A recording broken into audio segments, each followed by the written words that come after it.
Mingyu placed the ice-covered kitten and wolf cub on the piano stand, moved a chair beside him, and put a stool on the chair. He placed the little white bear on the stool and let him sit up to the height of the piano keys. Mingyu smiled at the camera. Okay, the commotion has been resolved, everyone, please continue to listen to the piano music. The bear cub waved a paw and smiled with his eyes, looking like a little girl's favorite teddy bear. The audience couldn't sleep at all. Wait. What the anchor just said was degeneration, right? It was degradation, not evolution, right? Why could he still use abilities when in child form? Was it so easy to use abilities? No, they were not surprised by this. Just now the anchor and the little cat and wolf were attacked by an ice-type ability, right?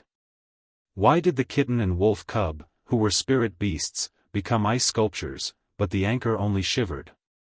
How could Colonel Herman's superb ability only affect the cat and wolf in the arms of the anchor, but didn't hurt the anchor? Was it so awesome? How was this possible? That was obviously an indiscriminate ranged attack. They were not blind. The melody of the piano music played by Mingyu was very gentle, like a little butterfly dancing in the warm spring sun. Everywhere one looked, the garden was full of spring imagery. But the hearts of the audience were refreshed.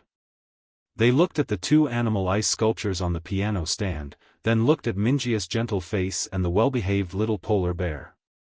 Shaking. It was amazing. No wonder the little anchor could take care of His Royal Highness and the 10 heroes alone. Could his defensive power be comparable to this group of S-level abilities?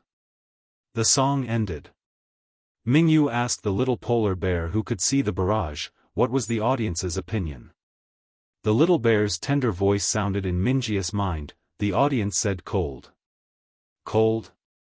Mingyu didn't quite understand. The polar bear cub understood, but he didn't want to say anything.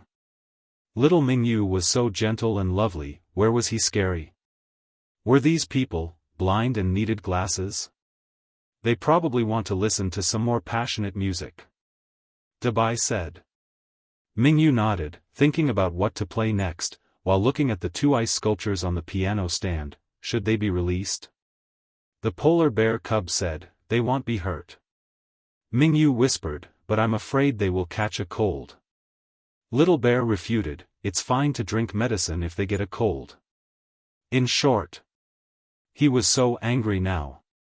Resolutely refused to let them out.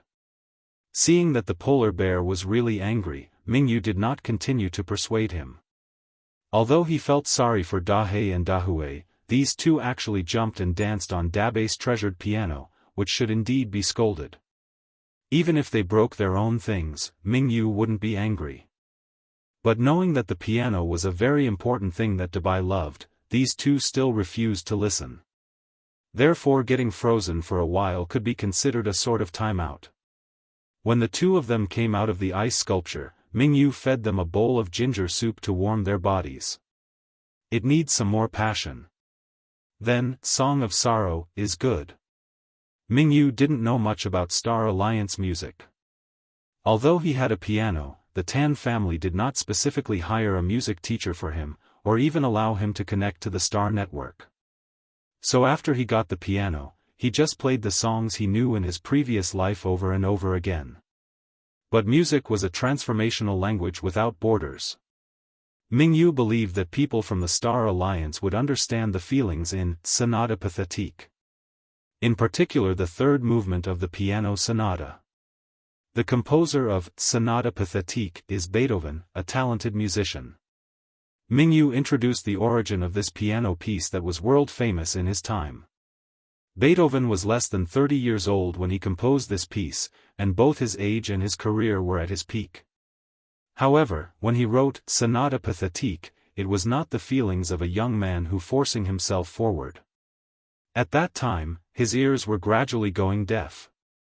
For a musician who had just entered the peak of his career, his ears going deaf would shatter his world. But this song gave people the feeling that it was more about praising heroes and courage. The name was Sonata Pathétique, but there was no sadness and decadence. Fight, fight. Every note was fighting. Every beat was pounding. It was like a person who was about to be pulled into hell. Even if half of his body had been burned, he still had to raise his arms and fight against the sky. Even though his hearing continued to decline, even after his hearing was completely lost, Beethoven did not give up on music until his death. He put a stick on the piano resonance box and continued his music career by relying on his intuition and vibrations of sound. Sonata Pathétique was the beginning of his suffering, the beginning of his struggle, and the beginning of his glory. When he was completely deaf, his music career reached its peak accompanied by suffering and resistance. The Ninth Symphony, Beethoven's work after his complete deafness, was his greatest masterpiece. Eternal. Immortal. And now, Mingyu was playing the beginning of the composer's harsh journey towards the peak. It was sad. It was tragic. But not a tragic song. It was the beginning of a hero's song. With the brief introduction over, Mingyu finally found the feel and began to play. He played this song many times in school. He was soft, but didn't want to be cowardly. He was humble, but yearning for heroics, no matter if he was immersed in a fantasy, as long as he could climb out of disappointment and despair, as long as he could return to the sun, all means of self-help were not shameless. Didn't the hero imagine that he would become a hero when he grew up? Did those thoughts called secondary disease really disappear with age? The chairman of the game company who gave him a special account in the game world encouraged him not to give up his life and told him that men and women could be boys and girls until they die. This song was dedicated to all the real heroes and their families in the live broadcast room, as well as to those with 8th grade syndrome, who were dreaming of becoming a hero like himself. Even if objective conditions did not allow it, as long as they had the idea of saving the world in their heart, they would definitely be able to work towards that goal in their actions. From studying and working hard, to being kind and being helpful to others, all actions that could make themselves better, weren't they actions that made the world a better place? As long as efforts are made, dreams are not shameful daydreams. An unreachable goal was still a goal. Mingyu felt many emotions every time he played Sonata Pathétique. His feelings were amplified by his surging emotional waves and conveyed to every listener's heart.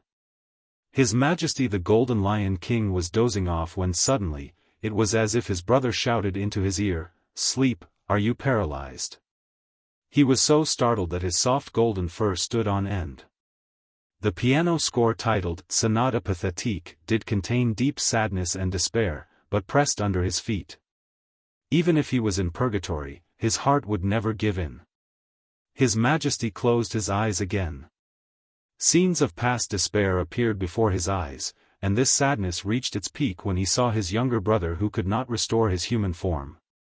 But as described in the song, even if he was desperate, he couldn't stop the struggle, because stopping meant that he would be completely plunged into the quagmire of despair, and there was no hope of survival. Regardless of his dignity or his love for his family and hometown, His Majesty will not lower his noble head. Before leaving, his brother, who had never listened to his words, made a funny and exaggerated expression and told him, "Brother, even if I die, don't lower your head. The crown will fall and the enemy will laugh." In the military camp, many soldiers who wanted to watch the live broadcast to have a good night's sleep, all accidentally fluffed their hair, and the special camp was full of super fluffy dumplings.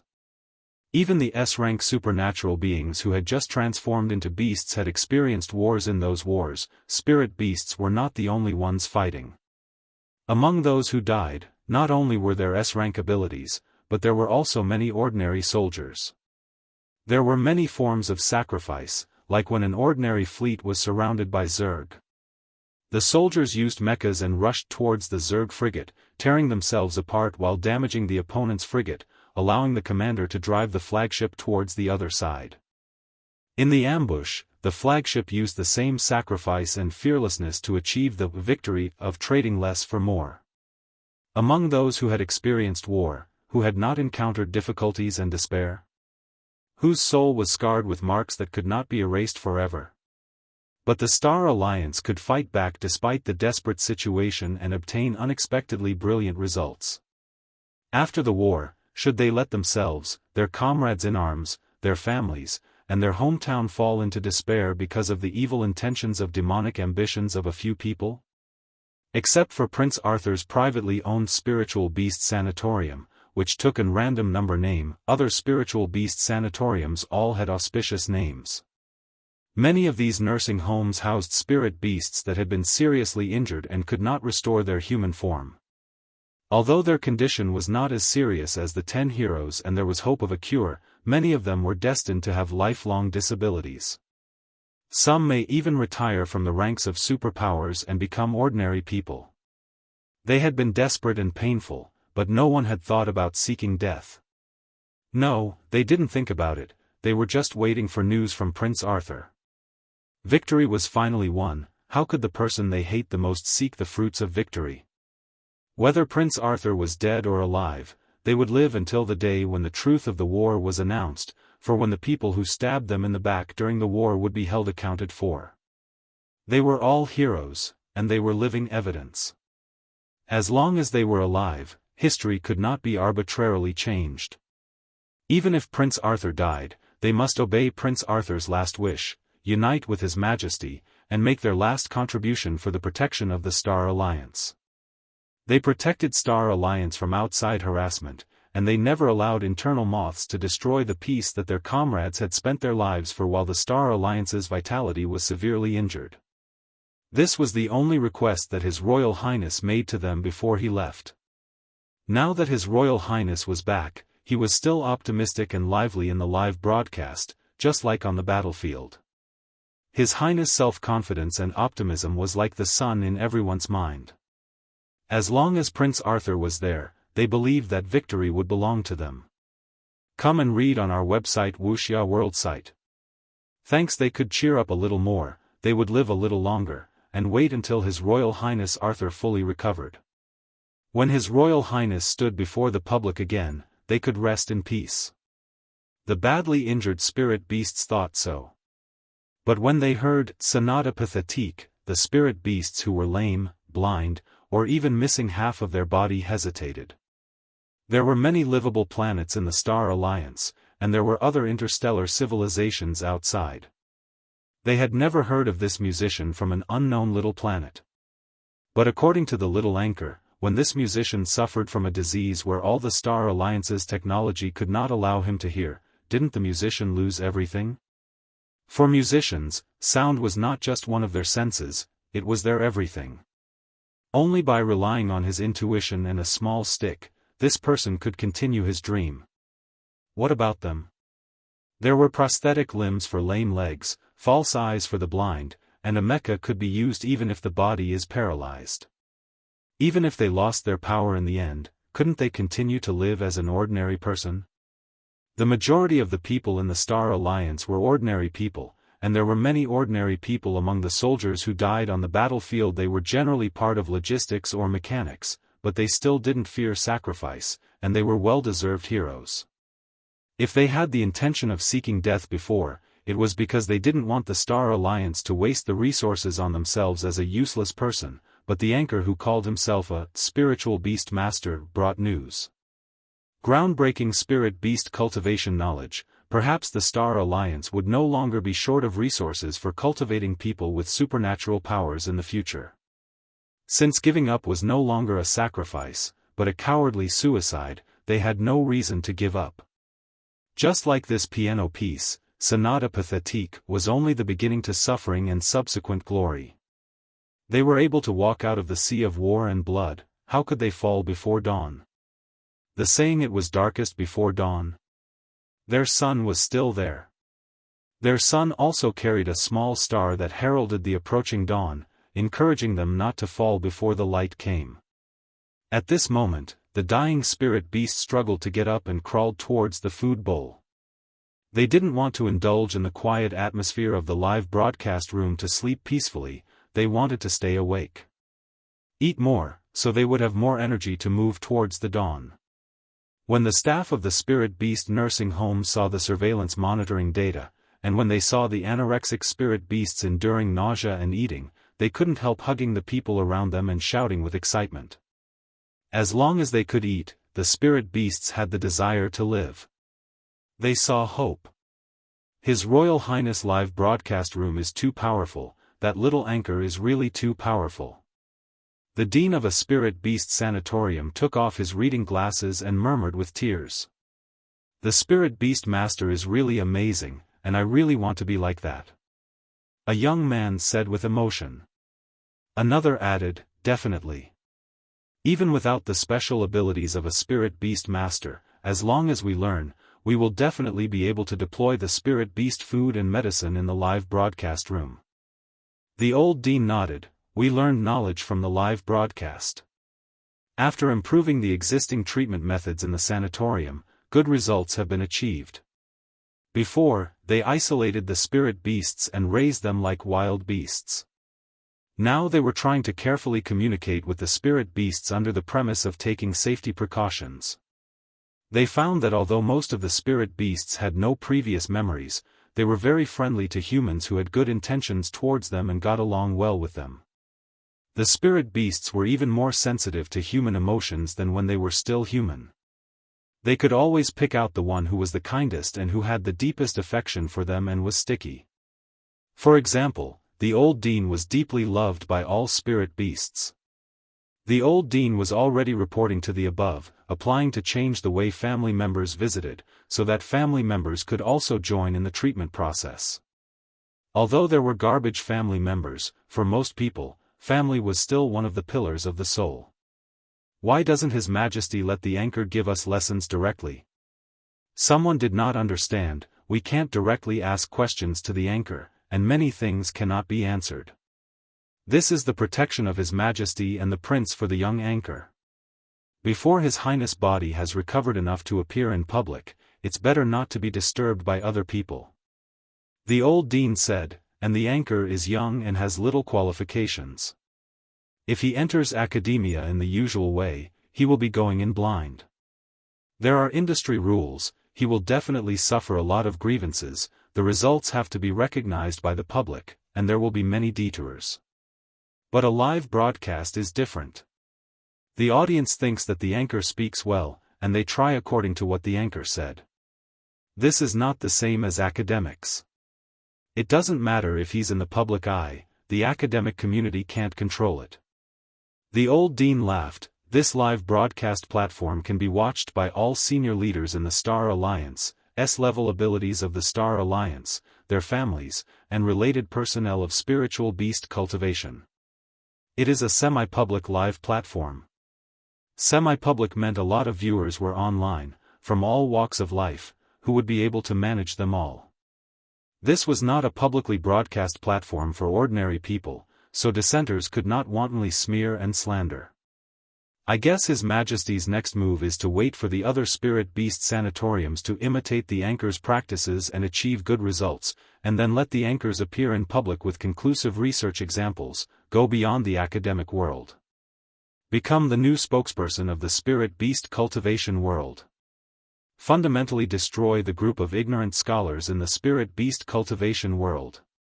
After Mingyu finished playing the piano, he suddenly felt dizzy. The little bear immediately became a big polar bear to catch the dizzy Mingyu. Why are you spinning in circles, Dabai? Mingyu stupidly asked. I am not going around in circles. The polar bear hugged Mingyu, and the youth shrunk into the bear's warm and fluffy fur. He felt like the world was spinning like a drunk. He had never been drunk. It was said that when one was drunk, the world was spinning. Should this be the feeling? The polar bear removed the ice from the little cat and wolf, and the two little fluffy creatures immediately shook like quails splashed with water, and they sneezed. Spray any saliva on the piano, and you two will continue to be ice sculptures. The white bear threatened. The black kitten immediately jumped on the spot, leaped on the polar bear's shoulder, and warmed up with the white bear's fur. The little gray wolf also pounced on the other shoulder. He opened his mouth and bit down on the bear's shoulder with a whimper and hung on. The polar bear glanced at the little wolf who was inexplicably hostile to him, and ignored the provocation. Arthur shivered and cut off the live broadcast. The excited audience members were kicked out of the live broadcast room before they could react. They were so angry that many fluffies howled at the window like a wolf on a full moon night. Even His Majesty the Golden Lion, who didn't like to yell very much, angrily uttered a series of foul curses. This bastard brother.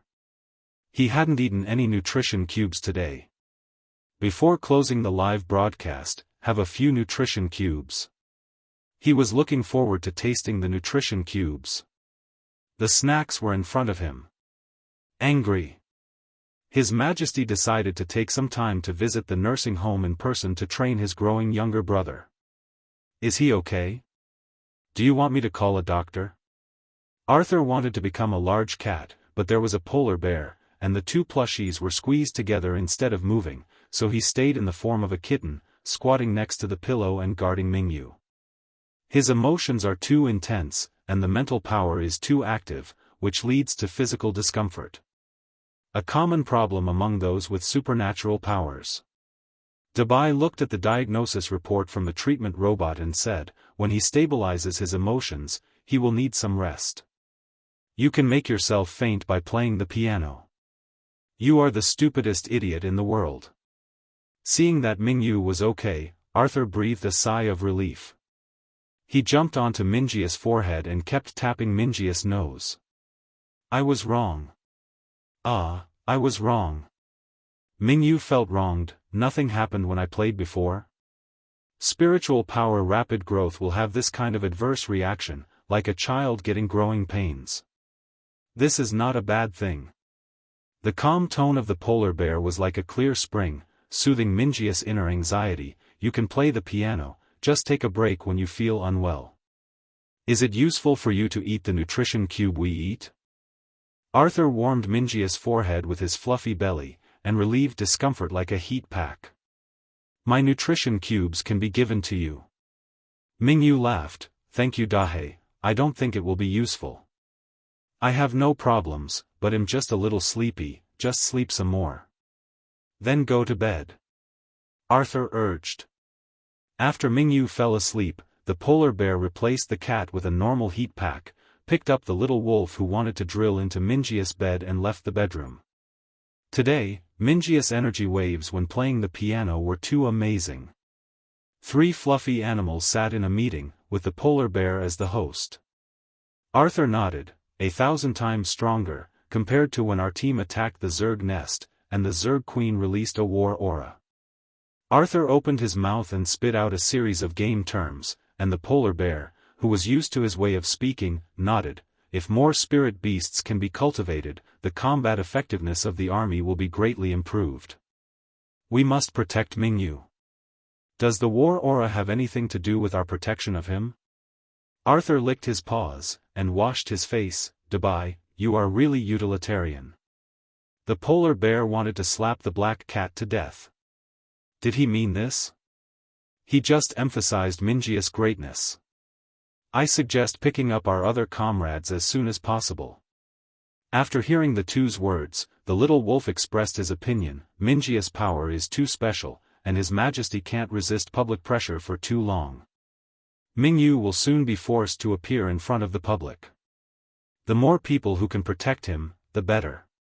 Yes. I don't believe the 11 of us can't protect one silly youth. A pause. And then Arthur hunched back and jumped on the spot like a startled animal. Meow? Stupid wolf, did you wake up? Chapter 25 Auction. After making a cup of tea for each of them, the several beautiful female attendants bowed respectfully, then exited one after the other. Lu Mu Yen picked up the white porcelain celadone teacup and lifted its lid. A refreshing fragrance wafted out. There was a trace of spiritual force in the tea. It wasn't the lowest grade tea either. Ming Alliance of Merchants sure was generous. She took a sip and the scent of tea lingered in her mouth. It had been so long since she drank any spiritual tea.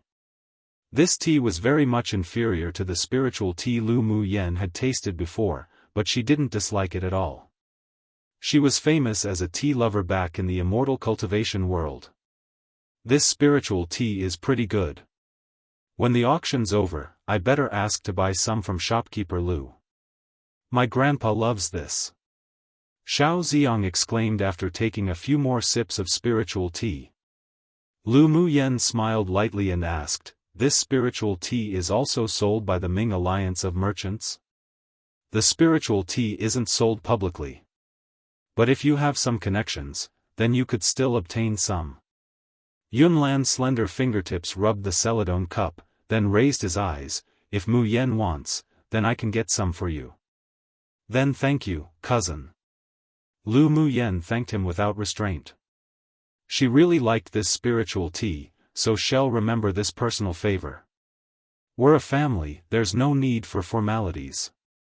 Yunlan smiled and shook his head. His Empress mother really loved Lu Muyen, even if she used to be known as the trash of the imperial capital and had an overbearing and dislikable personality. His Empress mother never lessened her doting on Lu Muyen. Lu Muyen also remembered how her Empress aunt truly did love her a lot, not to mention even though Yunlan wasn't close to her, he never bullied her, and instead, protected her even when he didn't want to. Such relatives were rare and precious, so she should become more familiar with him in the future. As the auction hadn't started yet, they chatted idly, but soon they heard a knock on the door. Yunlan gave the guard behind him a look, and the person walked over to open the private room door. There, a beautiful woman with a gentle temperament in a rose-red palace dress entered, bringing a few others. Amongst them were Gu Yanran and Zheng Rou. When the two saw Lu Muyen, they were surprised. Zheng Rou's dislike was written all over her face, while Gu Yanran concealed her resentment. They didn't expect this trash would be with the third prince and his group. They didn't dare to offend any of the people here, so they didn't ridicule Lu Muyen for the time being. When Lu Muyen saw the two of them, she fell into thought, but didn't say anything and only sat there quietly with her teacup. Brother third prince, brother fifth prince, fourth cousin, young Sir Xiao, young Sir Qi. When she saw Lu Muyen's, surprise flashed in her eyes, then she smiled at her and said, "Young Miss Lu, seventh princess." Lu Muyen replied with a faint smile. The seventh princess was Imperial noble consort Hu's daughter, and was in the heaven class of the Imperial Academy.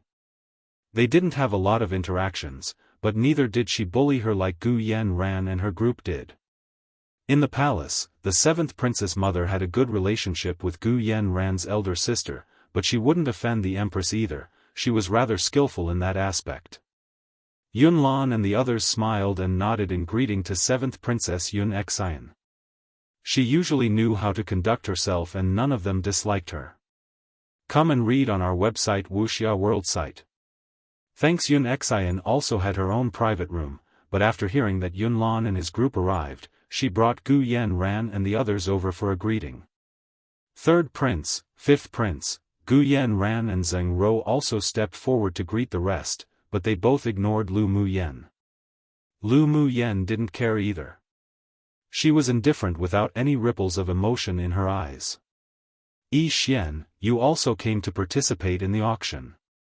Gu Yanran smiled softly.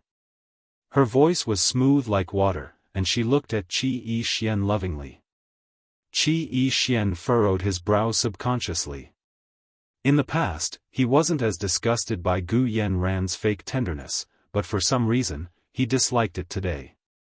He nodded coldly, yes. Gu Yanran froze, and a sourness rose in her heart. When she entered just now and saw Lu Muyen here, she already felt uncomfortable. Why should this trash be here? It was only because she was born lucky. If she didn't have the general's mansion, then this trash wouldn't have been anything. She could step on her all she wanted. Yun Xian felt Gu Yanran's mood fluctuate, and even had a feeling of resentment. She was a little disappointed inside. Compared with Imperial noble consort Gu Yanran's schemes were lacking too much. Even compared with the current Lu Muyen, her tolerance was lacking too. With Zheng Rou's status, she wouldn't have been able to participate in such an auction. She was only able to participate because of her relationship with Gu Yanran, and because she gifted the princess a valuable present and asked to be given a chance. So she could only glare at Lu Muyen and say nothing. The auction is about to start. I'll return to my private room now. Yun Xian really couldn't stand Xing Rou being this way, and she regretted agreeing to bring her. She liked Lu Mu Bai, so she didn't want to become enemies with her. To prevent any conflict, it was best to leave. Sure, you may go. Yun Lan also didn't like Gu Yanran and Zheng Rou, so he simply nodded. Gu Yanran endured the grievances in her heart and looked at Qi Yi Xian affectionately, hoping that he could allow her to remain. She didn't want Lu Mu Yan and Qi Yi Xian to remain alone together, but her beloved appeared to not even see her amorous gaze, only looking down, staring at the tea set. Let's go. Yun Xian furrowed her eyebrows and warned Gu Yanran with her eyes. This wasn't the type to express love at all. This woman's brain was becoming more and more useless. As expected from the schemes of someone who came from a small, lowly family. A thin mist rose in Gu Yanran's eyes. Seeing that Qi Yi Xian still had no intention of letting her stay, she could only stomp her foot, endure the grievance, and leave with the seventh princess. She looked like a tearful flower. Yi Xian, your little wife's full of grievance, aren't you going to chase after her and comfort her? Or bring her back and sit for a bit? Yun Jin smiled and joked as if he feared there wasn't enough chaos in the world. Qi Yi Xian didn't say a word, but he looked up coldly at Yun Jin, an evident look of displeasure. Seeing Qi Yi Xian's cold face, Yun Jin shrugged, then glanced at Lu Mu Yan, who had been indifferent this entire time with only a slight curve of interest on her lips. Qi Yi Xian also looked at Lu Mu Yan in his peripheral vision and saw that she was drinking tea leisurely without any response. He suddenly felt sour, but he quickly adjusted his emotions. Except, he felt an inexplicable resentment towards Gu Yanran. He allowed his family to arrange her as his concubine because she was obedient, but seeing how restless and impure she was now, he suddenly felt that he needed to carefully consider whether or not to marry this woman in as a decoration too. One does things as he pleases to marry her just for the sake of it. Chapter 26. Contend for the cauldron. When the auction was about to begin, there was a knock on the door to their private room. Yun Lan frowned unconsciously and the guard standing behind him immediately opened the door. Shopkeeper Lu entered with the seventh princess and her company and said with a smile, "Third prince, just now a very distinguished guest came to participate in the auction, but he wanted his own private room." The superiors of the Imperial family decided that the private room for the seventh princess was to be made available, so is it possible for the princess and her company to share this private room with you? Shopkeeper Lu had no other choice. He couldn't offend that distinguished guest, and 5 of the private rooms for distinguished guest were booked by the royal family, so he could only go and negotiate with them. Their answer was to give the private room of the 7th princess to that distinguished guest, so he had to come forward to coordinate. Who is this very distinguished guest? Yun Luo asked aloud what everyone wondered. Shopkeeper Lu thought for a while and said, "A sword monarch expert. As for the rest, please forgive this one for being unable to answer." Solemnity filled the room, and they didn't ask any more. After they agreed, Shopkeeper Lu asked the attendants to add a few more chairs. As the private room was designed to be relatively large, adding a few more seats for the 7th princess and her company didn't make it feel any more crowded. "Sorry to bother brother third prince." Yun Xian managed a smile. She felt very uncomfortable about the situation, but that person wasn't someone she could offend, so she could only bear it. Yun Lan smiled softly and shook his head, saying, "No matter. Adding a few more people was nothing." Yun Xian took Gu Yanran, Zheng Rou and 2 other women to sit down, then the auction officially started. On the auction stage, an elegant middle-aged man entered with a gentle smile. "Today is the triennial auction. I am Ni Jun, today's auctioneer. Everyone knows the credibility of our alliance, and I believe that the auction this time won't disappoint everyone either." Ni Jun paused, then continued, "Today the auction also deliberately added 3 finale items, all of which are rare and of the finest quality. So everyone must seize the opportunity." Seeing that most of the people below displayed looks of anticipation and excitement, he said with a smile, I presume everyone can't wait any longer, so I won't say any more. Let the auction officially begin now. Let's auction the first item. Jun clapped his hands, and a young woman walked out holding a tray with a jade slip on it. This is a mortal class top-grade manual suitable for wind attribute sword masters. Cultivating this technique can not only enhance the power of wind-based sword skills, but also build a defensive wall that could attack and defend, which is very rare. The auctioneer smiled, and after the introduction, he began to guide the people below to bid. It starts at 100,000 black gold coins. The manuals on this land were divided into Mortal Class, Earth Class, Sky Class, Saint Class and Deity Class. Each class was divided into 3 grades, Top Grade, Middle Grade and Low Grade. The Mortal Class Top Grade manuals were vied for eagerly by Sword King stage sword masters and below. Good manuals couldn't always be bought with money, and sometimes it was even impossible to find them, so being able to auction manuals was also a demonstration of the Ming Alliance of Merchants' vast resources. Lu Muyen wasn't interested in this manual, however. Even if a sky rank manual was presented to her, she wouldn't necessarily be interested. In her previous life, when she trained in her sect and explored numerous secret realms, she obtained many copies of manuals that would make numerous cultivators crazy. Now, those manuals still existed in her sea of consciousness, and was also a valuable asset. She was still going to practice the manuals from her precious life as they weren't only the most suitable for her, but it also prevented her from taking a lot of detours. Come and read on our website Wuxia World Site. Thanks. Lu Muyen was calm, but Gu Yanran couldn't remain calm. She was a sword master with the wind attribute and the best manual in the Gu clan was Mortal Class Middle Grade. A fire of desire burned in her eyes, and she clenched her fists. She must obtain this manual. 500,000.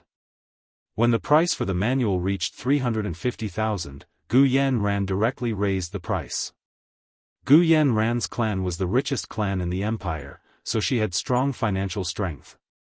Even the Lu clan couldn't compare, but the Lu clan's true worth was something that the Gu clan couldn't compare to. That's why even though Imperial noble consort Gu was very arrogant in the palace, she couldn't supersede the empress. This time, as Gu Yanran participated in the auction, the Gu clan gave her 8 million black gold coins. Even the core children and disciples of old distinguished families of the empire couldn't take out this figure of money. It was enough for her to be proud of. Yunlan casually glanced at the excited and proud Gu Yanran. His eyes darkened and looked at Lu Muyen. Does Muyen not want this manual? I remember you also cultivated wind attribute skills. If you like it, I'll bid for it and gift it to you.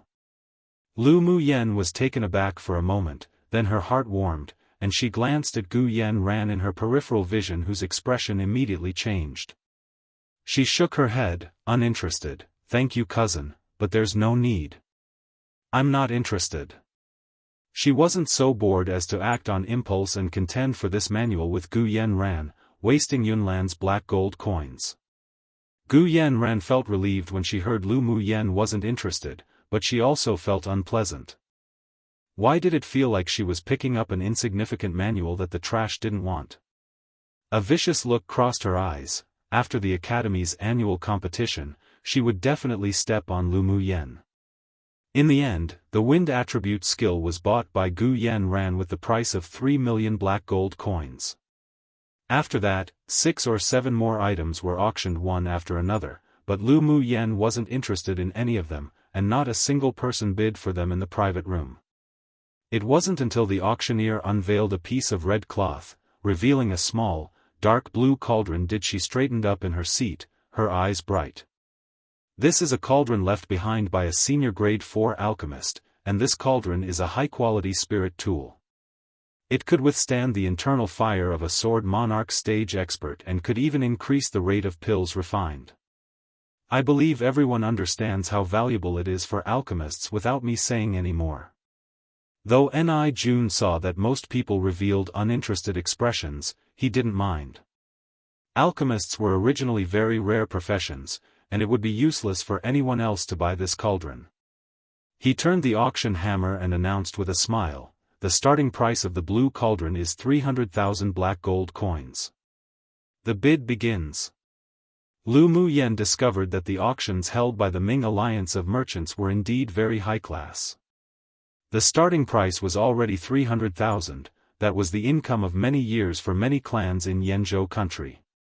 Then she discovered that she was rather poor. The 1 million black gold coins given by Yi Qing Han plus the money from the Lu clan was only 3 million black gold coins altogether. If she couldn't afford this, then she'd have to buy the cauldron by selling some of her things. 3 million.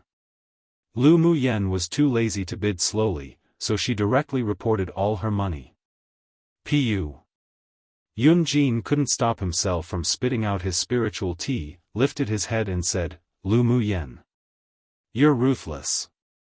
Even a spendthrift wouldn't waste money like this. What was a sword master buying an unusable cauldron for? And the very first bid was 3 million black gold coins. Was the Lu clan this rich? Why didn't he know? Lu Muyen, you're deliberately punishing me, right?" Xiao Ziong was just about to bid 500,000 when Lu Muyen beat him to it. He was really gloomy. "What's all this about?" Lu Muyen rolled her eyes at Xiao Ziong. "What am I doing punishing you? I've got no bones to pick with you at all, I really just want to get this cauldron." "Then I'm sorry, this cauldron is also very useful to me." Xiao Ziong shrugged, then bid 3,500,000. Lu Muyen knew it would be like this. This blue cauldron was very tempting to alchemists. But she didn't have a cauldron that was convenient for her to use right now, and this cauldron just met her requirements, so she could only bleed heavily. 1. Chapter 27, The Soul of a Vicious Beast. After Xiao Ziong announced his bid, everyone in the private room casted their gaze to Lu Muyen. Seeing Lu Muyen's determined, thoughtful gaze, Yunlan lowered his gaze, then looked up and asked, "Muyen likes this cauldron?" "Yep." Lu Muyen nodded and hid the emotions in her eyes. "Then I'll buy it and gift it to you." He never seemed to have gifted Lu Muyen anything, and since it was rare that she wanted something other than Qi Yi Xian, he decided to buy it for her. Lu Muyen's eyes revealed slight surprise. She didn't think her cousin would be this generous, but seeing sincerity, she made a decision in her heart. "Sure. Then I won't be polite. 3,600,000. Yunlan nodded with a smile and joined the bid. 4 million. Someone in the next room called. Xiao Ziong glared at Yunlan. "Trust you to discard your humanity for the opposite sex one. I remember that your master gifted you a cauldron that's higher in grade than this one." Yunlan raised his eyebrows. "Don't think I don't know your hobby of collecting cauldrons. This cauldron is more important to Muyen, so naturally I'll choose her first." "How do you know this cauldron is more important to her?" Xiao Ziong rolled his eyes. "She only just managed to eradicate her terminal meridian's constitution. Don't tell me she became an alchemist in such a short amount of time. I believe in my cousin." Yunlan played with the teacup in his hand and continued to bid, 4,500,000. Xiao Ziong held his forehead. He didn't have a strong desire for this cauldron and did indeed only want to buy it for his collection. After all, this was a cauldron once used by that particular high-level alchemist. But seeing that Yunlan definitely wouldn't stop until he bought the cauldron, he also gave up. "Lu Muyen." Xiao Ziong tapped Lu Muyen's arm with a look of a child's curiosity. "As long as you tell me how you eradicated your terminal meridian's constitution, then I won't bid against you. How about that?" Lu Muyen looked at him in amusement. "It's not like I'm paying for it, do whatever you want." She already caught Xiao Ziong's expression that revealed he wanted to give up the bidding, but now he wanted to elicit an answer from her. He was too young. "You," Xiao Ziong choked, then pouted in annoyance, but he still stopped bidding. 5 million. The person in the next room called out another figure. 5,500,000. Yunlan continued to increase the price, his expression unchanged. 6 million. The other party continued. Yun Luo knew that Yun Lan still wanted to buy other things today, and he probably only brought around 20 million black gold coins. If he used a third of it or even more for this cauldron, it was possible he would miss the other things he wanted. He couldn't help but remind him, this price already exceeded the value of the cauldron, I think that's enough. Yun Lan did want to buy other things, but he was one to keep his promises, so he wouldn't lose Lu Muyan's faith. If he missed the item he wanted, then it only meant they weren't fated. No need, he probably reached his baseline now. 6,100,000. Yun Lan increased the price. As Yun Lan expected, the person in the private room next to them stopped bidding after hearing the price. Lu Muyan felt warm seeing Yun Lan continue to bid for the cauldron without hesitation. Come and read on our website Wuxia World site. Thanks. In fact, she could see that Yun Lan did doubt her purpose of buying the cauldron, but he still supported her unconditionally. Regardless of why he trusted her, she would acknowledge this cousin. Seeing Lu Muyan's ecstatic appearance, Yun Luo sighed inwardly. He thought that she had changed, but he was afraid she probably only wanted to buy this cauldron to attract Qi Yixian's attention. Gu Yanran and Zheng Rou exchanged looks and saw jealousy in each other's eyes. Why did this trash have this much luck? She didn't have money and yet she still had someone rush to help her. Why? However, the two soon summed it up to family. After all, the Empress loved the trash dearly, so it made sense that the third prince would be this generous to Lu Muyan. Although Yun Xian was surprised why her third brother, who was kind on the surface but cold on the inside, would regard Lu Muyan so favorably, but she still kept the gentle smile on her face as she did from the beginning. Qi Yixian frowned and glanced at Lu Muyan in disapproval. It seemed she returned to her nature, still so willful. Yun Jin simply had the mentality to watch a good show. He felt that Lu Muyan would shock them once again. After a few more items were auctioned off, some people in their private room began to bid as well. Qi Yixian, Yun Luo and the seventh princess each took one item, and the price reached over 10 million black gold coins each. Another few auctions later, Ni Jun took a palm-sized shield from his attendant and his eyes unconsciously revealed some excitement. This shield was created by the Great Master Yen and is a peak-quality spirit tool. Wow! An uproar stirred from the people below when they heard Great Master Yan's name. Who was Great Master Yan? He was one of Tianling continent's greatest high-level smiths, and once refined a saint treasure that even sword sovereign stage experts vied for in bloody battles. But it was unfortunate that after Great Master Yan entered a secret realm, he never returned. Whether he was alive or dead was uncertain, but many guessed that he was probably dead, which was a pity. Lu Muyan didn't pay attention to the excitement of the people around her. She focused her attention on the small yellow shield. There's something suspicious. That was her first feeling, so she spread her spiritual sense and tentatively slipped into the shield. The moment she touched the small shield, a roar from a vicious beast entered her brain and confronted her spiritual sense. If it weren't that her mental energy was very strong, this sound would definitely cause an internal injury. Ni Jun gestured for everyone to silence, and the people in the audience immediately hushed, all staring at the palm-sized shield fervently. Since this shield was made by Great Master Yen, then its value should belong in the category of the finale items, right? To auction it now, does it possibly have any defects? A hoarse, aged voice questioned from a private room opposite Lu Muyan and her companies. It's that sword monarch expert. Yun Xian couldn't help but say. That was the private room she was in before. As expected from a professional auctioneer, Ni Jun not only didn't feel any dissatisfaction from their questioning, but also took the opportunity to say what he originally wanted to say. This distinguished guest is right. Although this shield is a peak-quality spirit tool created by Great Master Yen, but it does have a defect, and it's that you couldn't use your elemental energy to control its size and confront the enemy. While Ni Jun spoke, he channeled some of his elemental energy into the small shield. It spun around in his hand, then a yellow light instantly enveloped the shield. Just when everyone waited for it to display its power, there was no longer any reactions. This shield has also been tried by several Sword King appraisers from our Ming alliance of merchants, but it was the same response as this. Jun retrieved his elemental energy, and the shield returned its original appearance. Therefore, several appraisers from our Ming alliance of merchants agreed that it was only suitable for a fated person. If that person could control this shield, then its defense could definitely withstand one blow from a sword monarch expert. Lu Muyan's lips curled slightly. Suitable for a fated person? Those Sword King appraisers probably didn't even discover the soul of a vicious beast hidden within the small shield. One popular Chinese colloquial saying. To do something without any regards of anyone else for the opposite sex. Usually to attract or befriend the opposite sex for whatever reason.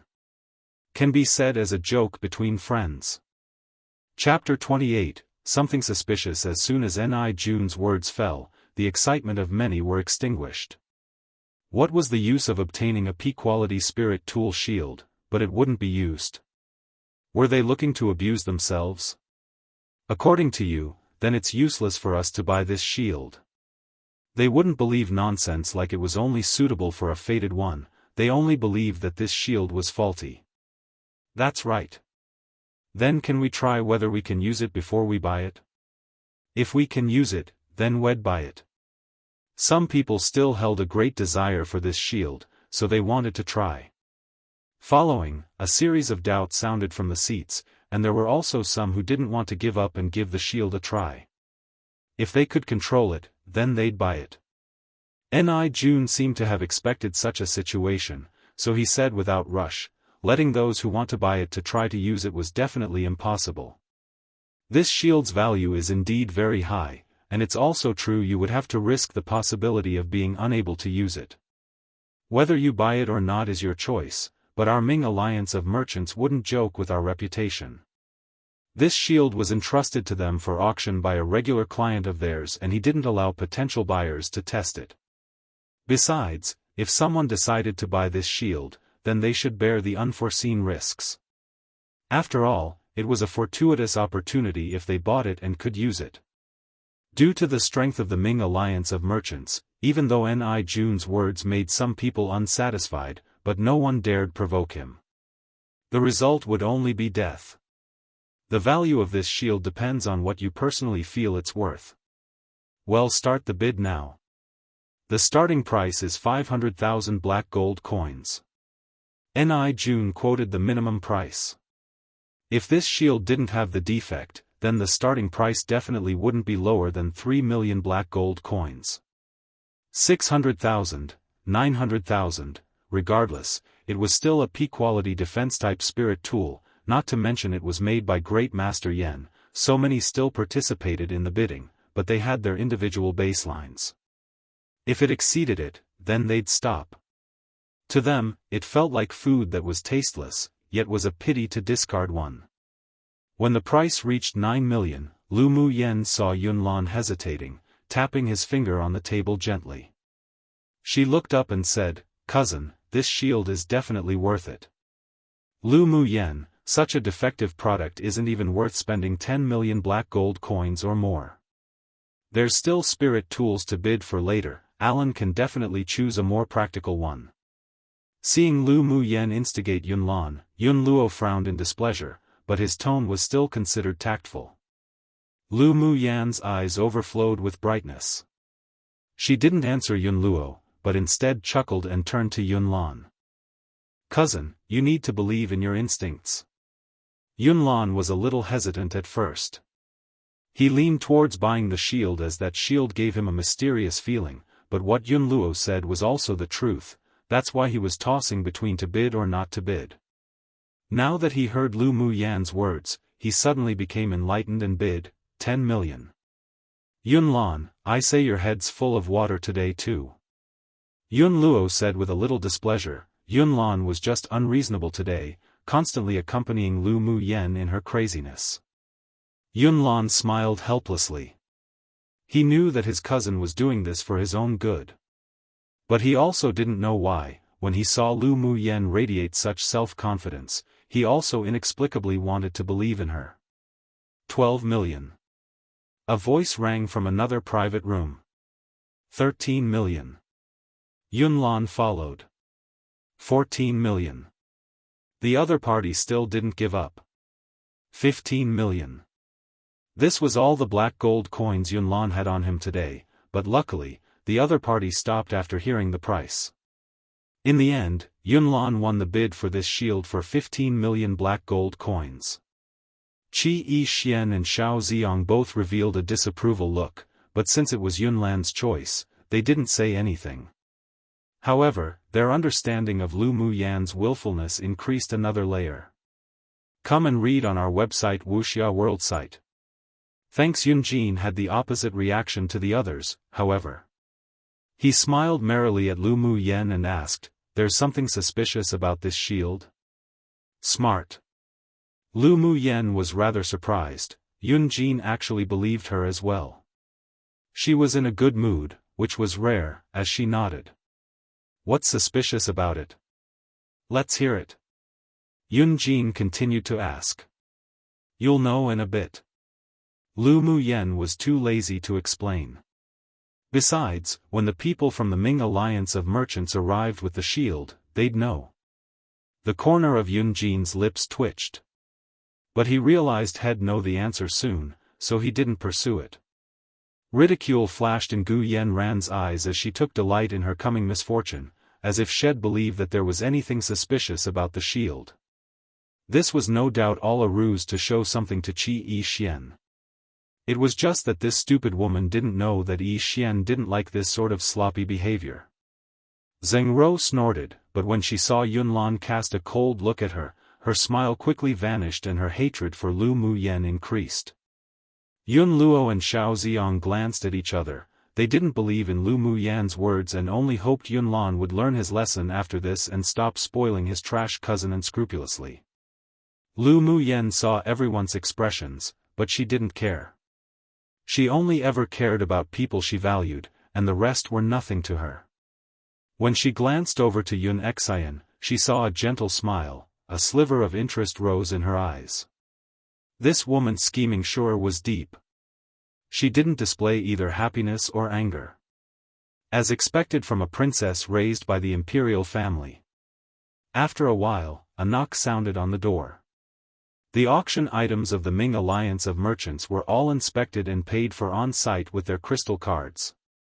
One auction was divided into several rounds, and after one round, the auctioneer will announce a break of a quarter of an hour, then after the transactions of the items, they'd continue the next round. The person who sent the shield over was shopkeeper Lu. Towards every superior in the imperial family of every country, the Ming Alliance of Merchants would all have secret ways of cooperation and contacts. Knowing Yunlan was Yenzhou country's emperor's favorite son, he naturally caught the attention of the person in charge of the alliance in Yenzhou country. "Third Prince, this is the spirit tool you won, please inspect it." Shopkeeper Lu took the tray from an attendant behind him and handed it to Yunlan. Yunlan nodded with a smile. "We've troubled shopkeeper Lu to come in person." When saying that, he reached out and took the palm-sized shield from the tray. After channeling some elemental energy into it, the shield's reaction was the same as the demonstration by Ni Jun. Only a layer of light yellow light surrounded the shield and there was no other response. Upon seeing this, shopkeeper Lu smiled helplessly and reminded, the shield was identified as a P-quality spirit tool precisely because it couldn't be controlled. If the third prince could discover how to control it in private, then its level wouldn't simply be a spirit tool. These kinds of auction items were just like that. It depended on luck. If one couldn't find a way to control it, then it would just be a burden. But if one did find a way, then its value was definitely several times higher, perhaps dozens of times higher than the auction price. "No worries. I can still bear this risk." Yunlan's expression remained unchanged. He always felt that this shield wasn't that simple. After the auction was over, he could carefully examine it. "Lu Muyan, didn't you say that the shield was suspicious, so you got the third prince to win it?" Zheng Ro jumped out after receiving Gu Yanran's look. now that the third prince couldn't use this shield, then I trust you have a solution." After she said that, everyone cast their gazes onto Lu Muyen. Coldness flashed in Yunlan's eyes. He saw Gu Yanran and Zheng Rou exchange glances just now. The Gu clan had become more arrogant because the imperial noble consort gained favor, while Zheng Rou dared to be so presumptuous. Their education was definitely horrible. It seemed that it was time for the Zheng clan to change their head of the family. One idiom meaning it didn't have a lot of value, but they were reluctant to part with it. Two equivalent to having a screw loose or one's head's not in the right place.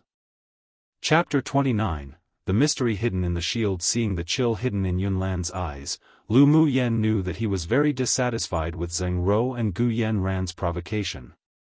Even if he couldn't use this shield, but he didn't blame her, that was enough for her to act. "Cousin, show me the shield." Yunlan nodded and handed the small shield over to Lu Muyen. In order to not burden her, he added, "Let everything flow with fate, there's no need to mind." Lu Muyen smiled silently as she took the small shield in her hands. The mental energy she released earlier was still attached to the small shield and was confronting the soul of the vicious beast. Yun Luo and the others stared at Lu Muyen to see what tricks she could play. Even shopkeeper Lu didn't leave immediately after swiping the crystal card, and instead waited with curiosity in his eyes. Noticing the power of the vicious beast's soul weakening slowly under her suppression, a sharp glint flashed in her eyes. She raised her left hand and began to draw with 2 fingers above the shield, and traces of spiritual energy flowed with her movements like moving clouds and flowing water, constructing a talisman that flashed with a white fluorescent light hovering in the air. "Suppress." As Lu Muyen's voice fell, the talisman drawn with spiritual energy instantly dashed down and entered the small shield in her hand. Drawing talismans in the void. Shopkeeper Lu couldn't help but exclaim with his eyes wide open. Then he realized he lost his composure, coughed to cover it up, but the shock that filled his heart hardly lessened. Drawing talismans in the void was something that could only be performed by Sword King experts that had slightly touched upon the laws of heaven and earth, so when it was performed by Lu Muyen, who was only at the Great Sword Master stage, he couldn't help but lose himself. Hearing shopkeeper Lu's exclamation, apart from Gu Yanran and Zheng Rou who didn't know about drawing talismans in the void, the rest looked at Lu Muyen in utter shock. Lu Muyen wasn't distracted because of shopkeeper Lu's loss of composure. She continued to chant a few more sentences, and characters that contained spiritual energy exited her mouth, but this, no one saw. After a while, the small shield in her hand suddenly shone brightly, and then a dazzling yellow light burst out. When the blinding light dissipated, the small shield flew out of her hand and hovered in mid-air in the private room, then enlarged itself from the size of a palm, eventually stopping when it reached half the size of a person. "Cousin, try again." Lu Muyen waved, and the yellow shield obediently returned to her hand, returning to the size of her palm. Yunlan forced the shock in his eyes down and took the shield. Then he channeled some elemental energy into it and discovered that he could actually connect with the shield. His lips curled up, threw it up gently, and with a thought, the shield immediately flashed a layer of bright light and enlarged. "Spirit treasure!" Yun Luo exclaimed. Shopkeeper Lu looked at the shield that Yunlan controlled at will and narrowed his eyes, then laughed out loudly, "Congratulations to the third prince." This shield was previously identified as a peak-quality spirit tool, and if one could control it, then it could potentially increase a quality, but who knew that this shield would skip peerless quality and advance straight into a low-quality spirit treasure? Its value is 100 times your bid. It was indeed a bargain. Yunlan's face also showed a rare look of delight. He also didn't think that this small shield would be a spirit treasure. In the entire Yenzhou country, those who had spirit treasures could be counted on 10 fingers, and they were all high-stage experts. Why wouldn't he be happy to be fated to obtain something like this? Lu Muyen returned to her seat without any ripples in her eyes, as if this was a trivial matter and that she had long known this would be the result. When she released her mental energy to suppress the beast's soul earlier, she discovered that this shield was a spirit treasure. Magic tools were divided into spirit tools, spirit treasures, saint tool, saint treasure, deity tool and deity treasure. Each level was also divided into low quality, middle quality, high quality, peak quality and peerless quality. Come and read on our website Wuxia World site. Thanks. When Yunlan saw Lu Mu Yen sitting calmly in her seat sipping her tea, he could only sigh. This cousin of his was more composed and graceful than any of the others present. He cast a grateful look and Lu Mu Yen returned it with a smile. Lu Mu Yen, how did you know that there was something suspicious about this shield? Xiao Ziong discovered that Lu Mu Yen had kept him on the edge of his seat so many times today, but he didn't feel good if he didn't ask questions. Shopkeeper Lu rubbed the jadeite thumb ring he wore and said with a mysterious smile, "This old man is also very curious about how young Miss Lu could control this shield at will. Can young Miss Lu satisfy our curiosity?" Then he added, "Of course, if it is inconvenient, then young Miss Lu could regard it as if this old man did not ask." Lu Mu Yen took a sip of tea and looked down at it. The tea water was golden, rich, and clear, and a rich tea fragrance lingered around her nose. Then she raised her eyes and asked instead, "Shopkeeper Lu, does the Ming Alliance of Merchants sell this season's high-quality spiritual tea?" "Naturally we do. If young Miss Lu wants to buy, then this old man can apply for some." Shopkeeper Lu halted, then followed her words. It was only a little bit of spiritual tea, he could still make the decision. "Lu Mu Yen, you ignored me again." Xiao Ziong tugged at Lu Mu Yan's sleeve, annoyed. Only when he realized her eyebrows wrinkled together lightly did he immediately let go. Lu Mu Yen realized that Xiao Ziong's character was really the simpler one amongst the few black-bellied men here. She rolled her eyes at him, then answered, "Truth is, there's a soul of a vicious beast sealed inside this defensive shield. If you couldn't suppress it, then you naturally wouldn't be able to control this spirit treasure. So that's how it is." Shopkeeper Lu nodded thoughtfully. Although he was curious about how Lu Mu Yen knew about the beast soul sealed within the shield, but that involved another person's secrets, so he resisted asking. "Then how do you know that there's a vicious beast soul in the shield?" Yun Luo discovered that he had completely misunderstood Lu Mu Yen. How was she a good-for-nothing trash? She could even draw talismans in the void. She sure hid her talents well. Did you use the talisman you drew in the void to suppress the beast soul? Regarding how I knew there was a vicious beast soul in the shield, forgive me for being unable to tell. Lu Mu Yen raised her eyebrows with a smile. She wouldn't reveal her exceptional mental energy. As for the spirit talisman, of course it was used to suppress the beast soul. Humph, pretending to be mysterious. Zheng Rou clenched her hands. How could this trash really discover the secret of this shield? Impossible. It must be like a blind cat finding a dead mouse too. She unconsciously snorted out loud when she thought that. A sliver of jealousy flashed in Gu Yanran's eyes. She originally planned to see Lu Mu Yen make a fool of herself, but who knew the trash suddenly became so powerful. She felt a little uneasy about the Academy annual competition coming up soon. Seeing Zheng Rou come out to teach Lu Mu Yen a lesson, the corners of her lips rose.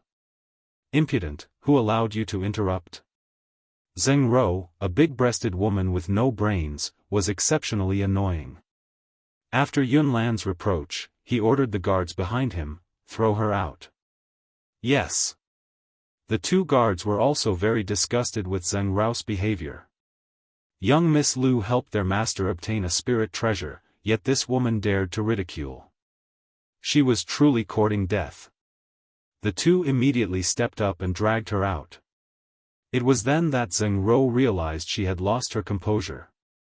This was mainly due to being so used to acting arrogant in front of Lu Mu Yen that she reflexively scoffed at her. She didn't expect to have caused trouble today. "Third Prince, I didn't mean it, can you please forgive me?" When Zheng Rou was dragged to the door, she exerted her strength in an attempt to get rid of the restraints of the two guards and turned her head to beg Yunlan coquettishly. If she was really thrown out of here today, not only would she lose face, but the Zheng clan would also completely lose face, and by the time she returned, she'd be in trouble. Yunlan waved his hand impatiently and signaled to the guards to hurry up. Shopkeeper Lu also instructed the attendants next to him, in the future, this young miss of the Zheng clan is not allowed to enter any shops of the Ming Alliance of Merchants for trade, nor is she allowed to participate in auctions. Yes. No, I don't want that. Zheng Ro panicked when she heard the words of shopkeeper Lu. Suddenly remembering someone, she immediately yelled out to Qi Yi Xian, cousin, save me. One idiom describing her movements were very natural and smooth. Two idiom meaning she got lucky. Chapter 30, Appearance of the Spirit Devourer Beast called by Zheng Ro. Qi Yi Xian frowned with a headache. This cousin of his was even more worrying than Lu Muyen. Upon thinking of something, he glanced sideways at Lu Muyen and discovered that her gaze towards Zheng Ro was full of disgust. So he cooled the tea with the lid of the cup, pretending to not have heard. Upon thinking of something, he glanced sideways at Lu Muyen and discovered that her gaze towards Zheng Ro was full of disgust. So he cooled the tea with the lid of the cup, pretending to not have heard. Lu Muyen was like an attractive bright light now, so much so that he couldn't take his gaze off of her and was inexplicably attracted to her. Regarding Zheng Ro's situation, hell take it as giving Lu Muyen some face. Zheng Ro also wanted to beg the seventh princess and Gu Yen ran, but discovered that they didn't even look at her. She was so anxious tears were surfacing. Since she was about to be dragged away anyways, she might as well spill all her anger on Lu Muyen, but she only got to say the word Lu before her mouth was covered by the guards and dragged out. Finally peaceful. Xiao Ziong picked his ears, that Zheng Ro woman sure was annoying, and sure couldn't take any hints. Gu Yan ran moved her gaze from the door and onto Qi Yi Xian. Seeing his indifferent expression, she held her breath. If the woman dragged out today was her, then would this man speak for her? Her peach-pink nails deeply embedded into her flesh, he definitely would. She believed that Qi Yi Xian liked her. Then viciousness flashed in her eyes. So what if Lu Muyen could use elemental energy now? During the Academy's annual competition, she'd just handicap her again. Shall see how arrogant this bitch would be then. Cousin, after you go back, you should refine the beast's soul. Then this spirit treasure will recognize you as its master. Lu Muyen secretly sent Yunlan a telepathic message. Yunlan put away the shield and only answered with okay. Then didn't say any more. It wasn't appropriate to talk more about it here. As soon as Yunlan finished replying telepathically, Ni Jun returned onto the auction stage to start the new round of auctions. I believe everyone will be tempted by the item we will auction now.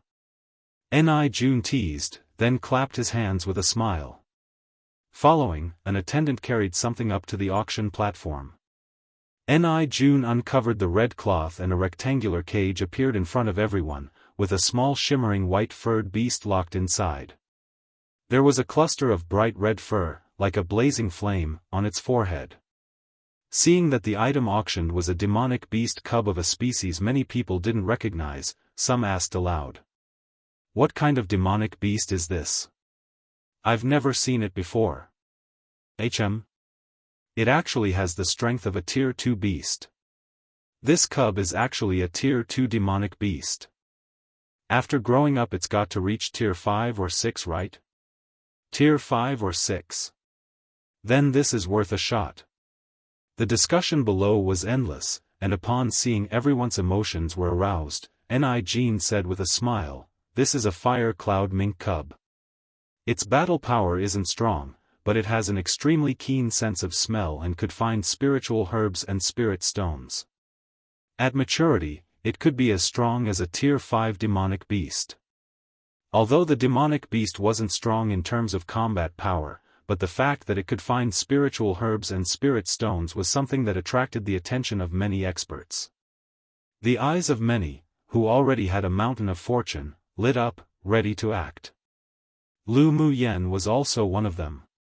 Of course, she wasn't just interested in this demonic beast cub's ability to find spiritual herbs and spirit stones, but also because she recognized this as a mutated royal demonic beast, the Spirit Devourer.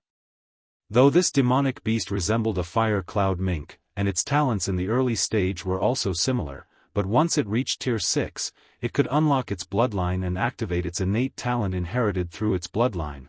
That was when it would be a true Spirit Devourer beast. The Spirit Devourer beast was considered a king-class demonic beast that reigned over its own territory in the demonic realm back in her old world. Its value was incomparable to that of a fire cloud mink. Come and read on our website Wuxia World site. Thanks. However, judging from the current situation, the people present may not have recognized its true identity. She decided that regardless of the price, she'd definitely win it.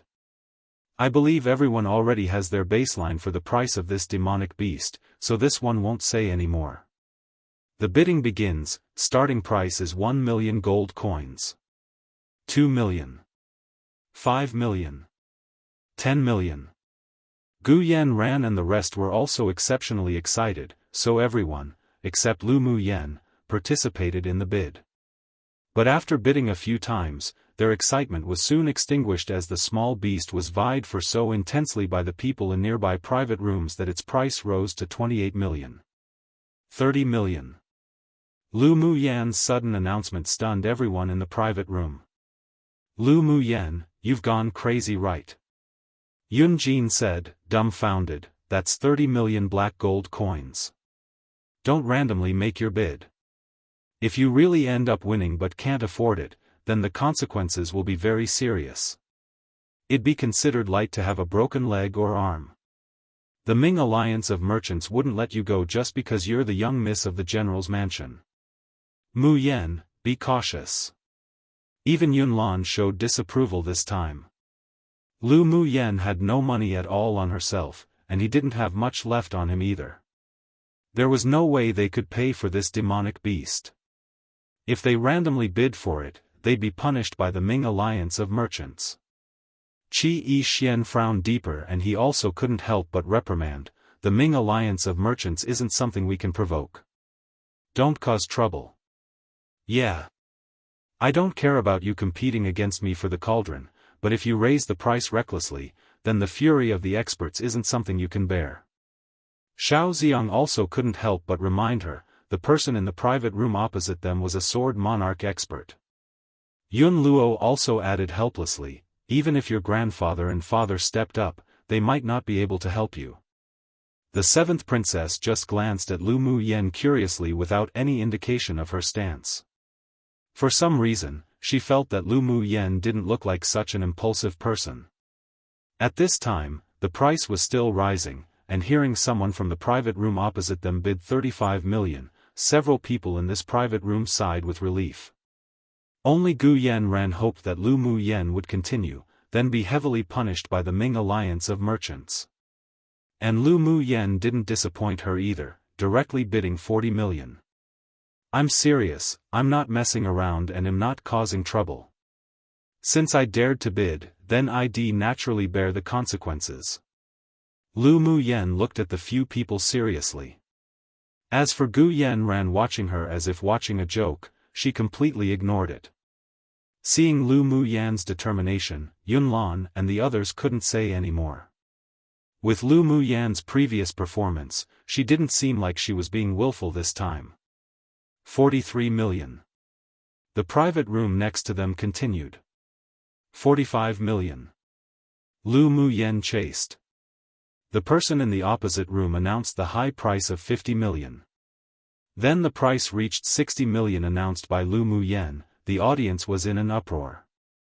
This figure wasn't something any ordinary person could pay. The person in the private room opposite them also stopped quoting, presumably due to the price reaching his limit.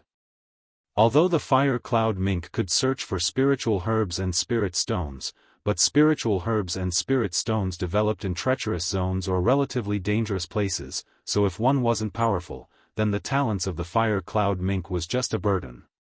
60 million black gold coins already exceeded the price that many people could bear. The little friend opposite, this demonic beast is very important to this old man. Why don't you stop now? Take it as this old man owing you a personal favor. A hoarse, aged voice came from the opposite private room.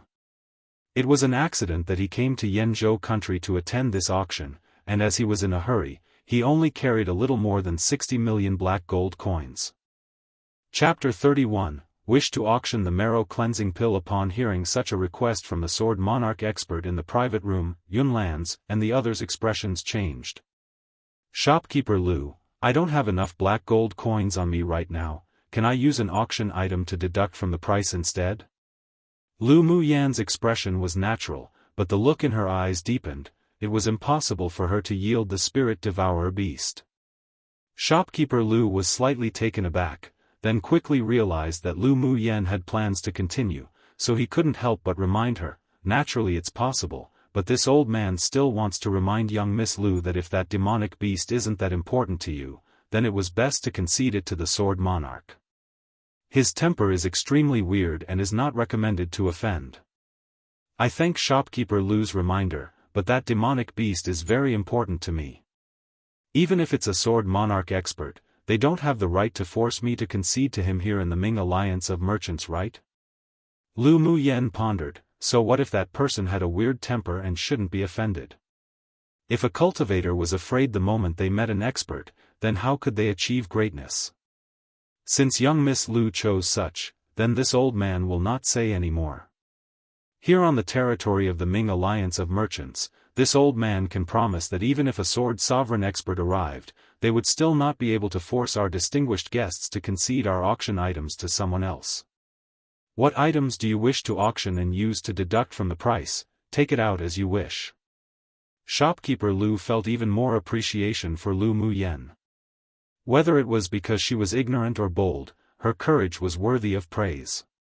Lu Muyan exuded confidence, then spoke to the private room opposite. Apologies, this demonic beast is also important to me, so forgive this junior for not yielding. Her attitude could be regarded as respectful, but it implied a sense of assertiveness. It was her inherent manner. Her aloofness had long been ingrained into her bones, and she wouldn't change just because was weaker now, and it was even more impossible for her to succumb to anyone. Humph. You do not know how to appreciate kindness. The person on the other side snorted coldly, evidently unhappy. 63 million. 64 million. Lu Muyan stroked the edge of the tea, then bid another price. She guessed that the money brought by the other party was already reaching its limit. As expected, the moment her voice fell, the private room opposite them fell silent.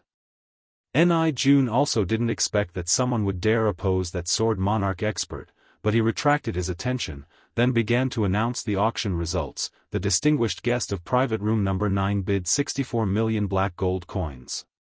Are there any higher bids? Seeing that no one bid anymore, he continued, I'll count from 10, if there's no higher bid, then this fire cloud mink cub will belong to the distinguished guest of the private room number 9.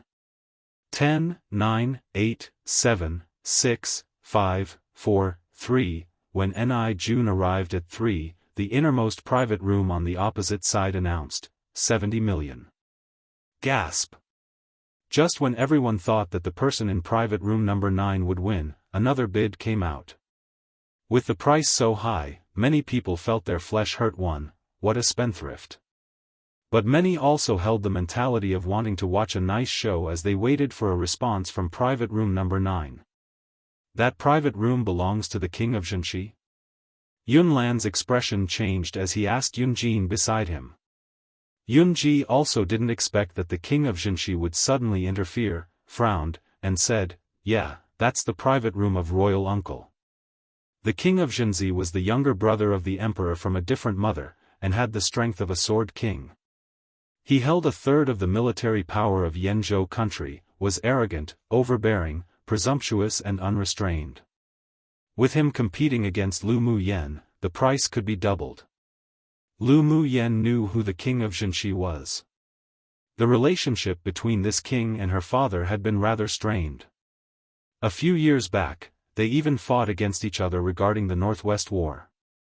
Eventually the emperor sent the king of Zhenxi to suppress a beast tide a foreign race initiated.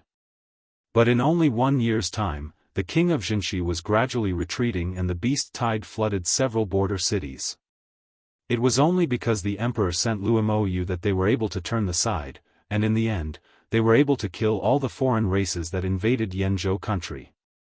This, however, also made the king of Jinshi resentful, antagonizing the Lu clan everywhere, and was also very unwelcome of Yunlan, who was born to the empress.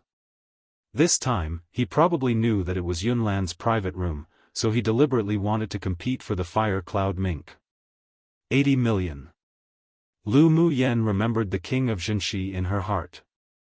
However much more money he made her pay for the fire cloud mink, she would be sure to have him vomit out in the future, multiplied. 90 million. The king of Jinshi also directly raised the price by 10 million. Come and read on our website Wuxia World site. Thanks. Lu Muyen narrowed her beautiful eyes and a trace of danger flashed in them. 100 million. Humph, don't announce such a high price and be unable to afford it later, it'd be embarrassing. The king of Jinshi snorted coldly. Lu Muyen said coldly, there's no need to bother you with that. With the price of the demonic beast suddenly rising by more than 30 million, naturally the Ming alliance of merchants was the happiest. Ni Jun smiled and asked the same question again to the rest, and when he counted to 1 and there was no increase in price, he announced the ownership of the fire cloud mink. Meanwhile, everyone in the private room cast their gazes to Lu Muyen, wanting to see what she would sell to gather 100 million black gold coins. There was concern in Yunlan's eyes, thinking that if it didn't work, then he could only use the one credit opportunity that the Ming alliance of merchants gave to the Imperial family and collect the money after the auction. He sure didn't know what medicine his cousin sold in her gourd too. Gu Yanran couldn't help but display a look of gloating. This trash, Lu Muyen, was indeed a troublemaker. In one auction, not only did she offend a sword monarch expert, but also the whimsical king of Jinshi. Shall see what this little trash could take out to exchange for the fire cloud mink. If she couldn't take out the money, then the Ming alliance of merchants definitely wouldn't let her go easily. I have 15 million here. Yunjin put away the playful smile he had and looked at Lu Muyen. His intentions were clear, all the black gold coins he had would be given to her. Regardless of why this woman bid for it, but if she couldn't take out the money, then she would definitely be punished by the Ming alliance of merchants. On one hand, Lu Muyen was Yunlan's cousin, and on the other hand, he also had a lot of interest in her, so he couldn't just sit by and do nothing. I'll accept your thoughts. Lu Muyen looked at Yunjin in surprise, then her lips curled up. As expected, one could only tell one's coldness or warmth when experiencing adversity together. Yunlan didn't have any more black gold coins, so his gaze swept to Yun Luo and Xiao Ziang. The two tacitly moved their gazes away. They won't pay for Lu Muyen's willfulness. They reminded her already when she was bidding. Seeing Yunlan turn to her, Yun Xian smiled gentle and shook her head, indicating that she didn't have many black gold coins with her. She felt a little complicated towards Lu Muyen. Before, when Lu Muyen was a trash, she didn't mind, but after she saw a different Lu Muyen today, it gave her a sense of crisis. She felt that, in the future, the limelight in the Imperial Academy might be snatched by Lu Muyen, and a sense of unpleasantness rose in her heart. Qi Yixian had more than 10 million black gold coins on him, but he didn't say anything. It wasn't that he was reluctant, but he purely felt that Lu Muyen's temperament was too arrogant and willful, so it was good to teach her a lesson. It could avoid her causing even more trouble when going out next time, as well as avoid her humiliating him in the future. Lu Muyen paid attention to the reaction of everyone present, then sneered inwardly. She looked up to see shopkeeper Lu looking at her with a smile on his face, yet not quite a true smile. She didn't say much and handed a porcelain bottle directly to him. Shopkeeper Lu, how much do you think this pill is worth? Shopkeeper Lu took the porcelain bottle curiously, opened the cap, then a light, gentle pill fragrance spread from the bottle. His entire body relaxed with its smell alone. He took out a white porcelain bowl that he specifically used to place pills from his interspatial ring and tipped the pill onto it. He lowered his head to take a careful look, then asked, I smell that the pill is a grade 2 high-quality pill, but I can't tell what kind of pill it is. I ask young Miss Lu to tell.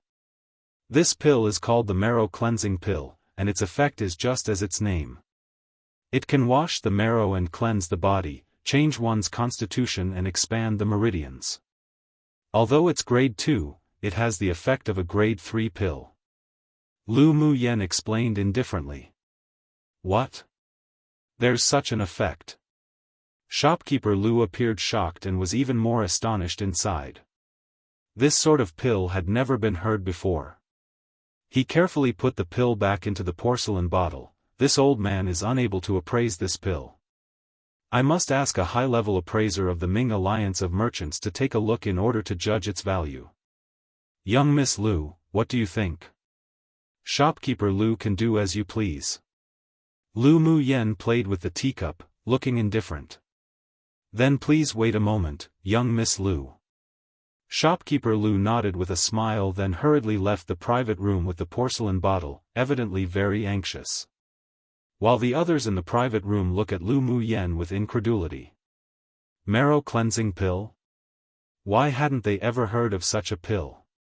But if it truly had the effect it said, then that pill's value would be immeasurable, and its efficacy would simply be heaven-defying. Them using that absurd amount of money makes them feel as pained as their meat being cut. 2 didn't know what secrets she had as she was so mysterious about it. 3 could tell a person's true character in times of adversity. Chapter 32, His Highness in a secret room on the 3rd floor of the Ming Alliance of Merchants, a red-clothed man who wore a silver mask sat languidly on the main seat. Before him stood 2 people, reporting on the situation of the Alliance of Merchants. Dong dong dong. A series of knocks sounded from the door, and the man nodded to an enchanting woman who stood beside him. Understanding, she walked over to open the door. Guardian Lan. Shopkeeper Lu addressed respectfully. The woman glanced at him coolly, then returned to stand behind the man. Your Highness.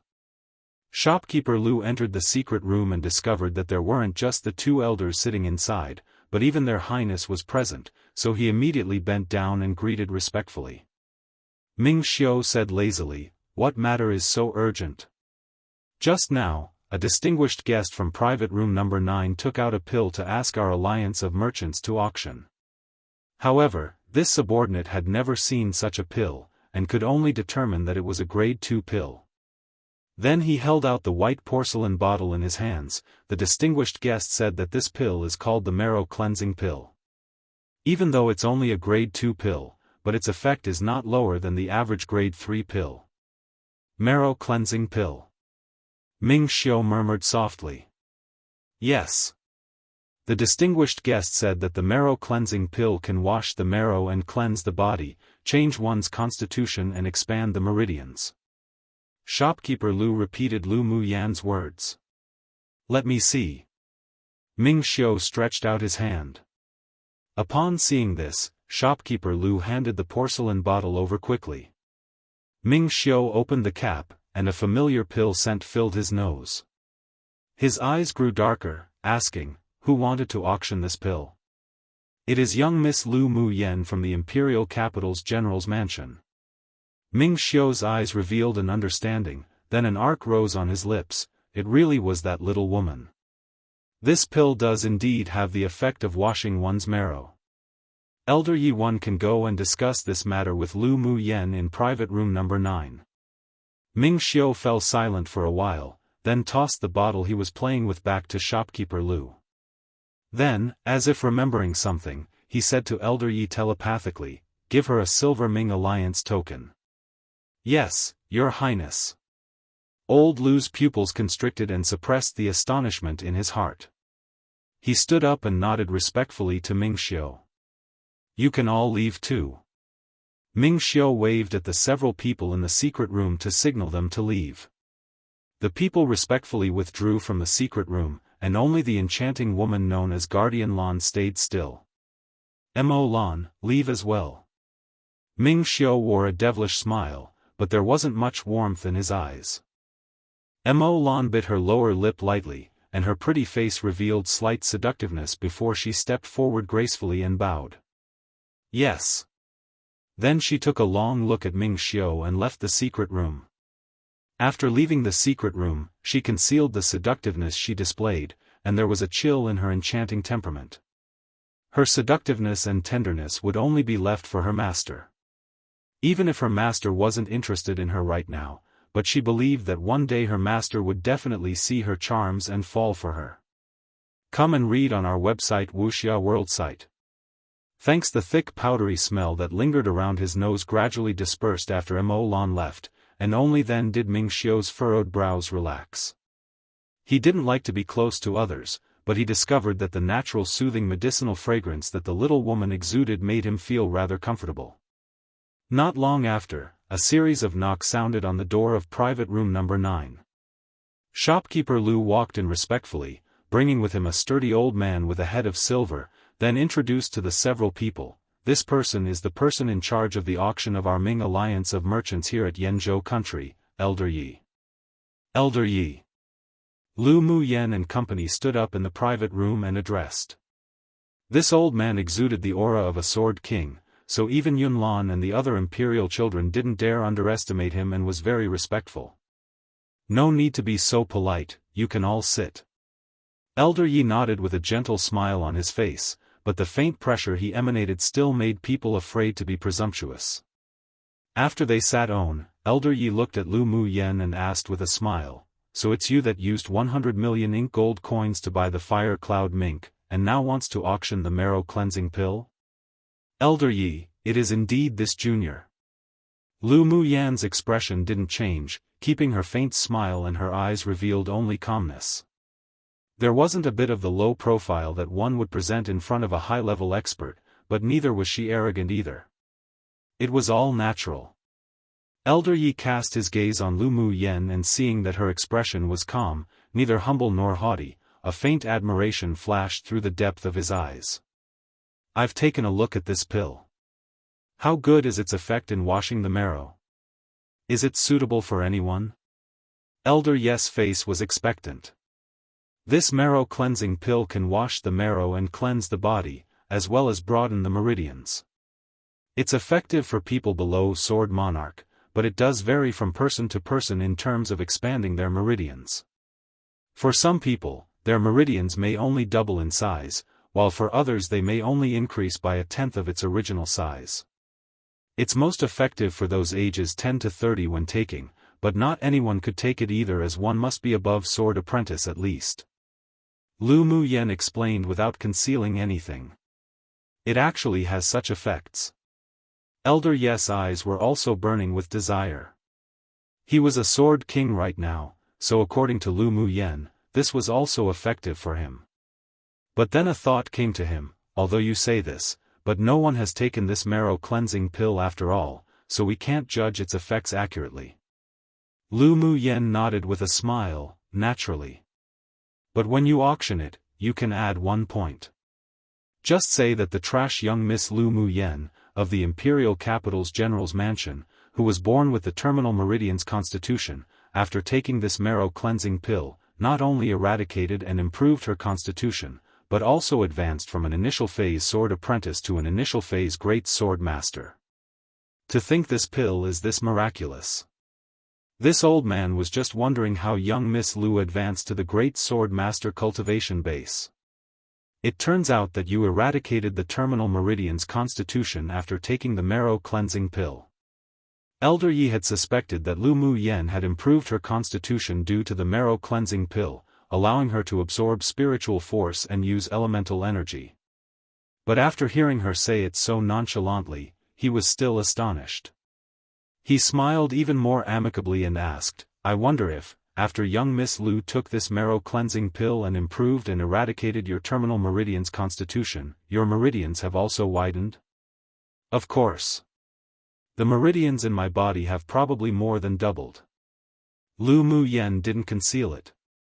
The better the effects of the marrow cleansing pill, the more conducive to the soaring of the auction price. Hearing these words, even the calm expression that Elder Yi deliberately presented, cracked. It was far too alluring to him. He fell silent for a moment, then asked, "Young Miss Lu, could you allow this old man to check your meridians? After confirming that there is one true instance of this marrow cleansing pill working, then its auction price will be even higher. If her meridians really did more than double, then that meant the speed of absorbing the spiritual force of heaven and earth would also be more than doubled. This sort of pill with heaven-defying effects would even make him scramble to it." "Sure." Lu Muyen nodded in agreement. Her mental energy was stronger than Elder Yi, so she wasn't afraid that he'd do anything to her secretly. Elder Yi stretched out his hand to probe Lu Muyen's veins, then swept it with his mental energy. The expression on his face was solemn, then he couldn't help but display excitement. He let go of Lu Muyen's hand and sighed with emotion, "Young Miss Lu, this grade 2 pill is indeed comparable to a grade 3 pill." Hearing what Elder Yi said, the expressions of the people in the private room changed. After Lu Muyen took this marrow cleansing pill, not only did she eradicate her terminal meridian's constitution, but also enlarged her meridians by more than double. Who wouldn't be tempted by such a pill? One different Yi. This one is, Yi Qing Han's clan is. Though same tone. Note, changed black gold coins to ink gold's coins. Just because I suddenly felt it sounded better and was a more accurate in translation. Changed it in all previous chapters too.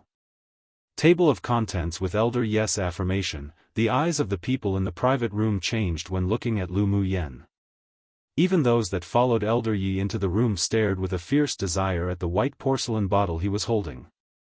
Elder Yi thought a bit, then asked Lu Muyen with a smile, "What starting price does young Miss Lu plan to set for this pill?" "I don't really understand these things, but I believe the Ming Alliance of Merchants will help me sell this at a good price. So I ask of Elder Yi to also set the starting price." Lu Muyen displayed a gentle smile. She showed a lot of trust towards the Ming Alliance of Merchants. Elder Yi nodded and smiled, saying, "Since that is the case, then this old man will set the price for young Miss Lu. Then I'll trouble Elder Yi." Lu Muyen replied politely.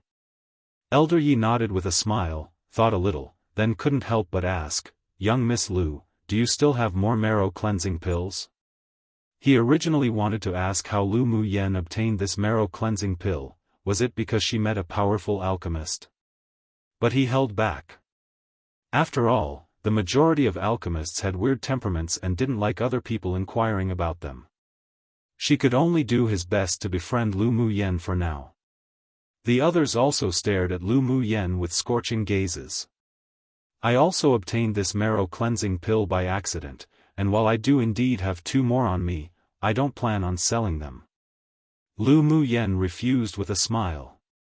Things that were rare were more expensive. She didn't want to suddenly take out so many at once, and as Yi Qing Han reminded, it wasn't suitable for her to reveal her identity as an alchemist.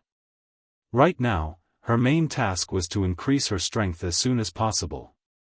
Then that truly is a pity.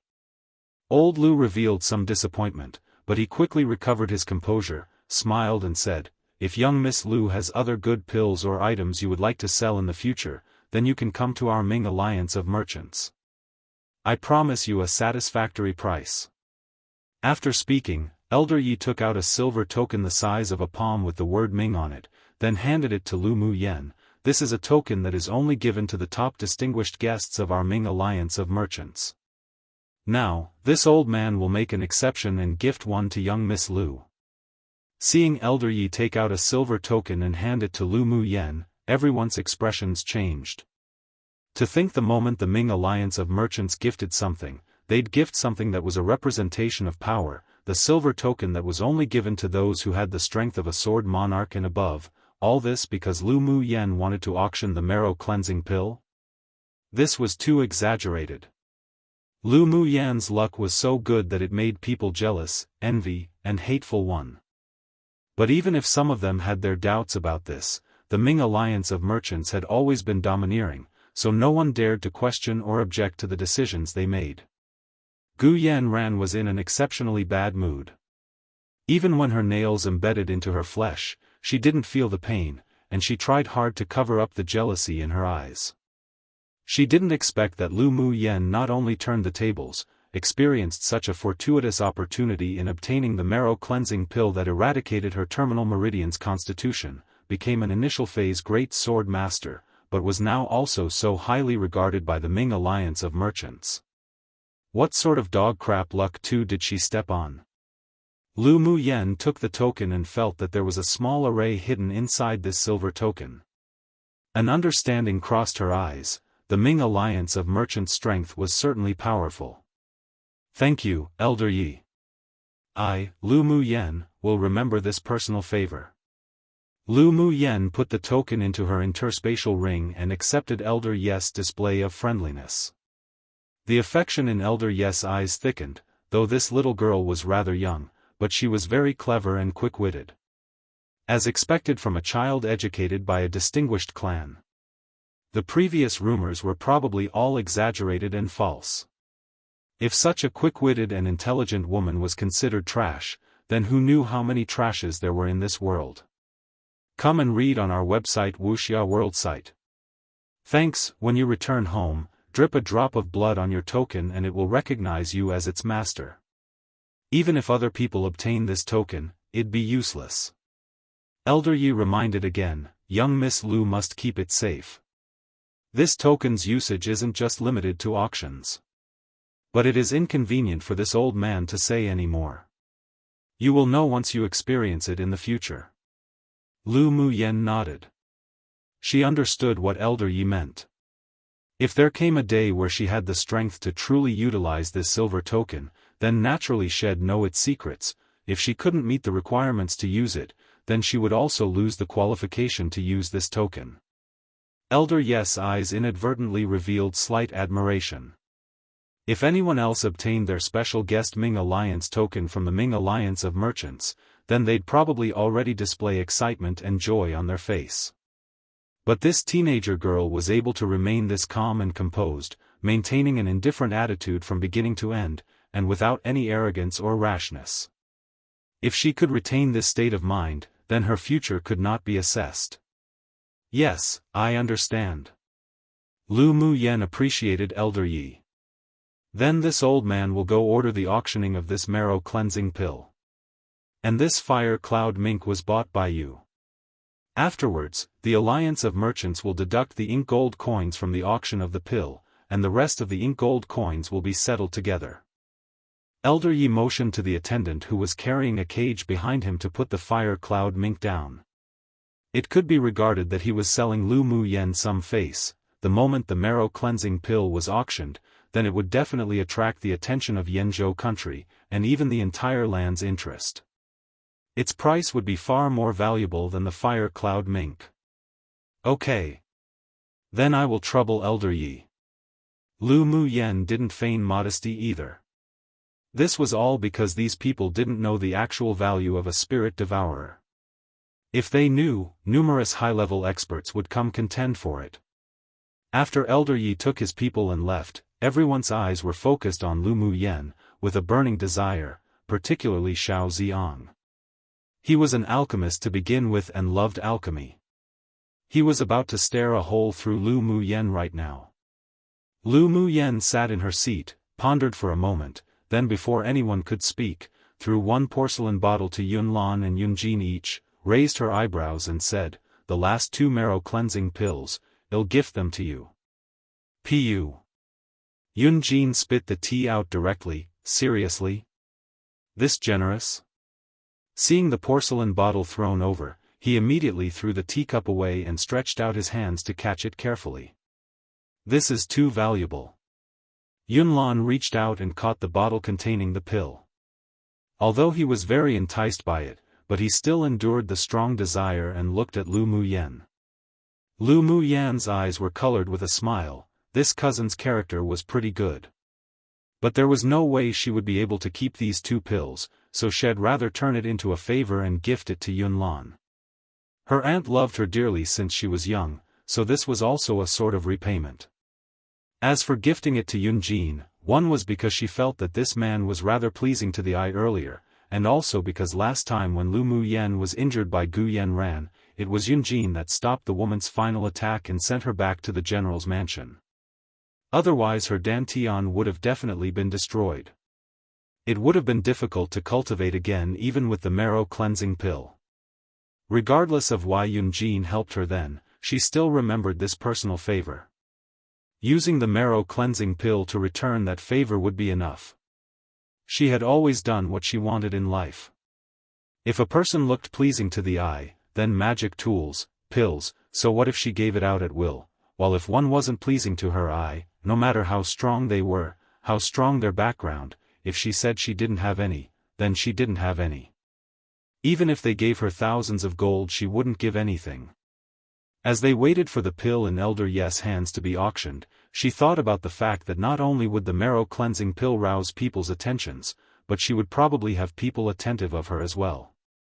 If she still had these two pills in her hand, then she'd definitely be harassed by many entities or other distinguished clans. Now that she gave it to Yunlan and Yunjin, then she could simply say she had no more, and no one could do anything about it. A popular colloquial saying in China, so it may be said a lot throughout this series. Two popular colloquial in China saying meaning someone was so lucky they didn't even know how these lucky things happened. Chapter 34, Respective Plans. Both of them were members of the Imperial family. Yunjin's maternal clan's background was also very strong, so she wasn't afraid of the Imperial family making things difficult for them after giving them the marrow cleansing pills. Just take it. My aunt has always doted on me like her own daughter. We're relatives, it's just a pill, no need to bother about it. Lu Muyen smiled, paying it no mind. Yunlan slightly revealed his gratefulness. He didn't expect that this cousin that he had only met a few times would be this forthright and generous. Though his Empress mother definitely played a large role. Alright. Then I won't be polite. This marrow cleansing pill is indeed very important to me. I'll remember this personal favor. If Mu Yen has anything you need in the future, you can come and find me. Yunlan promised with a smile. Sure. Lu Mu Yen blinked.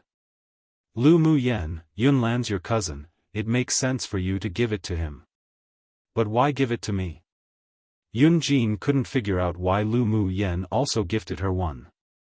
Unless it was just because of what happened earlier where he supported her with some money? But that's impossible.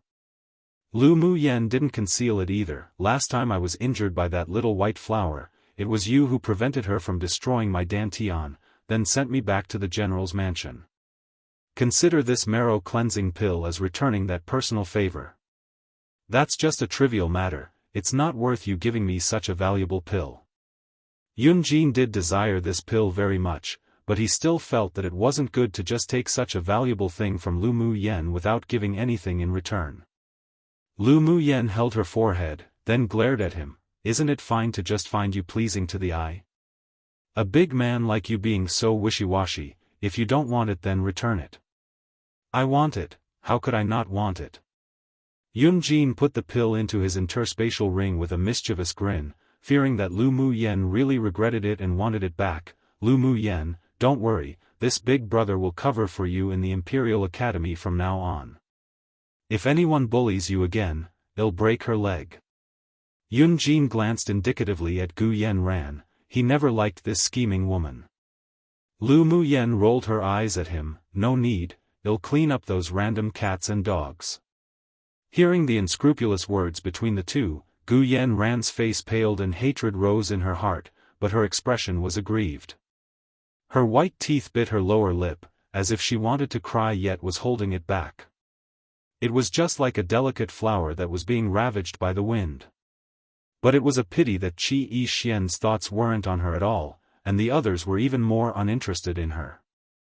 Her behavior was completely ignored. She took a deep breath and suppressed the urge to burst out immediately. Her nails were deeply embedded in her palm. After the Academy's annual competition, she would definitely strike Lu Mu Yen back into the dust she had been in before. As for the marrow cleansing pill, she would definitely obtain one to wash her marrow, cleanse her body and widen her meridians. Gu Yenran's eyes flickered. When the auction was over, she should enter the palace. She believed that her elder sister would definitely help her remove Lu Mu Yen and obtain the marrow cleansing pill. Lu Mu Yen, do you still have any more marrow cleansing pills? Can you sell one to me? Xiao Ziong couldn't help but look at Lu Mu Yen expectantly. He expected nothing from the one that was being auctioned. After all, he didn't bring many ink gold coins with him, but if he was given some time, he definitely could return to his clan and gather the ink gold coins necessary to buy the pill. Xiao Ziong's words also represented the feelings of the others. No sword master below sword monarch would be indifferent to this kind of pill. Lu Mu Yen shrugged and said, "No more. I've given my last 2 away." Hearing this, the face of those that also wanted to ask revealed disappointment. They all unanimously scoffed Spendthrift in their hearts and was exceptionally envious of Yun Jin's good fortune. But they didn't really believe that Lu Mu Yen no longer had any more marrow cleansing pills. Except, they needed to think about it for a little bit first. Yun Xian clasped the corner of her clothes tightly and the gentle smile on her face seemed a little forced. Marrow cleansing pill? She must obtain it. A vicious look of desire flashed across her eyes, and she couldn't help but start to hate Lu Mu Yen. Amongst those present, only Qi Yi Xian's feelings were the most complicated. He didn't deny that he was very tempted by the marrow cleansing pill, but he really couldn't lower his face and ask Lu Mu Yen for it. Seeing that she actually gifted 2 priceless marrow cleansing pills to Yun Lan and Yun Jin at no cost, his heart hurt as if it was being cut by a knife. Come and read on our website Wuxia World site. Thanks. Since when did Lu Mu Yen deliberately ignore him when she had something good? The former Lu Mu Yen would definitely cup the marrow cleansing pill in her hands and offer it to him as if offering a treasure, just to receive a casual compliment of his. Why did they suddenly become so estranged and unfamiliar? No. It should be why did Lu Mu Yen so resolutely abandon him? Qi Yi Xian raised his eyes and took a deep look at the stunning woman who smiled like the sun, while he felt gloomy. Lu Mu Yen courted him and now she wanted to abandon him? Don't even think about it.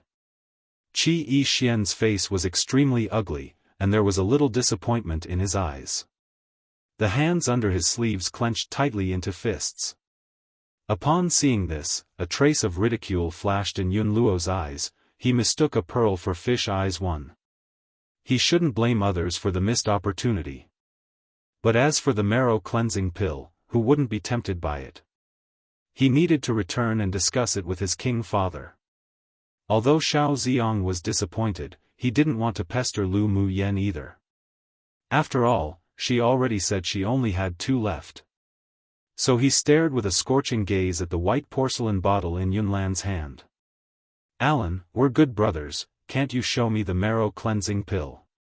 Seeing Lu Mu Yan's indifference, Yun Lan handed the white porcelain bottle to Xiao Ziong. He knew the nature of this friend of his, and he wouldn't pocket it for himself. Xiao Ziong took the bottle excitedly as if holding some sort of treasure, then carefully poured the pill out. A smooth, round pill fell into his hand and a pill fragrance spread throughout the entire private room, making one feel refreshed. With the smell alone, they knew how extraordinary the pill was. This is a grade 2 high-quality pill. The alchemist who refined this marrow cleansing pill must be a grade 2 alchemist at least. Xiao Ziong praised.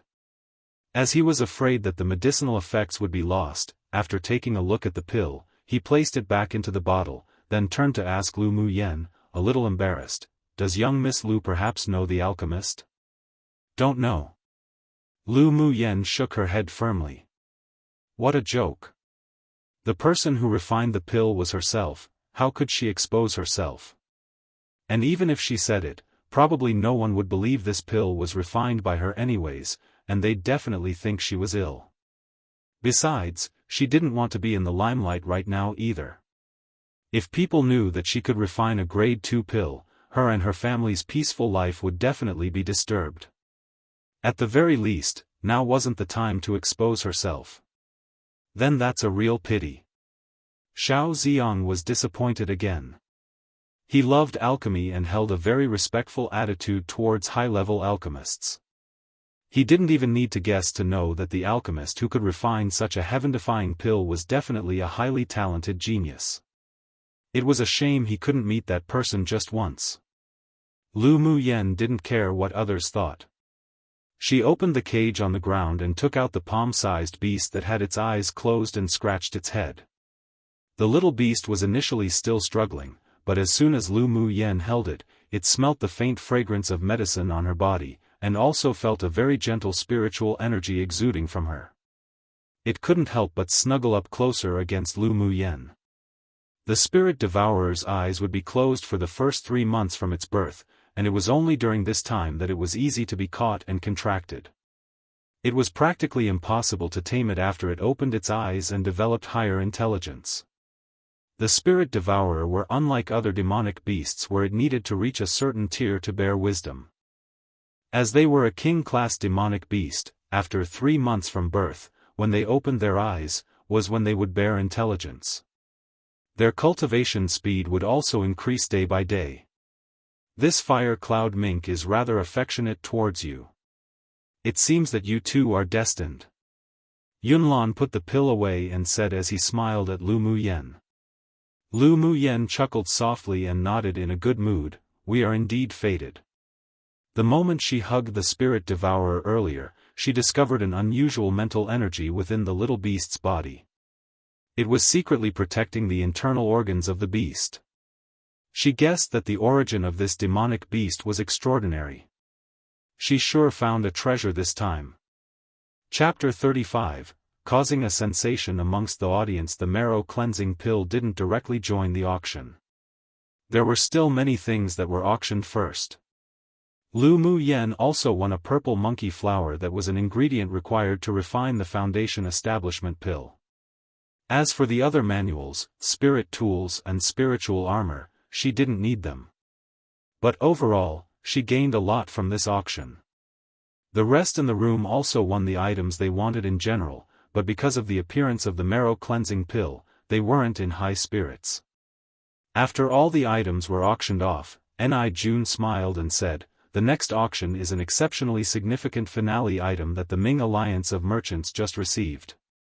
The auction of this finale product will also be personally presided over by our Alliance of Merchants high-level appraiser and the person in charge of the auction of Yenzhou country, Elder Yi. Wow! Hearing Ni Jun's words, the people below erupted. What sort of significant finale item could personally bother Elder Yi? He wasn't just a Sword King expert, but also a middle-level smith.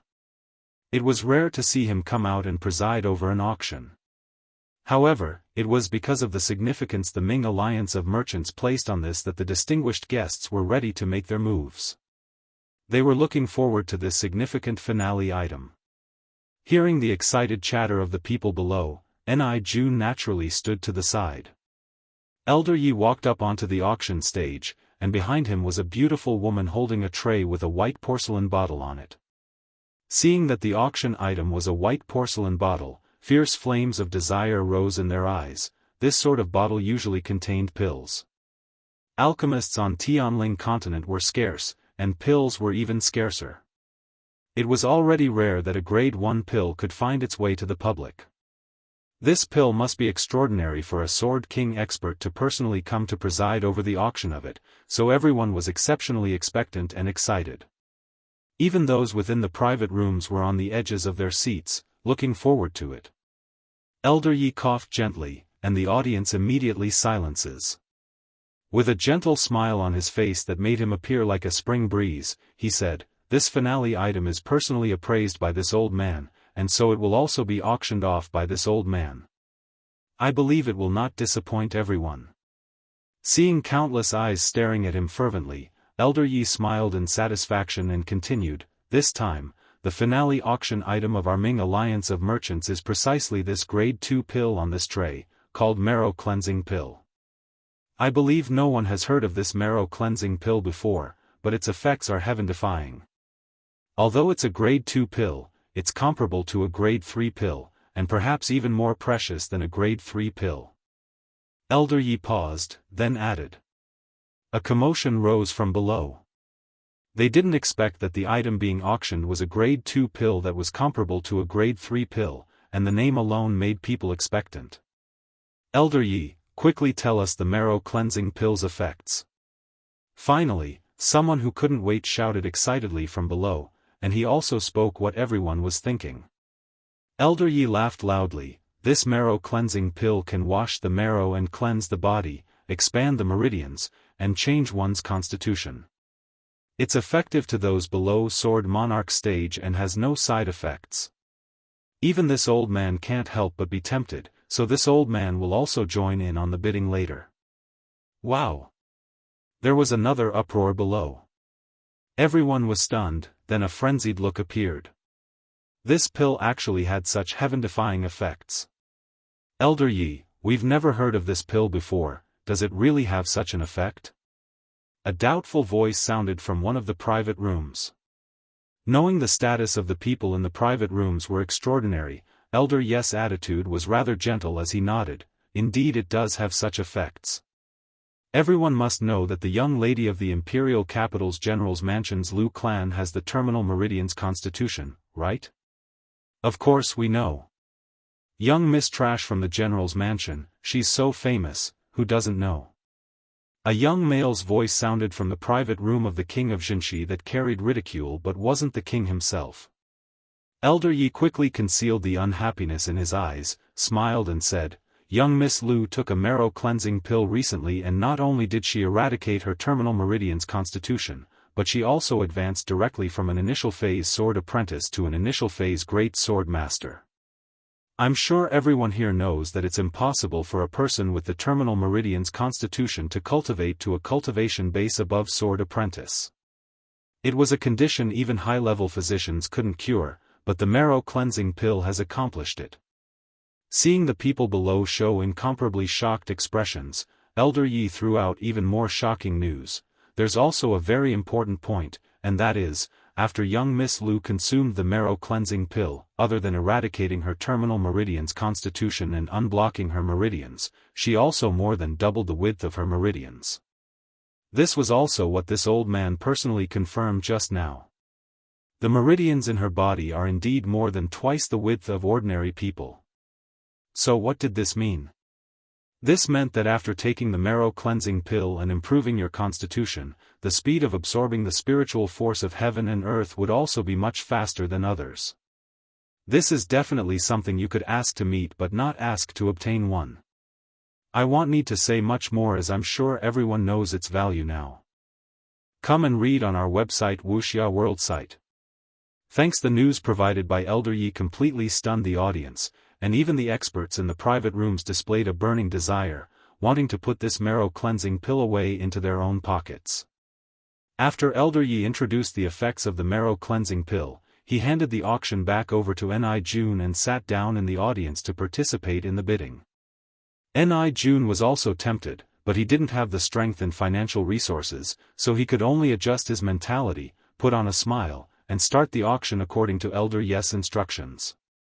The Ming Alliance of Merchants didn't stipulate that their members couldn't participate in the auction. On the contrary, if a member did participate, then during the transaction, they could enjoy a 2% discount. This was also a benefit for the members of the Alliance of Merchants. There were countless sword masters that wanted to join the Ming Alliance of Merchants, but those that were successful were as rare as phoenix feathers and qilin horns too. One needed both good resources, and naturally, the ability. I believe that what Elder Yi said is very clear, and everyone must understand the value of this marrow cleansing pill. I won't say much more now. Let the bidding begin. The starting price is 10 million ink gold coins. As soon as Ni Jun's voice fell, the bidding started one after another. 20 million.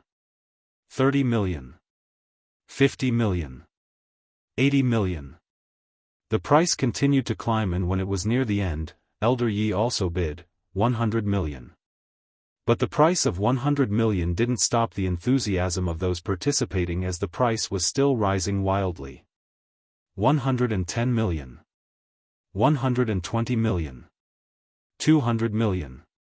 The price of 200 million exploded from a private room. Elder Yi cast his gaze towards that private room, and a sliver of understanding rose in his eyes, but it didn't stop his desire for the marrow cleansing pill. 230 million. 250 million. 260 million. Suddenly, another person joined from another private room. 270 million. Elder Yi continued. 280 million. There was slight rage in this voice, probably because it had reached their baseline. The person in the other room fell silent, then continued, 290 million. 300 million. Elder Yi's face changed slightly, but his tone was still relaxed. He had gained a lot of savings since joining the Ming Alliance of Merchants over the years, so it was fine. The price exceeded the baseline of the other party, and in the end, the other two people in their private rooms had no choice but to stop. After all, in a small, medium-strength country like Yenzhou country, there were very few people who could take out more than 300 million ink gold coins. In the end, Elder Yi won the marrow cleansing pill for 300 million ink gold coins. Several people pitted that they missed the marrow cleansing pill because they didn't bring enough ink gold coins and decided to inquire about the origin of the pill after the auction. One, it's so rare it's practically unobtainable for the majority of the population. 2, popular idiom meaning something is very, very scarce or rare. Qilin is often translated as unicorn, but it's not quite right, because a unicorn is a separate creature in China, so I'm leaving the original pinyin. The idiom is, but if I just said Lin horns it doesn't quite make sense, so yeah. Chapter 36, Ming Xiu's order. The price also shocked the people in the private room with Lu Muyen. They cast enviable gazes towards her. In an instant she became a wealthy woman. Even if they were given some time to go gather money, they wouldn't be able to come up with this much ink gold coins. Yun Jin proudly flaunted to the several people, looks like I made a profit. It's actually worth 300 million ink gold coins. Looking at the handsome face of Yun Jin's that was asking for a beating, Yun Luo couldn't help but give him an "are you an idiot" look. But he was still very envious within, though it wasn't that he was envious of this cousin obtaining a pill that cost 300 million, but the fact that he obtained marrow cleansing pill. Xiao Xiang also couldn't help but roll his eyes at Yun Jin, who revealed a face full of cockiness. But inside, he also desperately yearned for that marrow cleansing pill. After today's auction, the marrow cleansing pill would become a sensation throughout the entire Yenzhou country, and even spread to other countries on Tianling continent. It would become even more difficult to obtain one then. There was killing intent hidden in Gu Yanran's eyes. She couldn't understand why the sky and the earth had turned upside down in only less than 3 months for Lu Muyen. Aside from her own family background, she was better than Lu Muyen in every way, so why wasn't she the one that obtained that marrow cleansing pill? How hateful she felt. Lu Muyen naturally felt the killing intent from Gu Yanran towards her. But as a once almighty cultivator of the cultivation world, it was impossible for her to worry about an inferior enemy like her. After the Academy's annual competition, she would properly serve this self-righteous little white flower. The 7th Princess Yun Xian was also exceptionally envious of Lu Muyen, and even felt a little unfair, disliking Lu Muyen more and more. On the surface she continued to wear a gentle smile, but she decided that after returning home, she would definitely discuss this properly with her consort mother. Even if she didn't like Lu Muyen, it would still be beneficial to win her over somehow. As a princess of the empire, and also as an influential and popular student of the Imperial Academy's heaven class, Yun Xian naturally didn't like her limelight to be overshadowed by a woman that was known amongst the distinguished clans as trash in the past. But she also understood how to endure while holding great desire and determination for the marrow cleansing pill. Qi Yixian's face sunk. He was actually very conflicted. He hoped that Lu Muyen was dazzling, and yet he also wanted to hide her away so that she would only shine for him. After the auction ended, Lu Muyen carried the Spirit Devourer to a separate transaction room of the Ming Alliance of Merchants to clear the deal. Young Miss Lu has arrived. Sit. Elder Yi waited with a smile on his face in the room, appearing very happy to have been able to win the marrow cleansing pill. Lu Muyan's lips curled up into a smile. Congratulations, Elder Yi. Maybe Elder Yi could even advance to a sword monarch expert after cleansing your marrows. Ah! Hearing Lu Muyan's words, Elder Yi was put in a good mood. He had been stuck at the peak phase Sword King stage for more than 20 years. If he could really utilize the marrow cleansing pill's effects to cleanse his marrow and widen his meridians, then he had confidence in breaking through to the Sword Monarch stage. Then he'll accept young Miss Lau's auspicious words. If this old man successfully advances into the Sword Monarch stage, then he'll consider it as owing a personal favor to young Miss Lu. Lu Muyan didn't expect Elder Yi to be this straightforward. A Sword Monarch's personal favor was hard to obtain, particularly becoming acquainted with someone like Elder Yi who was also a high-level appraiser. Since the other party extended an olive branch too, then Shed naturally accept it, then he'll accept it with thick skin. Elder Yi nodded appreciatively. He usually disliked hypocritical people, so seeing that Lu Muyan could judge the hour and size up the situation 3, was not being hypocritical, and possessed a likable temperament, he felt fonder of this little girl. Young Miss Lu, your marrow cleansing pill was sold for 300 million ink gold coins. After deducting the 2% commission fee for the Ming Alliance of Merchants, as well as the price of the fire cloud mink you bought, this is the rest. Elder Yi took out a purple crystal card, ready to transfer the money over. Lu Muyan took out her purple crystal card and handed it to Elder Yi. Elder Yi, could I exchange the ink gold coins into purple gold coins?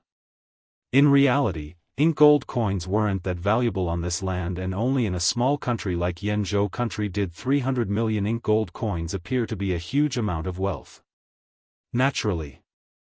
Elder Yi took the card and directly converted the ink gold coins to purple gold coins and transferred it to her card. Thank you. Lu Muyan put the card away, smiling.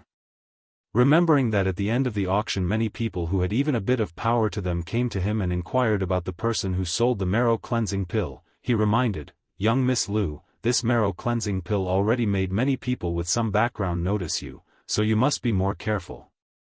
After Lu Muyan allowed him to release the news that her terminal meridian's constitution was eradicated after consuming the marrow cleansing pill, he believed that many people would go find her, and even the Lu clan, if they couldn't obtain news off of him.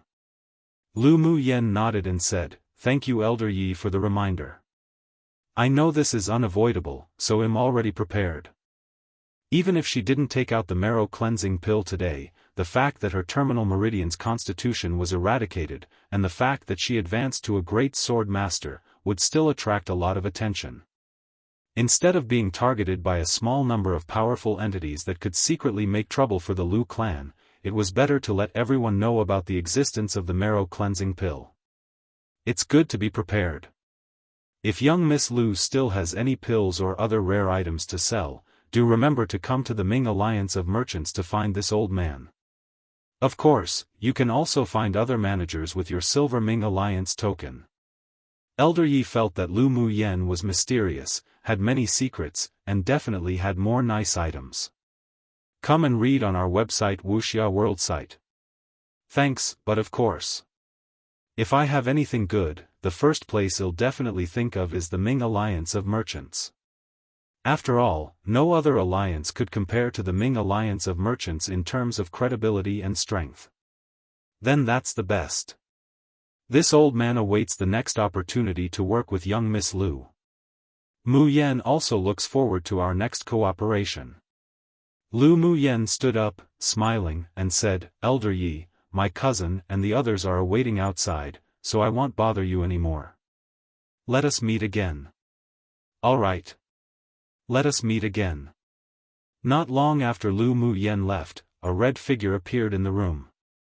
Seeing the visitor, Elder Yi greeted respectfully, Your Highness. Did you give her the silver token?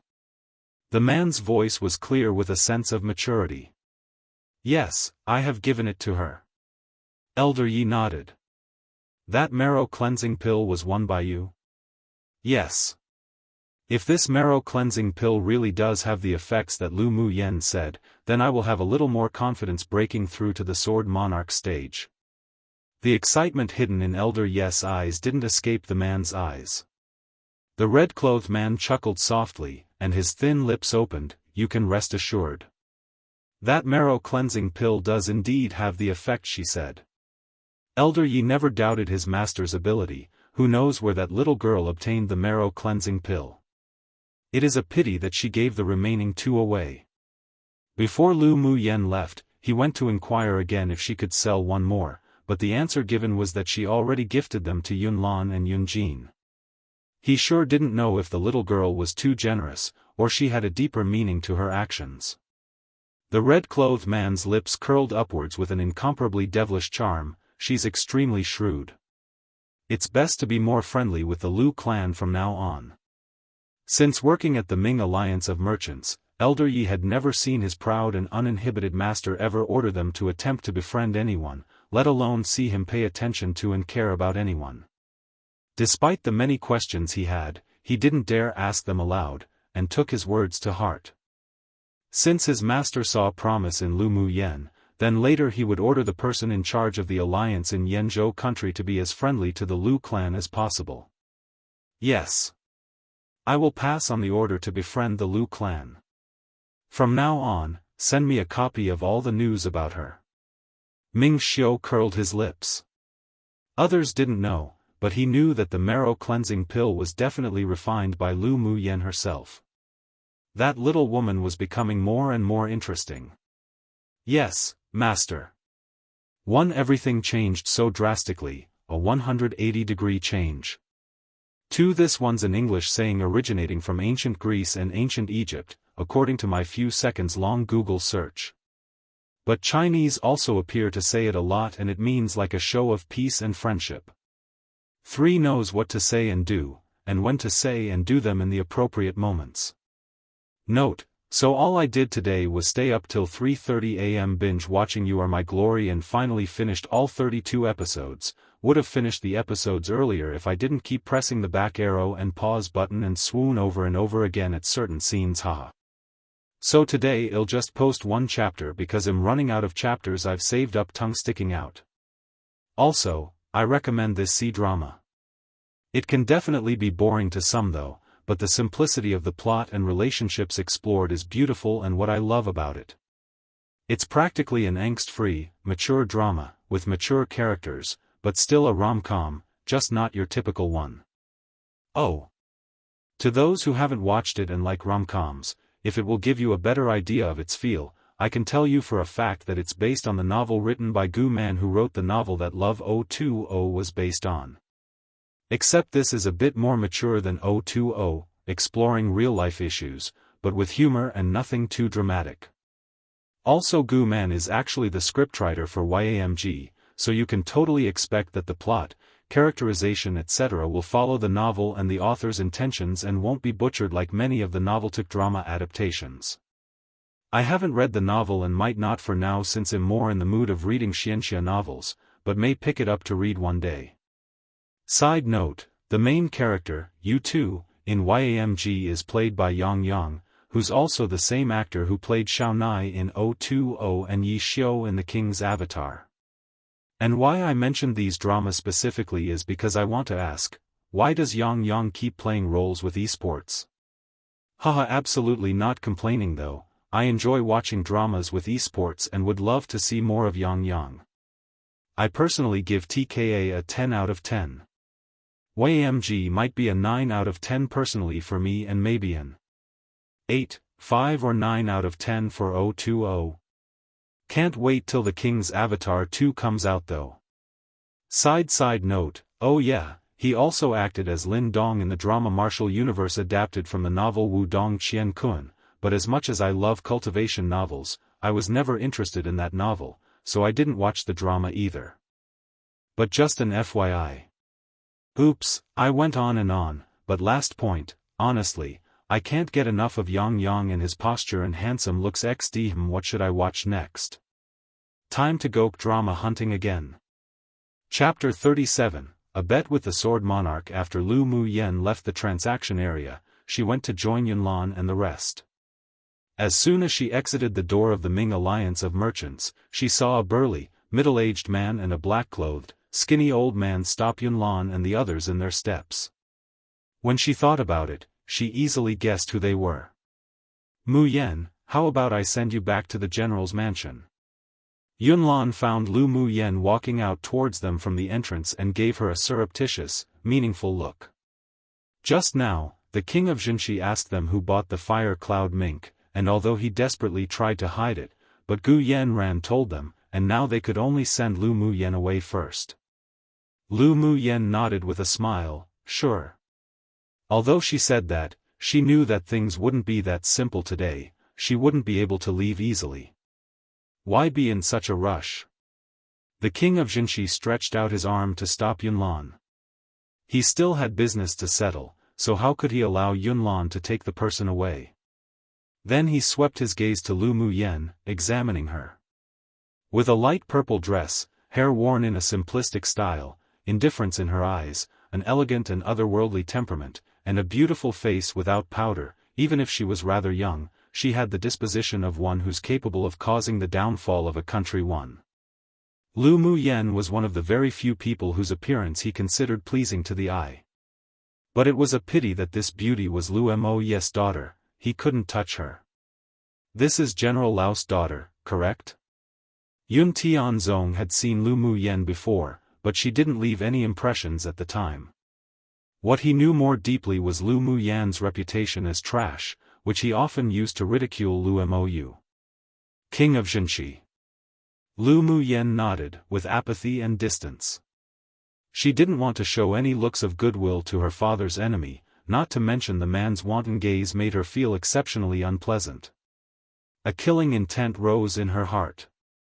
You won the fire cloud mink?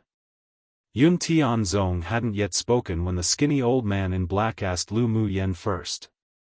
Lu Mu Yan's expression didn't change as she nodded, yes. Hand it over to this old man now, what this old man said before is still valid. I owe you a personal favor. The black-clothed old man was expressionless with a sharp look in his eyes. Apologies, senior, this junior's answer remains the same. Wanting to take advantage of his seniority and age and bully the weak, as if she'd allow that. Little girl, this old man is a sword monarch expert. Didn't your father teach you the principle of being kind to others? The black-clothed old man's eyes were full of displeasure and a pressure that only belonged to the strong spread from him. Ever since he advanced to a sword monarch, there were fewer people who didn't give him any face. Lu Mu Yan's lips curled into a smile, and yet it couldn't be considered a smile. One couldn't understand what she was feeling as she looked at the man's eyes fearlessly. Presumably senior also understands the rules of an auction, right? The person with the highest price wins the item. This has been the unchanging principle since old times.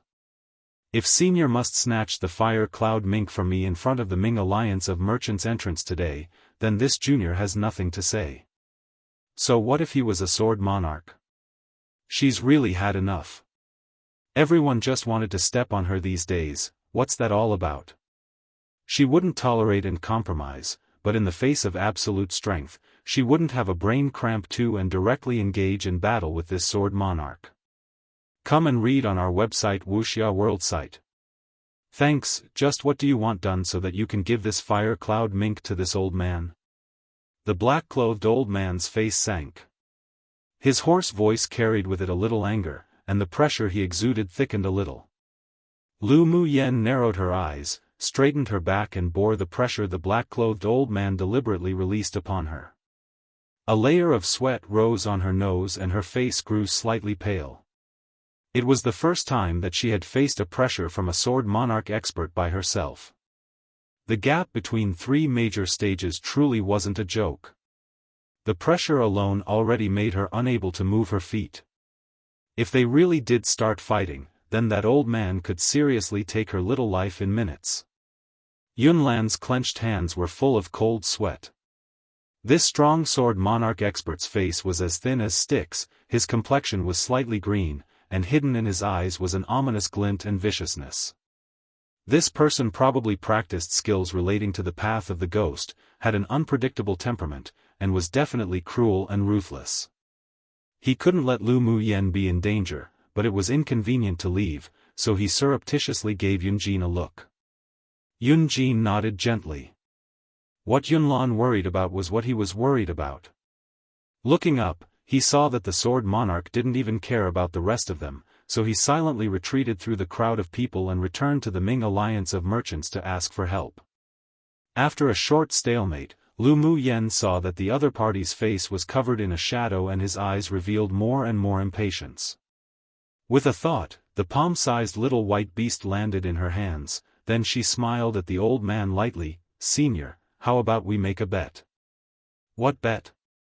The black-clothed old man glanced at the little white beast with a flame of desire in his eyes. Then he raised his eyes and looked at Lu Muyen to see what sort of tricks she wanted to play. "Since this little beast is important to both of us, then why not see what it chooses? How about that?" Lu Muyen smiled generously and said, "If the fire cloud mink recognizes Senior as its master, then I will give it directly to Senior, without taking a cent, and I won't need Senior to owe me that personal favor. But if it still chooses this junior, then it proves that it is more fated with this junior. I ask that Senior let go when that happens." Lu Muyen didn't forget the appropriate respect that should be given to experts, but her attitude and tone was neither humble nor haughty. The black-clothed old man's lips curled up slightly. He probed the fire cloud mink's forehead using his mental energy and discovered that nothing suspicious had been done to its sea of consciousness, so he nodded, "Fine." He secretly laughed at Lu Muyen's naivety. Everyone only knew that he was a sword monarch expert, but they didn't know that he was also a spirit beast master. It was just a tier 2 demonic beast. Even if he was only a low-level spirit beast master, he could still easily obtain it. "Then, Senior, please." Lu Muyen's lips curled up, placed the little beast on the floor, then took a few steps back. Because the auction just ended, there were many people who were attracted by the news of their bet, and those that wanted to watch a show all stopped and crowded around.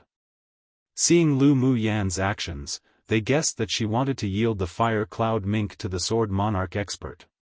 But to give herself a proper way out of the embarrassing situation, she made such a meaningless bet. Gu Yanran's clenched hands beneath her sleeves suddenly loosened and her eyes revealed a sense of gloating. For a demonic beast, she even dared to offend a sword monarch expert. Lu Muyen was truly an idiot. When the time came when she lost her bet, it was like losing one's army on top of losing one's wife 3. She'd just wait to watch this trash start crying when the time came. And at this time, Ming Xiao, who was about to exit the Ming Alliance of Merchants with Elder Yi, stopped in his steps. He watched with interest as he folded his arms and leaned against a stone pillar at the entrance. Seeing his master suddenly stop, Elder Yi looked at Ming Xiao, befuddled, and asked, "Your Highness? Let's take a look first." Ming Xiao cast his gaze on Lu Muyen. He sure wanted to see what tricks this little woman would use to win this bet. One idiom describing a devastatingly beautiful woman. A woman so beautiful that she could make monarchs focus solely on her and disregard their land and people, causing their country's downfall. 2 Chinese equivalent to brain fart. So in this context, she won't do stupid things. 3 Chinese idiom meaning suffering a double loss after trying to outsmart the enemy as the enemy outsmarted them. Chapter 38, Monarch Ming. The black-clothed old man took a couple of steps forward and lifted the fire cloud mink from the ground, a strange smile on his face. He chanted an incantation to subdue the demonic beast. After chanting, he cut his index finger with a wind blade made from elemental energy, then dripped a drop of blood onto the little beast's flame-like cluster of hair. With a faint smile on Lu Muyen's face, she folded her arms and watched the black-clothed old man's performance, with ridicule in the depths of her eyes. With this old man's meager ability, he still wanted to subdue the spirit devourer? It truly was a daydream. A cup of tea's worth of time had passed, yet the drop of blood on the fire cloud mink's forehead still hadn't been absorbed into its body. The black-clothed old man was startled, and his eyes filled with a hazy shadow. He took out a red talisman from his interspatial ring, continued to mutter the incantation, then he tapped with his thin fingers and the red talisman entered the little beast's body. Afterwards, he formed a seal in the air that carried strong elemental energy and forcibly inserted it into the little beast's sea of consciousness. The drop of blood on its forehead squirmed a few times. A bright light shone from his turbid eyes. This was his trump card as a spirit beast tamer for contracting beasts. He didn't believe that he couldn't handle a mere tier 2 demonic beast. Just when everyone thought that the drop of blood would successfully merge with the fire cloud mink's body, there was a sudden change. The black-clothed old man's blood essence directly burst on top of the little beast's forehead, turning into more than a dozen little droplets of blood that splattered onto the old man's face. Meanwhile, the fire cloud mink's entire body began to twitch as if it were ill. Disbelief surfaced in the black-clothed old man's eyes. What? He actually failed. How could that be possible? Squeak! With the black-clothed old man failing to contract the beast, the little beast in his hand not only twitched, but frothed at its mouth and its 4 small paws curled together, whimpering. Those present who knew a spirit beast master had all guessed the reason for the little beast's current reaction. Only when spirit beast masters failed in their forced contract would the demonic beast's meridians and internal organs be harmed, then finally convulse until death. Seeing this sort of reaction from the spirit devourer in the black-clothed old man's hand, Lu Muyan's faint smile vanished, and a coldness replaced it. "Senior, can you now return the fire cloud mink to me?" Lu Muyan suppressed the cold killing intent that emerged in her heart and asked expressionlessly. The pain suffered by her demonic beast today would definitely be returned to this damned old bastard tenfold. Humph, what's the use of a demonic beast that couldn't even withstand a contract seal?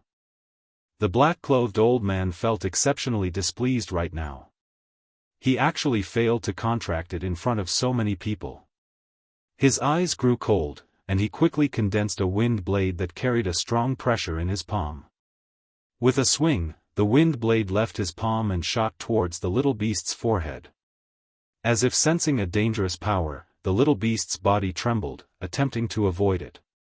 But because of its limited strength, it was ultimately restrained by the black-clothed sword monarch, unmovable, and could only wait for death. Right when the onlookers saw that the wind blade was about to fall onto the fire cloud mink's head, they all sighed with pity at what a waste it was to kill a demonic beast that was worth 100 million. Yet who knew that at that moment, a misty fire suddenly appeared in front of the black-clothed old man, holding a jade pendant magic tool to block the wind blade, only for it to instantly split into numerous halves. But Lu Muyan's wrist blocked the little beast's head, stopping the fatal blow. However, her wrist was marked with a deep bloody wound, and blood flowed down incessantly. At this moment, everyone's eyes were focused on the light purple figure. Blood fell drop by drop from her slender, white arms onto the little beast's pure white fur, then slowly bloomed, as scarlet and dazzling as a red spider lily that grew on the shores in the netherworld. Come and read on our website Wuxia World Site. Thanks. Ming Xiu's face beneath the mask was fearfully grim, and the coldness in his eyes was evidently apparent, as if it would condense into frost. "Senior, can you return my demonic beast to me now?" Lu Muyan didn't look at the wound on her wrist, but instead looked directly at the black-clothed old man, her gaze cold, as she emphasized each word. The black-clothed old man was startled by the coldness in her eyes, then huffed coldly. This girl suddenly gave him a very dangerous and strange feeling. She could not be left alive. As soon as her voice fell, he gathered elemental energy in his palm, then extended his arm to strike Lu Muyan's chest. The black-clothed old man practiced ghostly skills from the Yin sect, so he was exceptionally sensitive to danger. Such inexplicable feelings of unease helped him escape numerous life and death catastrophes. His principle in life was that he would rather kill mistakenly than let anyone go, and when it was necessary to kill, then he definitely wouldn't be soft. So he pretended to be infuriated by Lu Muyan's actions and released the pressure of a sword monarch to its entirety. "You dare to stop and provoke this old man, you're seeking death one." Lu Muyan was also infuriated. This damned old bastard was truly pushing her buttons. She closed her eyes, then a silver talisman seal condensed in her sea of consciousness. Taking advantage of the fact that the black-clothed old man was unprepared, she utilized her flash step to its maximum, grabbed the little beast with one hand, then after her phantom flashed a few times, the strong palm strike unexpectedly missed its target. But the speed between the two was too fast, so many of the spectators didn't see clearly, and before they even had time to recall the movements just now, the black-clothed old man took action once again. A long sword appeared in his hand, then he frantically channeled his elemental energy into the sword. Today, he must cut down this girl that dared challenge his superiority, and who could become a hidden danger in the future. After the sword made a buzz sound, he slashed down in the air, and a sword aura that carried violent energy cut down like the autumn gale that swept the fallen leaves too. Where the sword aura passed, cracks spread in zigzags across the limestone flooring. The crowd all felt the terror of the sword aura and surmised that Lu Muyen was over. Muyen! Yunlan yelled, but even he couldn't stop the trajectory of the sword aura. Lu Muyen narrowed her eyes and continued to form seals with her hands, and a large web much like a spider's detached from her sea of consciousness. The strength of a sword monarch definitely couldn't be underestimated. Her face gradually paled as her spiritual energy was rapidly being deprived, but a blue mental energy tempest was forming in her sea of consciousness. Just when her mental energy was about to exit and turn into a physical shield, a sudden earth-shattering pressure fell from the sky and easily destroyed the black-clothed old man's sword aura. How bold! To dare fight in front of our Ming alliance of merchants' door and destroy my shop's facade. It is unforgivable. A powerful voice resounded across the sky, and the entire imperial capital was shocked by it.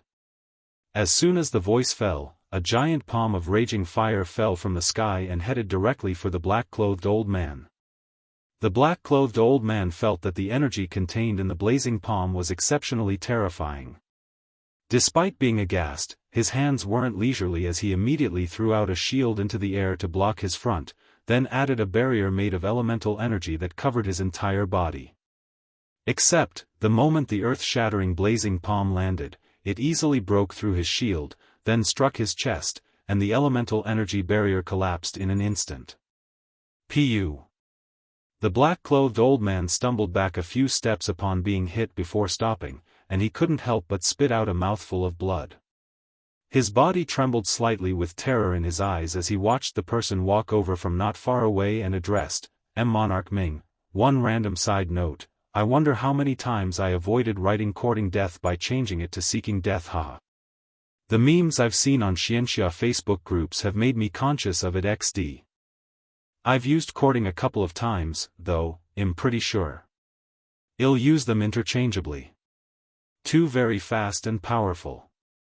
Chaper 39, you owe this highness another favor. Following, a series of soft elemental energy fell from the sky and enveloped the scattered pieces of stone caused by the black-clothed old man's sword aura and slowly pieced together one by one. In just a moment, the bluestone one flooring's cracks slowly closed and was restored to its original state. Upon seeing this, Lu Muyen retracted the secret skill she was about to use, and the spider thread-like mental energy also dispersed into nothingness, submerged in her sea of consciousness, as if it had never appeared before. Woman, you owe this highness another favor. A male voice with a sense of magnetic maturity brushed past Lu Muyen's ears like a spring breeze. The coldness in Lu Muyen's eyes was replaced by a faint smile. It was indeed Ming Xiao, that devilish man, that acted. When the giant blazing palm struck, she felt the elemental energy fluctuation belonged to Ming Xiao, and an inexplicable sense of trust rose in her heart. Lu Muyen turned around upon sensing something and raised her eyes to see the valiant, tall, and imposing man, wearing a silver mask, elegantly walk over. His red robe danced flamboyantly with the wind, and a domineering aura naturally exuded from him, defeating all the men present. Others were like his foil, just like how the light of fireflies could never compete with the bright moon. Monarch Ming. The black-clothed old man clutched his chest, his face extremely ugly, while his eyes revealed slight fear. He was afraid of this man that walked towards him from the bottom of his heart. Monarch Ming, the highness of the nine-layer hall too that the Ming alliance of merchants was subordinate to.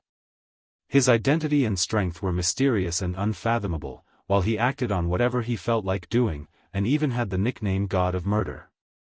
Amongst the sword monarchs, he was unmatched, and even sword sovereigns didn't dare provoke him. Ming Xiao looked askance at him, his voice as cold as water. You recognize this highness?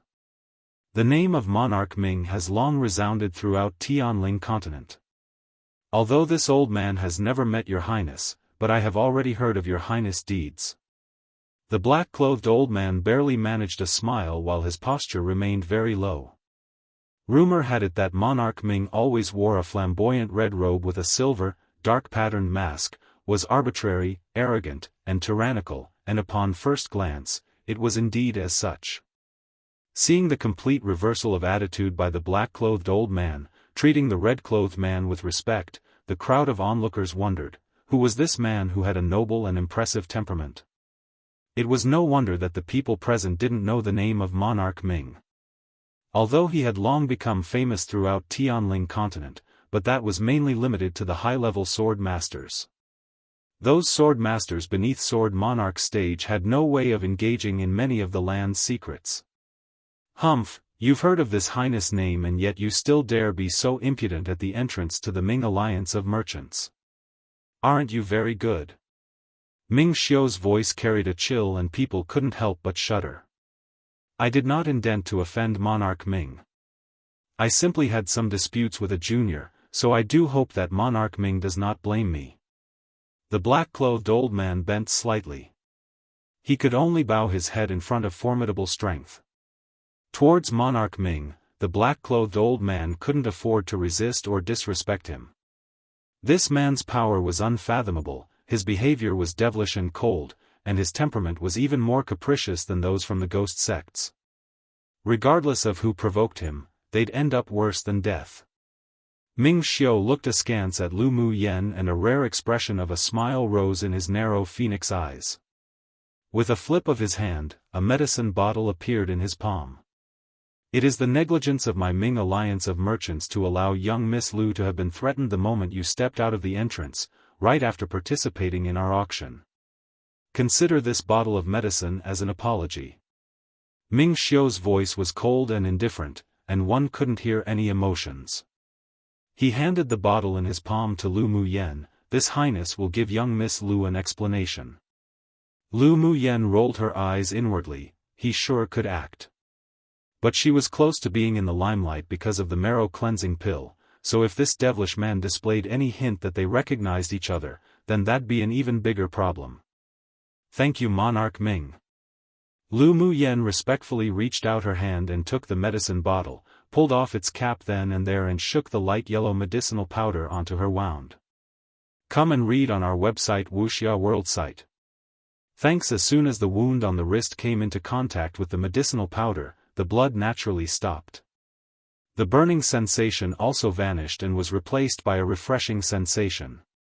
As expected, she knew this devil's items would be extraordinary. He just casually took out a bottle and it was powder from crushed grade 3 healing pills. The black-clothed old man's heart thumped erratically, and the strong sense of unease grew even stronger. He secretly regretted attacking Lu Mu Yen at the entrance to the Ming alliance of merchants and should have snuck into the Lu mansion at night, kidnap the beast and kill her. As a sword monarch, even if you aren't ashamed of attacking a kid at the great sword master stage, this highness feels it to be irksome. Ming Xiao stretched out his hand lazily and clapped twice. Two masked men in black exuding the pressure of an expert suddenly appeared from the shadows, carrying a dangerous aura. Their cultivation base was also above the old man. Master. The two knelt respectfully and awaited Ming Xiao's order. Give him to the law enforcement unit. Those who dared provoke the alliance must be punished according to the law. The Ming alliance of merchants had announced several rules of theirs long ago, and even organized a special law enforcement unit that specifically punished those that dared provoke the alliance, or those that had malicious intents towards the alliance. After being arrested, they wouldn't be killed, but they definitely wouldn't end up nice. Upon hearing Monarch Ming's plan to give him to the law enforcement unit, terror rose in the black-clothed old man's heart. He knew about that place, and heard that after entering, living was worse than death, and no one would be able to exit without peeling a few layers of skin. 3. Please be merciful, Monarch Ming. I am the outer elder of our Yin sect and plead of your highness to not bother with this matter considering our sect. I will never offend the Ming alliance of merchants next time. The black-clothed old man's posture was very low. Even though he was a sword monarch, but in front of Monarch Ming, he was nothing. He didn't dare provoke this arrogant and domineering man at all. Ming Xiao squinted at the black-clothed old man, greedy for life and fearful of death. It truly was a waste of his cultivation as a sword monarch. Normally he'd be too lazy to take action, but this time this person hurt Lu Mu Yen, which made him exceptionally displeased. He was unforgivable. Take him away. Ming Xiao waved his hand casually at his two subordinates. Monarch Ming, you cannot treat me like this. I am a member of the Yin sect, don't you push people too far. The black-clothed man was essentially a sword monarch. He was already disgraced enough from acting so lowly before, yet Monarch Ming still didn't give him any face. So what about the Yin sect? It has never entered this highness' eyes. Ming Xiao huffed coldly. He had long been displeased with the Yin sect. So what if he killed him in public, let alone just throwing him to the law enforcement unit? The black-clothed old man's heart sank. He mobilized all the elemental energy he had and gathered it in his palm, then bit his fingertip until it bled and quickly chanted an incantation. He'd attempt to escape using the Yin sect's escape skill, the blood illusion skill. If he could successfully escape, then he wouldn't be forcefully captured by the Ming Alliance of Merchants law enforcement unit. As for how to deal with the arrest order given by the Ming Alliance of Merchants, he would think of it later. A ray of blood-red light slowly emerged from the black-clothed old man. Just when it was about to envelop him whole, a golden chain flew out from each of the hands of Ming Xiao's two black-clothed subordinate, locking him in place. It even interrupted the secret skill he attempted to use to escape. The black-clothed old man's eyes were full of dismay and attempted to use his sword skills to resist. However, he couldn't utilize any of his elemental energy as they were forcefully suppressed by the golden chains, and it was then that horror rose in his eyes. As he was being taken away by the two, the black-clothed old man turned his head and glared at Lu Mu Yen with hostility and killing intent. It was all that little girl's fault today. If he could come out alive from the Ming Alliance of Merchants law enforcement unit's control, then he must refine her into a mummy to dispel his hatred. Lu Mu Yen sneered, this damned old bastard even had killing intent towards her now, but who knew who'd kill who in the future. The black-clothed sword monarch expert being locked by the golden chain, then disappearing with the two men in black caused everyone present to look at Ming Xiao with horror and fear. Just who was this man? One minor change from limestone to bluestone. 2 Pretty sure the name of his hall is a reference to the 9 layers of heaven in Chinese mythology. 3 They'd be put through a lot of agony and wouldn't come out unscathed. Chapter 40 The secret within the spirit devourer's body. Ming Xiao didn't care about the glances of the people around him. His long and narrow phoenix eyes looked at Lu Mu Yen deeply, but it was only fleeting, so fast that no one could catch it. He stopped talking, turned, and disappeared from here completely. After Ming Xiao left, Elder Yi walked forward and asked Lu Mu Yen with a gentle smile, "Is young Miss Lu all right?" "Thank you for Elder Yi's concern, I'm fine." Lu Mu Yen shook her head with a smile. Feeling the trembling of the little beast in her hand grow more and more intense, her eyes sank, but she remained smiling. "Elder Yi, I have something to do, so I'll leave first." "That's fine, please do as you see fit, young Miss Lu." Elder Yi noticed the little beast in Lu Mu Yan's hand wasn't in good condition and sighed inwardly, what a pity. Lu Mu Yan nodded, then she took out a wooden whistle that hung around her neck and blew it. In only a few breaths, a bright, white tailwind horse appeared in front of everyone. She addressed Yunlan and the others, then mounted the tailwind horse while carrying the spirit devourer. She left the premises of the Ming alliance of merchants and headed for the Lu clan.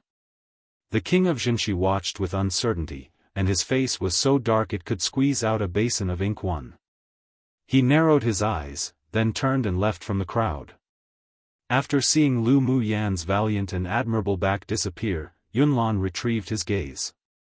As soon as he turned his head, he saw the others stare at Lu Muyan's back in a daze as well.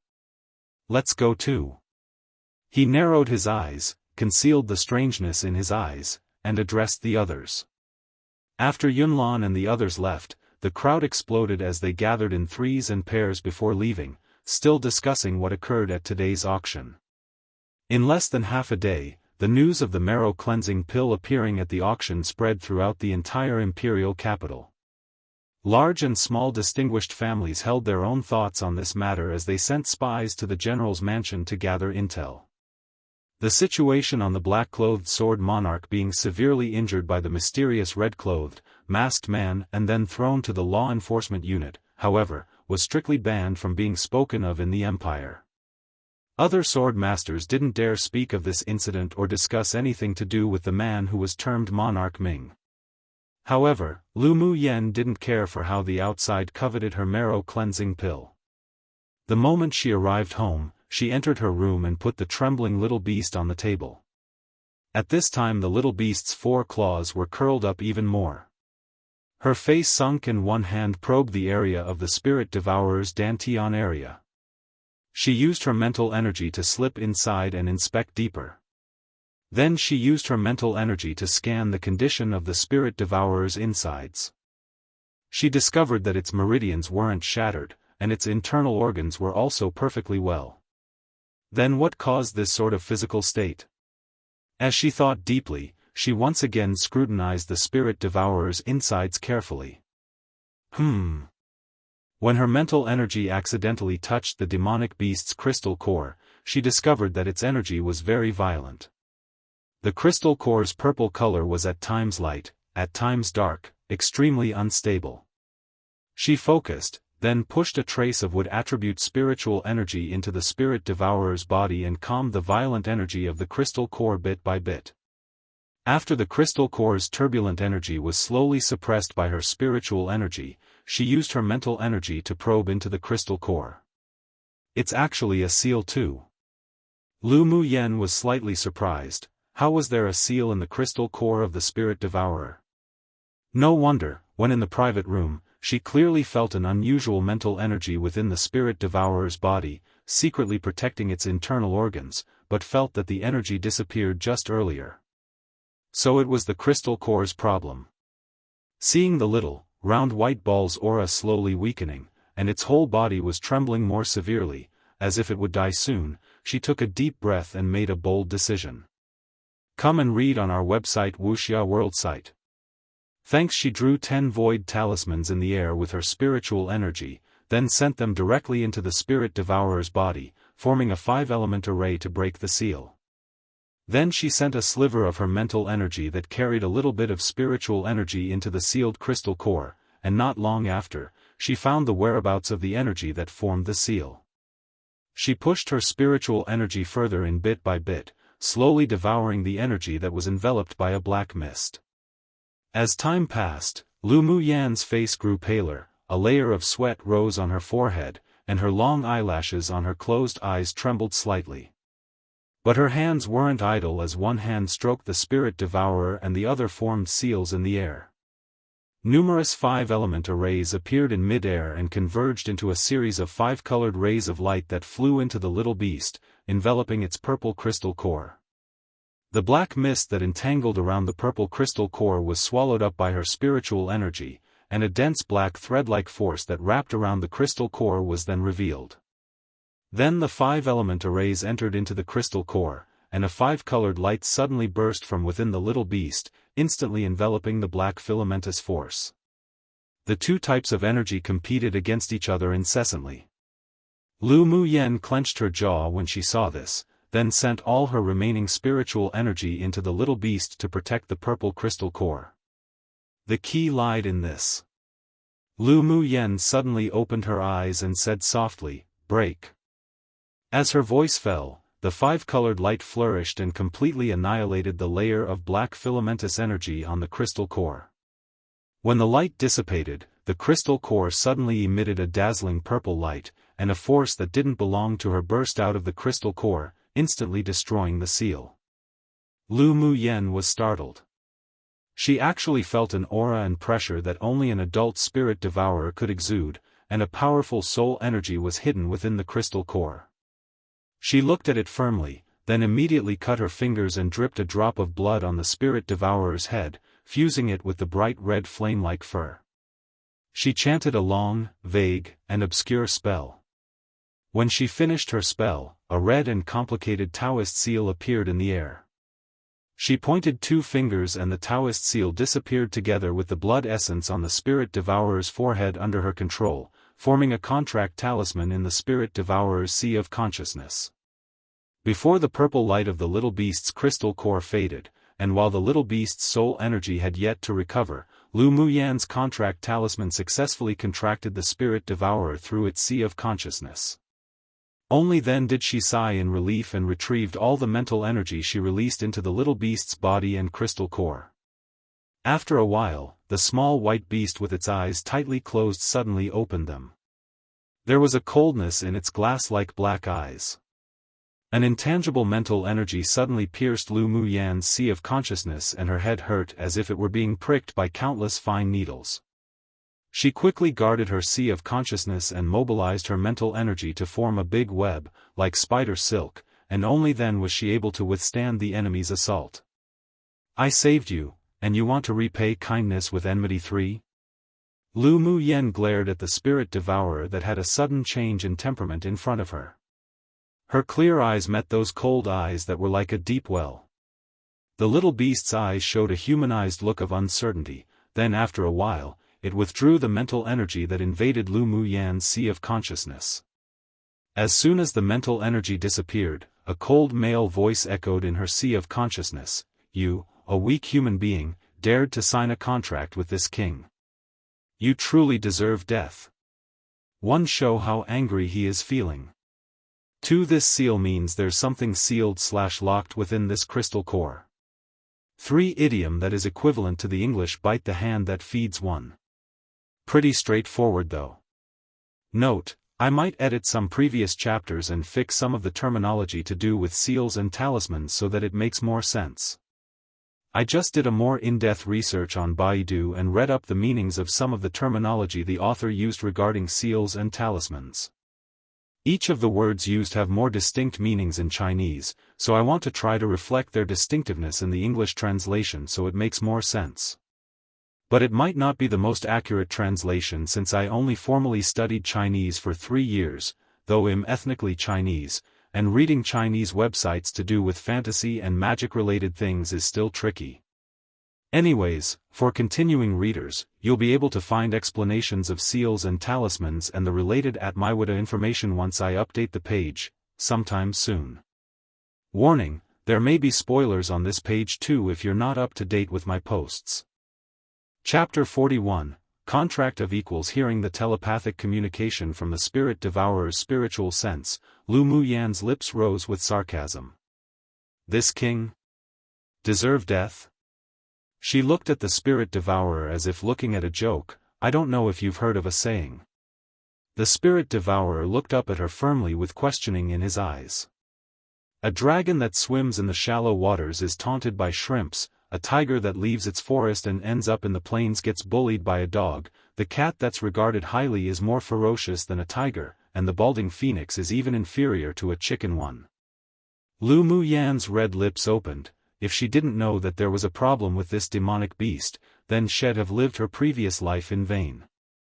The little beast's eyes widened, and a trace of anger flashed in his cold eyes, but, in an instant, his eyes grew dim again. Lu Muyen chuckled softly and looked at the spirit devourer as she leaned her chin on her hand. I don't want to inquire about your secrets, but my guess is that you must really want to strengthen yourself right now, right? So what if it's a yes? There was a haze in the cold eyes of the spirit devourer. This woman's intelligence didn't appear to be like someone who's in their teens. I performed a contract of equals incantation spell. so we're not in a master-servant relationship. Lu Muyen fell silent, then raised her eyebrows and continued, how about we cooperate? At first glance, this spirit devourer definitely had an extraordinary origin. Just earlier, when the powerful soul energy broke away from the seal, she changed the type of contract incantation spell she used. Towards the strong, she would give them the respect they deserved.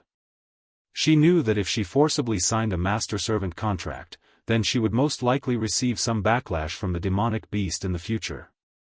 Many superior demonic beast species would rather die than succumb to being a human spirit pet, so she'd rather dig a hole from the very beginning that it would jump down into willingly too. What she lacked right now were helpers.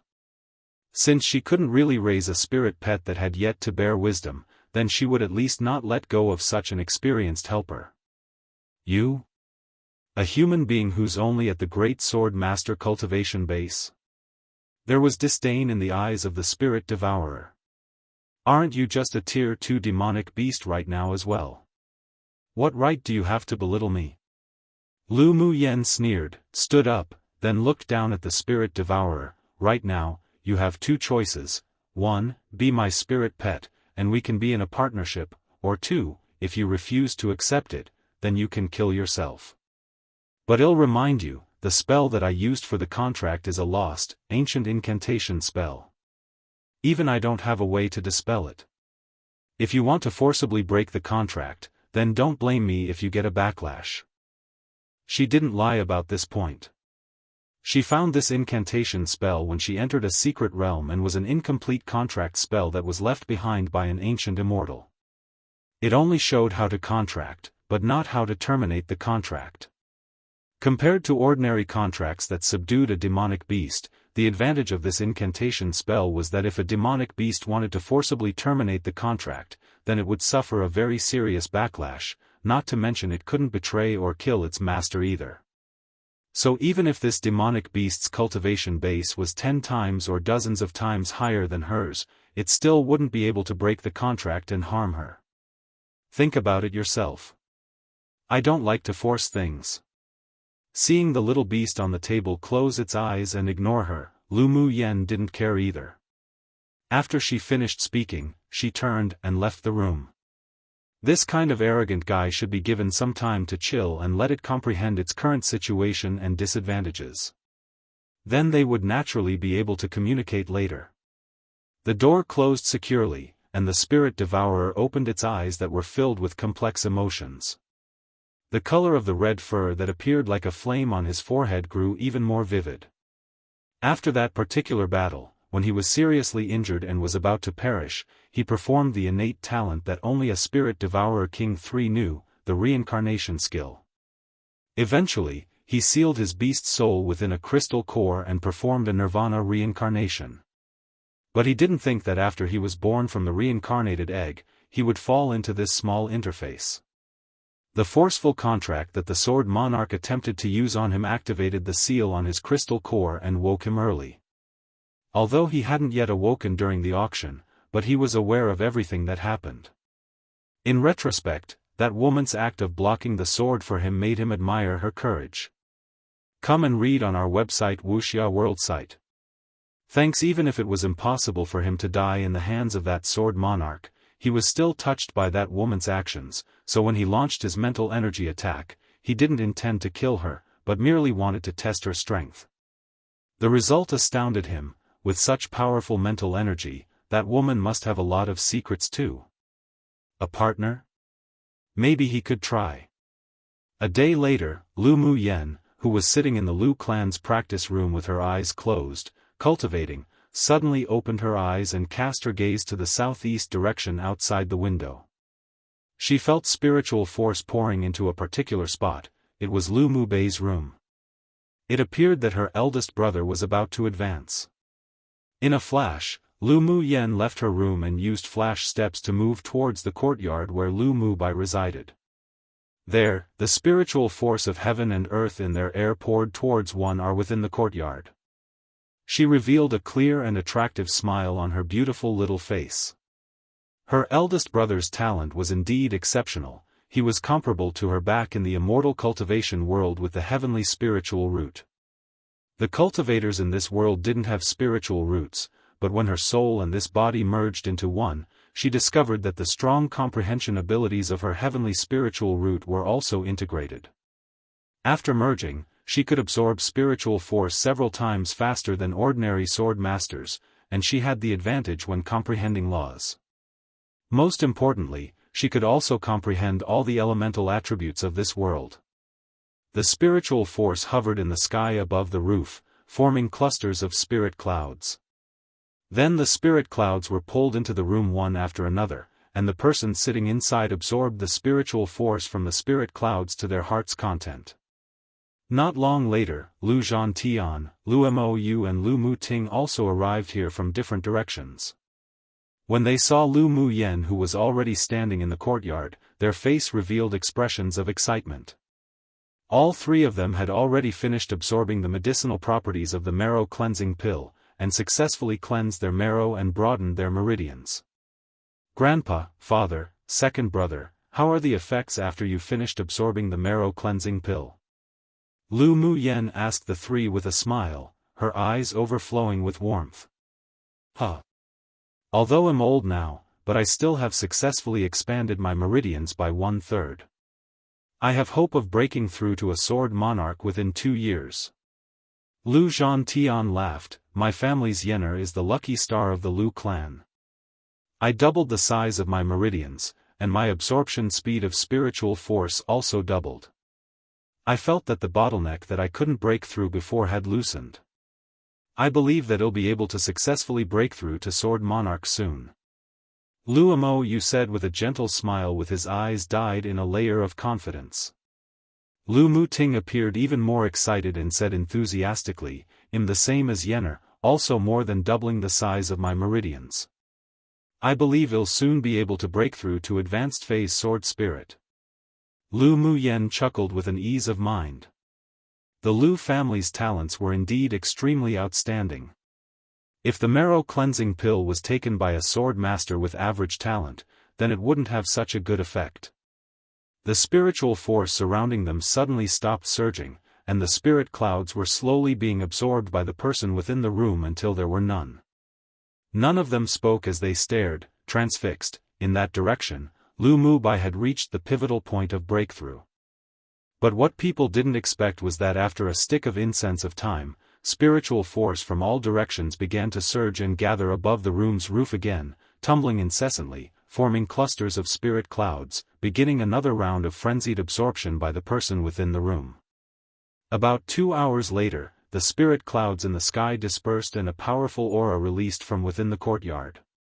Lu Muyan's eyes brightened. Eldest brother succeeded in breaking through to Sword King. Eldest brother is so abnormal. Lu Muting pouted, unreconciled, but the joy in his eyes revealed that he was also exceptionally happy and excited. Her grandfather also laughed aloud, then said, my Lu clan has gained another Sword King expert today. Lu Mo's handsome and elegant face also revealed gratification. Lu Mubei's advancement brought their Lu clan's overall strength to another level. A poem by an unknown Ming dynasty poet that's used to describe a person who loses their position and status etc., are even less than those who used to be their inferiors/weaker ones. To dig a hole for someone to jump into means to prepare a trap. In this case, her trap is to make the spirit devourer remain contracted to her willingly by giving him better conditions. 3. The author used instead of. This wasn't the first time, it happened once before, but that time I was certain it was a typo. But this time, it's possible it's a hint at the beast's real identity that's slightly different to a spirit devourer? They're very similar translations, since both mean devourer. I'll fix it in the future depending on which one the author uses and whether she gives us a more definitive explanation of this beast. Chapter 42, Lu Mubai advances at the same time Lu Mubai was advancing. Within the restricted area of Yenzhou country's Imperial Palace, a white-haired old man opened his eyes and dashed out of the restricted area. He stood in the air, standing in the direction of the general's mansion. What a strong energy fluctuation during advancement. He narrowed his eyes, then laughed. The Lu clan has birthed another Sword King. Not bad, not bad. In the main hall of the Imperial Palace, a middle-aged man in purple clothes walked out of the main hall, felt the spiritual force surge in the direction of the general's mansion, then touched his Buddhist beads in his hands. The Lu clan has birthed another Sword King. Lu Mu Bai is indeed exceptionally talented. In the imperial capital, a green-clothed old man expressed surprise within a hillside wooden house that sat in an area with plentiful spiritual force where birds sang and fragrant flowers bloomed. Such a powerful and grand advancement. Lu clan's little boy truly is worthy of being the #1 prodigy of the empire. In a courtyard of a distinguished clan, there were 3 people currently chatting in their seats, when suddenly they felt the spiritual force incessantly surge in one direction. They immediately stood up and stared, transfixed, in the direction of the Lu clan. After the spirit clouds in the sky scattered, one of the middle-aged men said, "The new Sword King of the Lu family, it must be Lu Mu Bai. Didn't he just advance to an advanced phase sword spirit not long ago? How did he advance to the Sword King stage so fast?" A young man asked with a complicated expression. "Marrow cleansing pill. I guess he must have obtained the marrow cleansing pill." A light shone from the eyes of a man not yet 20 years of age behind the 2 men. Yes. Yunlan and Yunjin both received a marrow cleansing pill from Lu Mu Yan. How could Lu Mu Bai, who's Lu Mu Yan's eldest brother, not have it? The man who spoke before clenched his fist with a face of certainty. Then he turned to the middle-aged man with excitement in his eyes. "Father, the effect of the marrow cleansing pill seems to be even better than what the rumors said." "Marrow cleansing pill?" The middle-aged man murmured, then laughed aloud. "Let's go visit the Lu clan now to congratulate Lu Mu Bai's advancement." An old woman sat cross-legged atop a deep pond. She retracted her gaze that fell on the sky, then immediately received a message from her family. "Marrow cleansing pill?" The old woman stood up from atop the deep pond and walked on its surface towards the shore step by step. "For the clan, it looks like I must personally visit the Lu clan." Similar scenes occurred across Yenzhou country. Lu Mu Bai's advancement, accompanied with the previous situation on the marrow cleansing pill, once again caused a sensation in the entire imperial capital. The general's mansion in the imperial capital. A gentle, handsome, white-clothed man walked out of the room in the courtyard. He was tall and slender with an ethereal, otherworldly temperament. His entire person naturally exuded a feeling of a fallen immortal.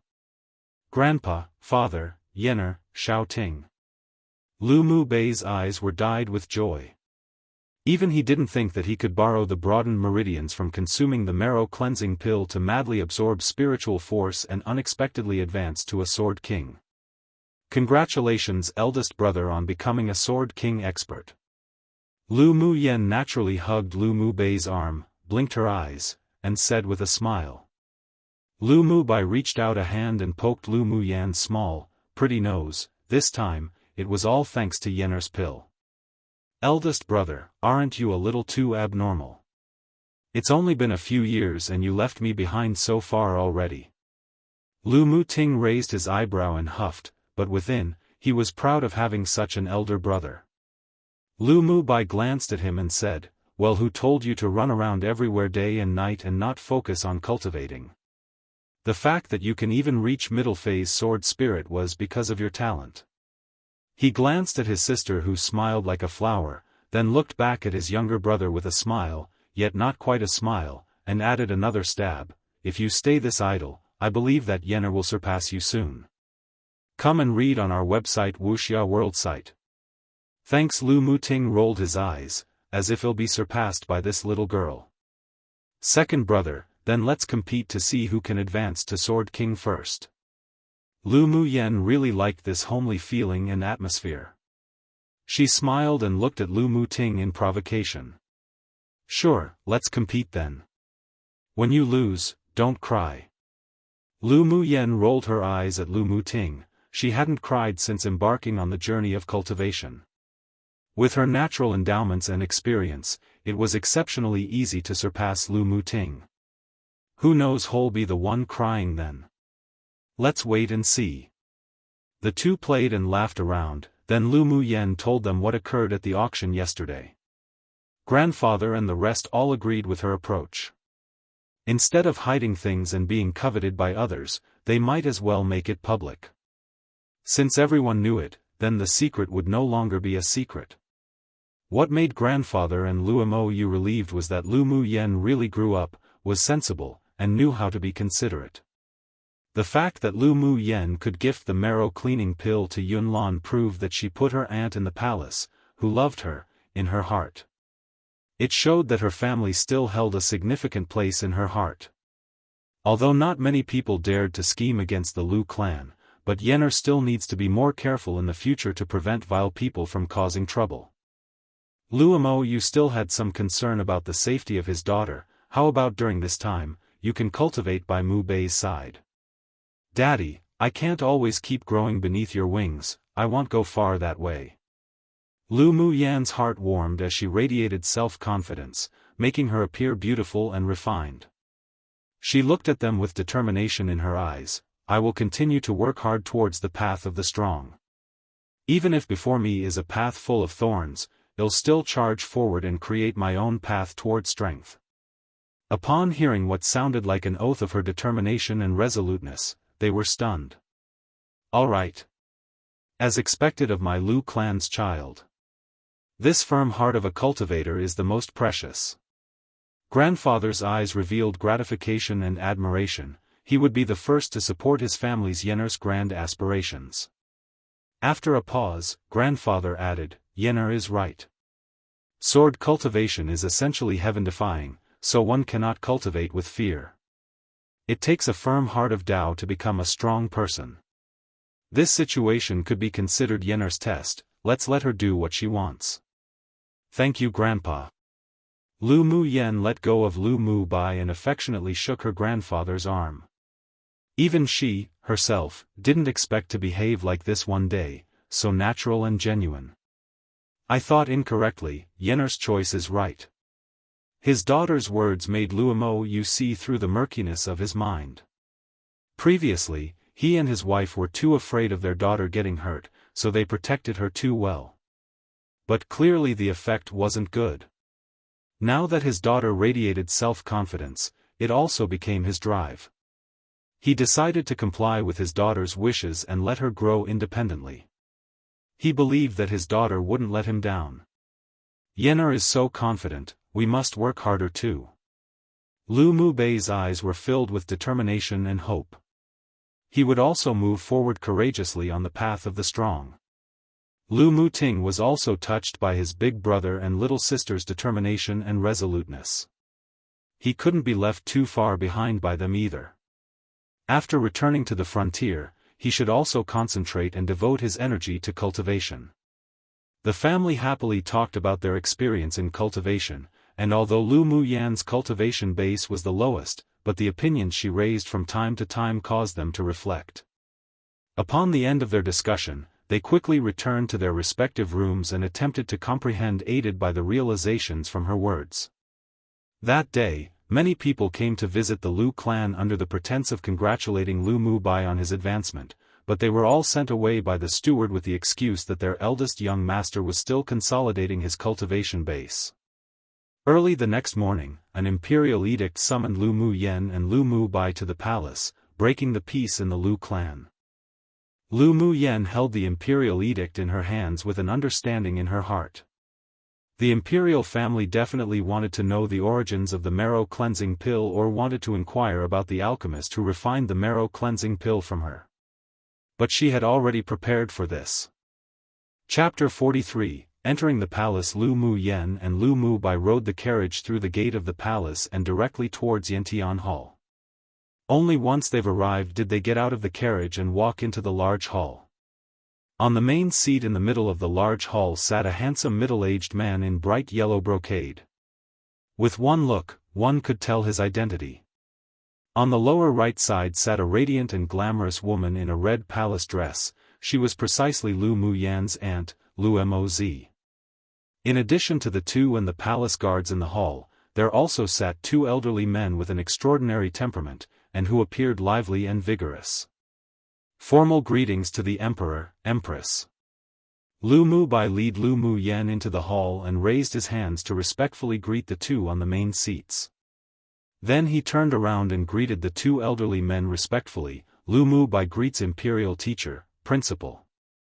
When a sword master greeted the Emperor, there was no need to bow down like a commoner or ordinary person. Lu Mu Yen also took a step forward and greeted the several people respectfully, imitating Lu Mubai. It seems that the rumors are true. The little girl Mu Yen has indeed changed a lot. Emperor Yun Tianchen said with a gentle smile to the Empress beside him. Empress Lu Moz glared at Yun Tianchen, then with a smile, however Yener changes, she is still our Lu clan's treasure. The implication in her words was to remind Lu Mu Yen that she had a special identity and needn't tolerate others' bullying. Yun Tianchen revealed a little helplessness in his eyes. Moz was more and more distrustful of him. Did she think he'd eat Lu Mu Yen one? Yener, come here. Lu Moz beckoned gently to Lu Mu Yen, her eyes looking at her dotingly. Lu Mu Yen was naturally able to tell her aunt really loved her, and her heart felt warm. She took a few steps forward, held Lu Moz's hand and addressed intimately, Aunt. As long as you, little girl, is fine, then everything's well. When you were injured by that Gu Yen ran before, it truly worried Aunt. Lu Moz said with a coldness in her eyes. This debt would definitely be repaid by the Gu clan. Lu Mu Yen patted Lu Moz's hand lightly to show comfort and said nonchalantly, it's just an insignificant person, don't let it affect Aunt's mood. There really wasn't any need to pay attention to a person like Gu Yen Ran. But of course, the repayment towards Gu Yen Ran wouldn't be lacking either. Seeing that the 2 involved the Gu clan now, Yun Tianchen displayed a somewhat unnatural expression, then changed the subject with a smile. Little girl, I heard that your terminal meridian's constitution has been eradicated? Replying to the Emperor, yes. Lu Mu Yen replied with a faint smile, but the smile didn't reach her eyes. How could you call the Empress aunt, yet call Zhen Tu Emperor? Yun Tianchen's eyes revealed a trace of affection. You used to call Zhen uncle. That was because Mu Yen was ignorant before, but now I don't dare to be presumptuous anymore to save my aunt from experiencing any grievance in the palace. Lu Mu Yan's face remained unchanged, but her tone carried a little sarcasm. Her aunt had given so much to this man, but this man kept accepting one concubine after the other. In recent years, he had even been pampering Gu Yen Ran's elder sister extensively. She didn't want to care about whether the structure of the empire required him to do this or not, she only complained for her aunt that doted on her. Yun Tianchen's eyes darkened, this girl was even bolder now. He turned his head to look at the emotionless empress, feeling bitter in his heart. He sighed secretly. He also had his own difficulties, made too many involuntary decisions, but he also let down his most beloved woman. You little girl. Yun Tianchen's face revealed a helpless smile, pretending not to understand her insinuations. As Lu Moz loved Lu Mu Yen, then he, too, would adore Lu Mu Yen. If he blamed Lu Mu Yen right now for her words, then he was afraid that his relationship with Lu Moz would be even stiffer. A sliver of sorrow flashed across Lu Moz's eyes, but not wanting to mention Imperial noble consort Gu, she lifted her head and smiled at Lu Mubai. Mubai, congratulations. Thank you, Aunt. Come and read on our website Wuxia World site. Thanks, Mubai. Do you have any plans after advancing now? Yun Tianchen valued Lu Mubai. As the #1 prodigy of the empire, he would definitely be great support in the future to Yenzhou country. Lu Mubai's gentle, handsome face was still calm and composed, replying to the emperor, I want to continue to stay at the Imperial Academy and participate in the Academy's annual competition, then the trials after that. Sounds fine. Yun Tianchen nodded. The Imperial Academy's annual competition was exceptionally important this time. After the annual competition was the selection trials. With Lu Mu by participating, the safety of the students had more guarantee. Then, Yun Tianchen chatted idly with Lu Mu Bai and Lu Mu Yen, all of which were rather simple questions. Seeing that the topic between the emperor and the two simply wasn't entering into the main subject, the white-haired old man in the main hall coughed gently. Then he looked at Lu Mu Yen and asked straightforwardly, "Lu girl, do you still have any more marrow-cleansing pills that you gifted to Yun Lan and Yun Jin?" "No more." Lu Mu Yen opened her palms and shrugged. The two old men in front of them were both sword monarch experts, and were important figures within Yenzhou country. The white-haired elderly man that spoke to her was Yenzhou Empire's imperial teacher, Yun Tsang, and the green-clothed elderly man who wore a smile beside him was the Imperial Academy's principal, Ruan Li. As such, she maintained the respect that they deserved in her attitude towards them. "Then can you tell us how you obtained the marrow-cleansing pill?" Yun Tsang didn't conceal the expectant look in his eyes. The marrow-cleansing pill's effects were simply too amazing, so they must ask clearly. "My master gave it to me." Lu Mu Yen didn't even blink when lying. Yun Tsang frowned and asked in surprise, "Master? Why have I never heard of you having a master before?" "I only became master's disciple when I went to the Blazing Mountain Range, that's why no one knows." "Is your master in the imperial capital?" Yun Tsang couldn't help but show excitement. They all thought that there was an expert behind Lu Mu Yen, so the purpose of calling Lu Mu Yen here was to befriend that high-level alchemist through her. The marrow-cleansing pill was simply too important for Yenzhou country. If they could get their hands on a few, then they would definitely be able to raise more sword kings with better aptitudes, and perhaps even sword monarchs. By then, entering the ranks of a powerful country was only a matter of time. With such an opportunity in front of them, how could they not be tempted by it and take a shot at it? Yun Tianchen and Ruan Li also looked at Lu Mu Yen nervously. They weren't doing it for themselves, everything was for the glory of the empire. Lu Mu Yen shook her head. "After master gifted me the pill, he went to travel. As for when he'll be back, I also don't know." "Is your master an alchemist? Why did you become his disciple?" A trace of disappointment flashed through Yun Tsang's eyes, but he still looked at Lu Mu Yen, unreconciled, and continued asking. "I heard that there's a kind of spiritual herb in the Blazing Mountain Range that could improve one's constitution, so I went the Blazing Mountain Range with a mercenary party, who took on a mission in there, thinking to at least give it a try. Then we were separated by a group of fur crimson boars, and I accidentally strayed into an underground cave and met master.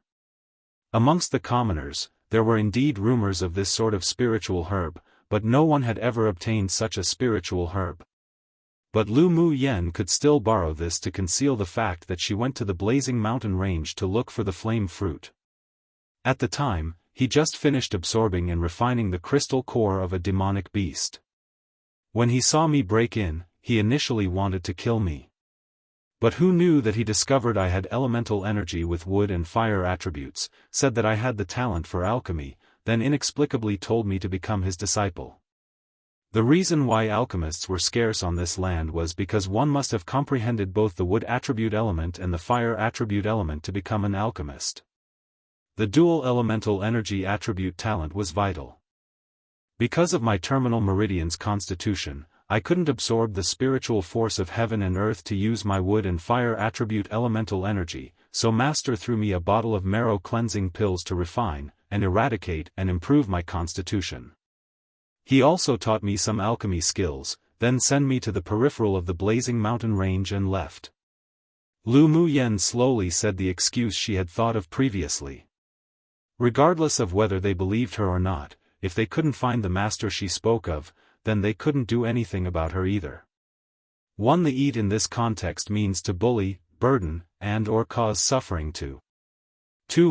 Try to use the royal we here, but then I think it won't be too confusing if I just use the pinyin zhen, which is said only by the emperor in replacement of the less formal I.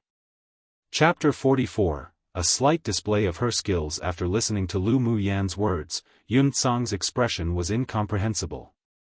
He believed the expert that Lu Mu Yen spoke of existed. After all, the Lu clan didn't have an alchemist, so it was impossible for them to refine the marrow cleansing pill. It was just that they didn't know whether the expert was in the Imperial capital or not, nor whether Lu Mu Yen had more marrow cleansing pills on her or not. He had doubts in his heart, but he couldn't express it directly, so he cast a surreptitious glance to Ruanli. Ruanli pondered for a moment, then smiled softly and said, "So, according to what you said, Lu girl can concoct pills? I heard that you even won a cauldron at the auction. Could it be for your own use? When I was in the cave, Master personally guided me for a few days.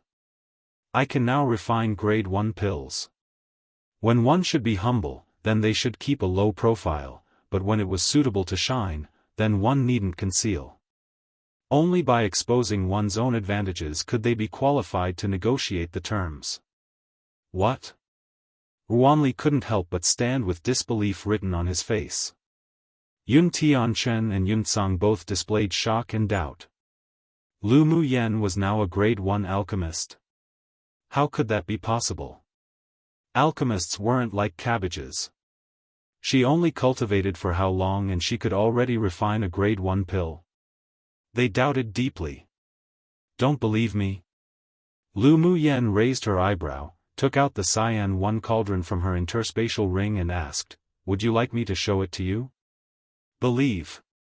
Ruanli suppressed the suspicion in his eyes and put on an amicable smile, but of course, it would be even better if Lu girl could refine a batch of grade 1 pills in front of us.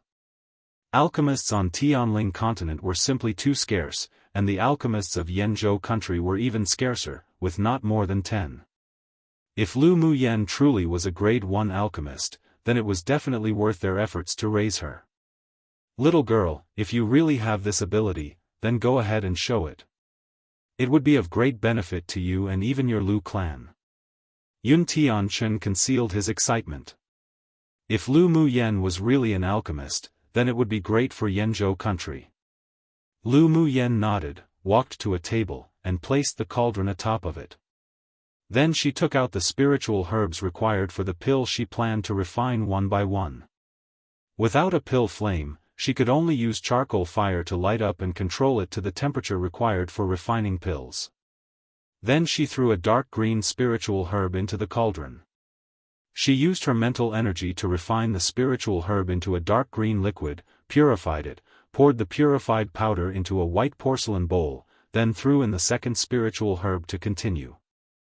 The reason why Lu Mu Yen took out the purified powders one by one, then throw them into the cauldron to mix when it was time to condense the pills was so that she wouldn't expose her mental energy.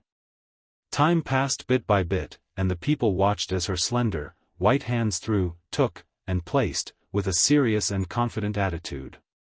Every movement was like a painting, pleasing to the eye. Wang! Hearing a light buzzing sound from the cauldron, Lu Mu Yen smacked the cauldron with her palm, then a pill fragrance wafted out from within. A few pills flew out and landed in her hands. This is a grade 1 energy nourishing pill, and it has the miraculous effects of treating internal and external injuries. Lu Mu Yen filled a white porcelain bottle with the pills and handed it to Ruanli. Ruanli's eyes revealed a sliver of sharpness. He took the pill, poured one out and smelled it, only to be stunned and couldn't help but exclaim, "This is a top-quality pill, not to mention you could refine 5 in one batch." Even a grade 2 alchemist couldn't necessarily produce such a high-quality pill, not to mention such a high pill rate. Excellent. Lu girl is truly exceptionally talented in alchemy. Yun Tsang also didn't expect this result, so he patted the armrest of the chair excitedly.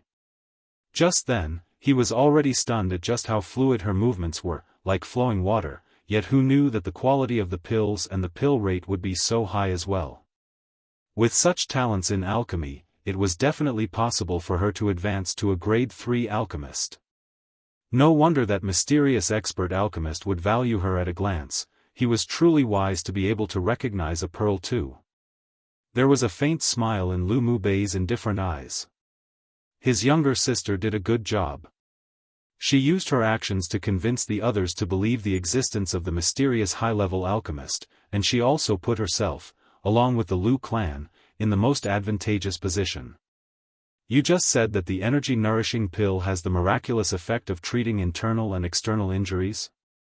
Yun Tianchen fell silent for a moment before staring at Lu Muyen, unable to conceal the delight and burning desire in his eyes. Come and read on our website Wuxia World Site. Thanks, yes. Lu Muyen had to admit that maybe Yun Tianchen wasn't a good husband, but he was a good emperor. What he now thought of was definitely using the energy-nourishing pill in the army. The Tianling continent not only lacked alchemists, but pill recipes were also scarce. Even a grade 1 recipe would be vied for by numerous entities. The energy-nourishing pill had never appeared on this land, so it was even more precious. Lu girl, can you sell these pills to us? Yun Tianchen wanted to test the energy-nourishing pills for its effects. Lu Muyen played with the porcelain bottle she had taken back from Wanli, pondered for a bit, before raising her head and said, "Sure. But I don't want money. I want spiritual herbs in exchange." "That's not a problem. You can write down the spiritual herbs you want. As long as the Imperial Treasury has it, we can give it to you." Yun Tianchen agreed with a smile. Being so generous naturally also meant he wanted to win her over. Lu Muyen also wasn't humble. She took out a piece of paper and brush from her interspatial ring and began to write the list on the table. Then she handed an entire page full of spiritual herbs to Yun Tianchen, and amongst them were also the spiritual herbs required to refine the Foundation Establishment pill. Yun Tianchen took the paper and glanced over it casually, then his face changed. The corners of his lips couldn't help but twitch.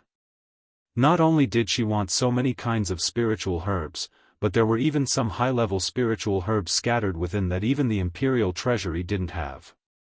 Was she trying to rip off some foolish spendthrift 3? He couldn't help but hand the paper over to the Imperial teacher. Whether or not to give Lu Muyen these spiritual herbs also required the Imperial teacher's input.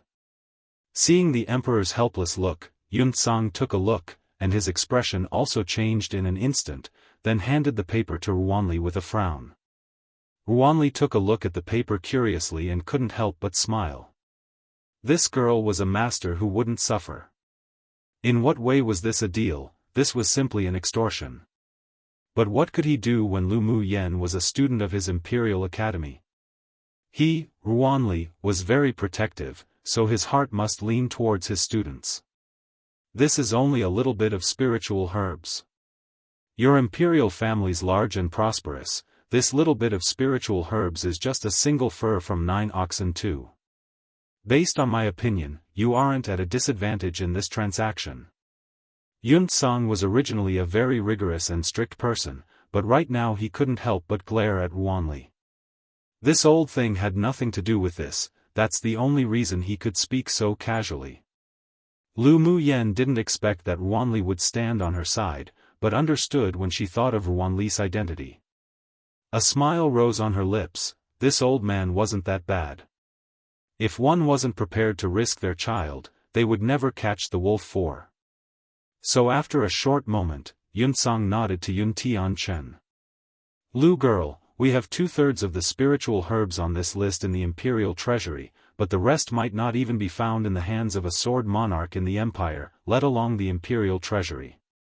Which ones? Lu Muyen already had a guess in her heart. Deep orchid, 7-leaf ginseng, holly grass. Yun Tianchen read out the 9 types of spiritual herbs that they really didn't have in the treasury.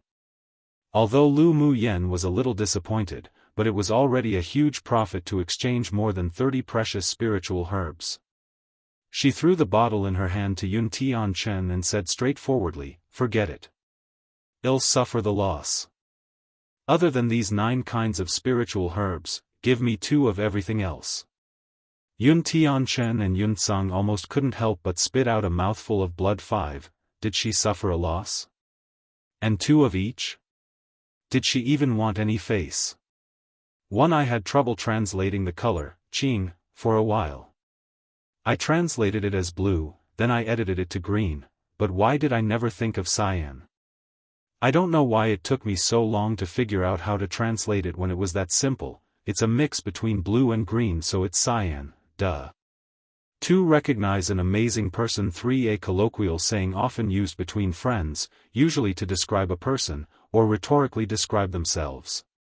Means that the person was so foolish to do something that was obviously at the disadvantage, usually to do with money.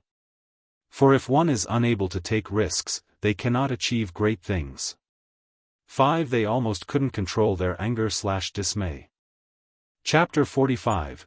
Pampered consort Gu Yanting. Lu Mu Yen left the main hall with the Empress and the spiritual herbs she plundered, while Lu Mu Bai was left behind to speak to the three in secret.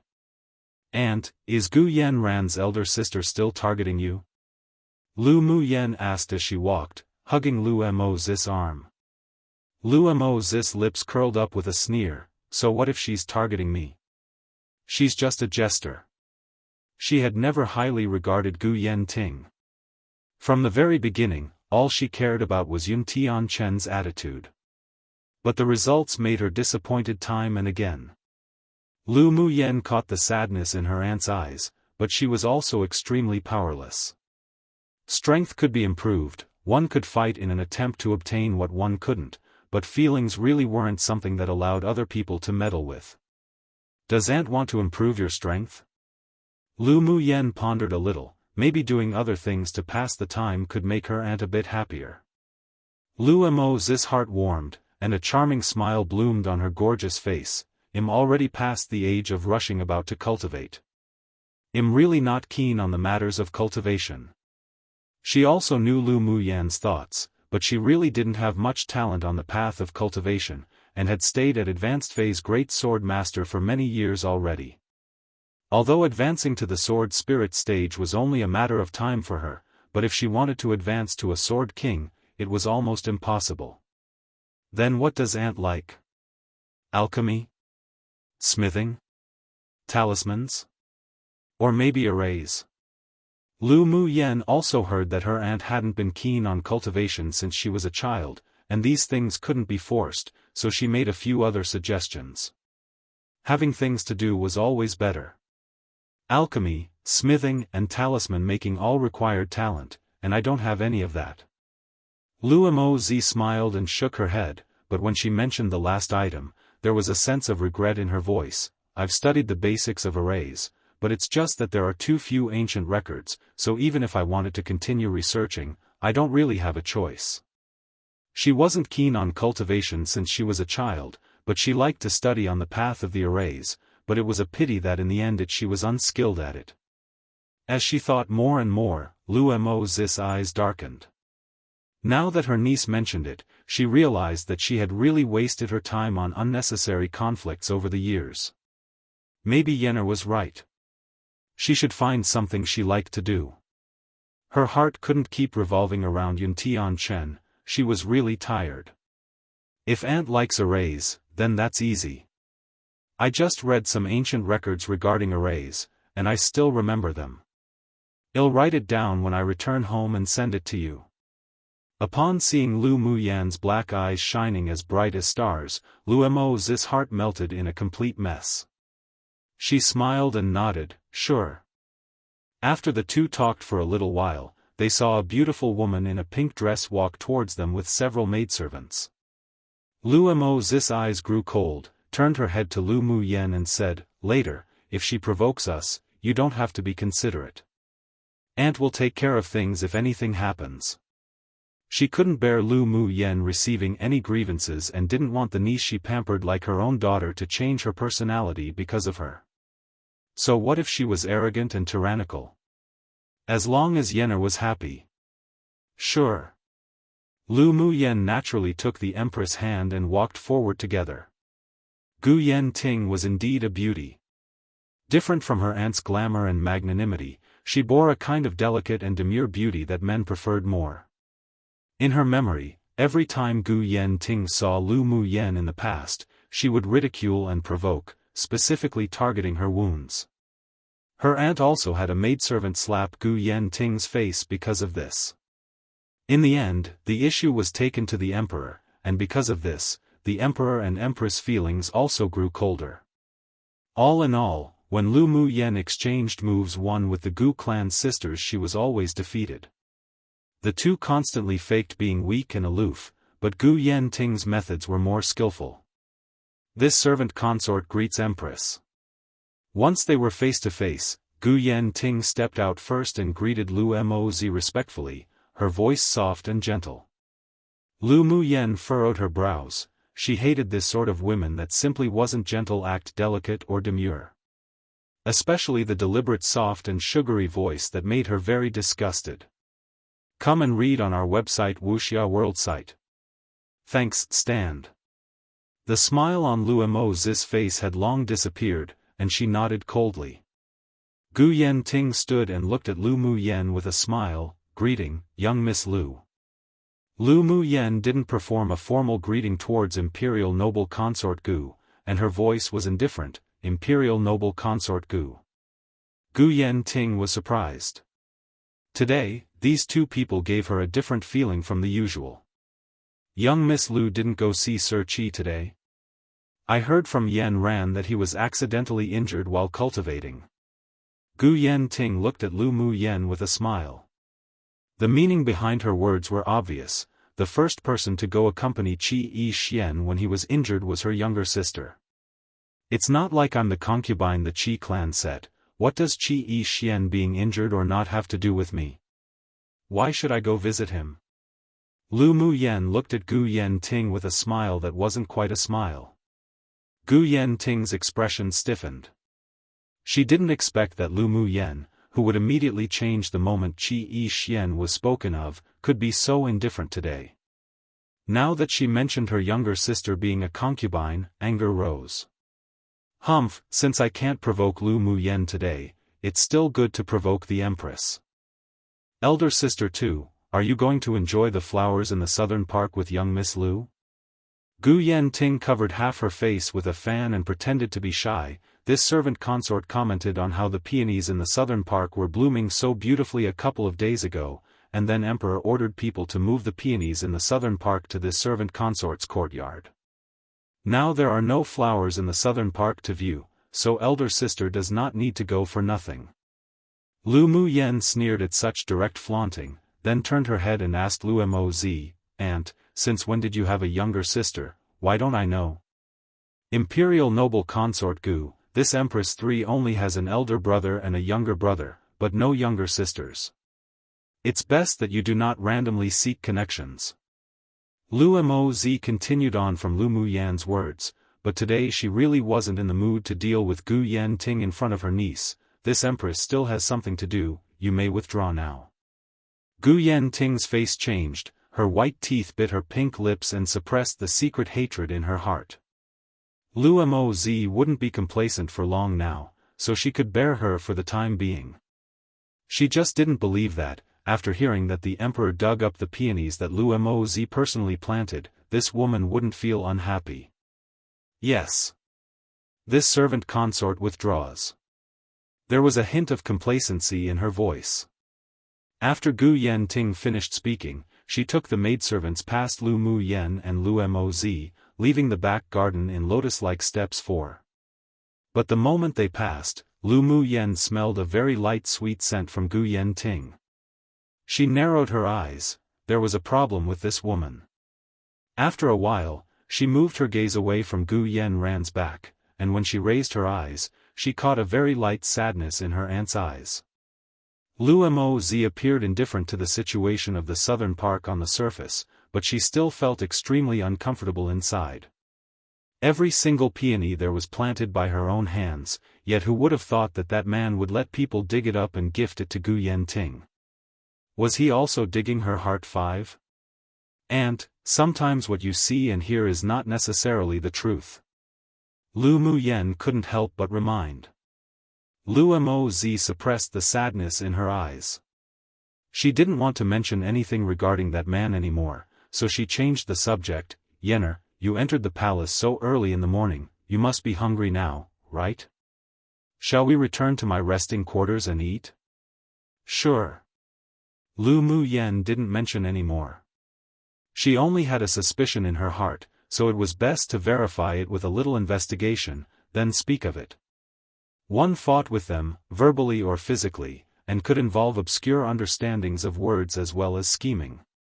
2 concubines and wives etc. would also call each other as elder sister or younger sister etc. 3 Technically she doesn't really use the word empress, but a specific way of addressing herself, like how the emperor addresses himself as Zhen. She uses Ben Gong, Ben, I've been translating to this, e.g. this young miss, this young master when they're addressing themselves. Gong technically means palace, but it's really weird to say this palace, and since she's the empress, I decided to just make her use this empress. For ideal type of walking for females, gentle and refined. 5 To hurt her, basically. Chapter 46, a bet due to the appearance of the marrow cleansing pill, people visited the Lu clan like an endless stream. Annoyed, Lu Muyen secretly returned to the Imperial Academy's small building to cultivate and arranged an array around the courtyard. Ruanli paid a lot of attention to Lu Muyen as she was an alchemist. Knowing that she wanted to avoid those who wanted to obtain some information, he asked people to guard her courtyard and not allow any outsiders to bother her. In the small building, Lu Muyen naturally knew what Ruanli did, and was happy to accept this personal favor. After taking a spiritual energy-enhancing pill, she began to absorb the spiritual force of heaven and earth and convert it into spiritual energy. The spiritual force was much more abundant in the academy than in the Lu clan, while the dantian in her body was like a bottomless pit, so every day she absorbed spiritual force madly, causing some spectacular phenomenon around the small building. For example, even though there's no advancement, there would be a dense amount of spirit clouds, and because she could comprehend all the elements in this world, some spirit clouds that formed were even of different colors, gold, cyan, red, yellow, and blue alternated. Such a spectacle also attracted the attention of the academy's superiors and other students, but the principal had addressed the issue early on, otherwise Lu Muyan's small building would have been swarmed with people who wanted to investigate. In a majestic and quaint hall within the academy, there sat 6 high-ranked people of the academy. Aside from Principal Ruanli being a sword monarch expert, the other 5 were all sword kings. Principal, just what kind of skill is Lu Muyen cultivating? How can there be so many spirit clouds gathering every day, not to mention this situation had been going on for nearly a month? A tall and thin middle-aged man asked with knitted brows, carrying with his words a sense of inquiry into the situation. Ruanli held a blue and white porcelain teacup with inked bamboo, brushed the top of the cup with the lid to cool the tea, and took a sip. Even I don't know. He was also very curious as to why Lu Muyen could attract spirit clouds for such a long period of time, but this was her secret, and he wouldn't look into it. Her cultivating like this has attracted the attention of other students in the academy. During this period, students often loiter around her courtyard. I'm afraid that the longer this extends, it will negatively affect the academy. The middle-aged man continued after pondering. He had a good relationship with the king of Jinshi, Yun Tianzong, so he had the intent to suppress Lu Muyen. A tall, sexy, and glamorous woman beside the middle-aged man curled her lips into a smile and said disapprovingly, I don't think Lu Muyen's behavior would have any negative effects. The fact that she could borrow the effects of the marrow cleansing pill to eradicate her terminal meridian's constitution, break through to a great sword master cultivation base, and could now even gather spirit clouds when cultivating, meant that her talent was very good. Our academy should raise her vigorously. Amongst them, a woman with a cold attitude and ordinary face replied with a sense of rivalry, the ability to attract spirit clouds does not equate to good talent. There are many students at the Great Sword Master cultivation base. It's too hasty to say we should raise her vigorously based on those 2 points. Before the glamorous woman could reply, her expression unhappy, a rotund old man that sat across her with red hair and a red beard stroked his beard and said with a smile, I heard that Lu Clan's little girl is also a grade 1 alchemist. Such a good seedling can't be wasted. How about you throw her to me to teach? The red-haired old man was named Ruan Yang and was not only Ruan Li's younger brother of the same parents, but was also the only grade 3 alchemist in the Yanzhou Empire. He held a very high status and was highly respected. In terms of the power to rally supporters, it even surpassed the principal, Wuxia. But he was usually indifferent to fame and fortune, devoting himself to alchemy, and rarely appeared in the academy. This time he was only here because Wuxia recalled him to discuss matters about the marrow-cleansing pill and the energy-nourishing pill. Of course, he, himself, was also very interested in the girl Lu Muyen. If the rumors were true, then such a good seedling couldn't be given up. Upon hearing Ruan Yang's words, the faces of the people present changed, except Wuxia. The face of the ordinary-looking woman sank, while the expression of the middle-aged man who disliked Lu Muyen was even more obscure. The Academy's grand competition is going to be held in 3 days. Let's wait for after the competition to discuss this matter. Wuxia observed the expressions of the several people and smiled softly. Don't forget the grand competition this time is related to the selection of people for the Empire's trials. The once every 20-year event is approaching. Tianling Continent's society structure will also change accordingly. Our Imperial Academy is one of the pillars of Yanzhou country, so I don't wish for anyone to suppress the students of this academy simply because of their personal feelings. After he finished speaking, he glanced sharply at the middle-aged man. Lu Muyen had already been listed by him and the Imperial family as an important person to protect and raise, so whoever dared to scheme against her needed to weigh their consequences. Come and read on our website Wuxia World site. Thanks of course, they wouldn't make a move if it didn't involve any life and death situations. If Lu Muyen wanted to enjoy the resources they provided, then she also needed to demonstrate strength that they could recognize. Startled, the middle-aged man's face changed, a little ugly. Wuxia's sharp gaze made his heart tremble. It seemed that it would be impossible to deal with Lu Muyen in the near future. Do you think anyone in the Earth class would stand out and become a member of the trial? The glamorous woman from before chuckled. I have high hopes for Lu Muyen. Why don't we make a bet? A handsome young man, who had been silent the entire time, spoke up with some interest in his eyes. Let's bet on whether she can win Guyan Ran or not, and win the single quota set for the Earth class. Sure. The glamorous woman was also interested, raised her eyebrows and said, how should we bet? I'm going to bet Lu Muyen wins. Well, take out a spirit treasure each and bet on whether they win or lose. The young man took out a golden treasured sword and placed it on the desk, a meaningful smile playing about his lips. I bet Lu Muyen wins. The middle-aged man sneered and took out a ring-shaped attack magic tool. I bet that Gu Yanran wins. These two people were truly underestimating the Gu clan, and underestimating Gu Yanran. He knew Gu Yanran's strength wasn't as simple as it was on the surface. I also bet Gu Yanran. The ordinary-looking woman took out a round bead and placed it on the table. Ruanyang swept the spirit treasures on the table, and said, I don't have any extra spirit tools on me, can I bet pills? Of course. The others agreed in unison. Elder Yang's pills were much more valuable than spirit treasures. Seeing that 3 of them bet on Lu Muyen, Ruanli raised his eyebrows with a smile and said, is this interesting for you all? If Lu Muyen wins, how will the 3 of you divide the spoils? We're just looking for some fun. If Lu Muyen wins, then we'll sell the spirit tools from Hu Fei and Kong Rongwan and just take the money. The young man didn't care, he was just looking for a little fun in his boring life. Ruanli also knew this person's personality, it was as if he feared there wasn't enough chaos in the world. He also didn't want to stop it. For a long time, they never liked Hu Fei, and letting them bet wasn't anything serious. I won't participate in your bet. I'll just be a witness. In his heart, Lu Muyen was more promising, so he hoped the little girl wouldn't let him down. Meanwhile, Lu Muyen didn't know at all that her results in the grand competition were being used by several people as a bet and was currently attempting to break through to Advanced Phase Great Sword Master stage. Half a month ago, she already used the spiritual energy accrued in her body to break through to Middle Phase Great Sword Master stage.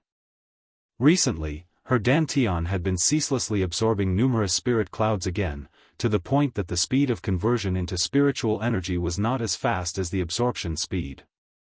She decided to slow down and use the spiritual energy in her body to break through once more, heading to advanced phase Great Sword Master. As such, she could not only stabilize her cultivation base, but also provide more guarantees for the grand competition. One based on the characters used for the names. Hu Fei is the middle-aged man who dislikes Lu Muyen, and Kong Rong is the normal-looking woman. Note, due to the start of daylight savings, this chapter and my following chapters may update at a different time where you guys live. Chapter 47. The grand competition begins on the day before the Academy's grand competition. A large cluster of 5-colored clouds gathered in the sky above the small building.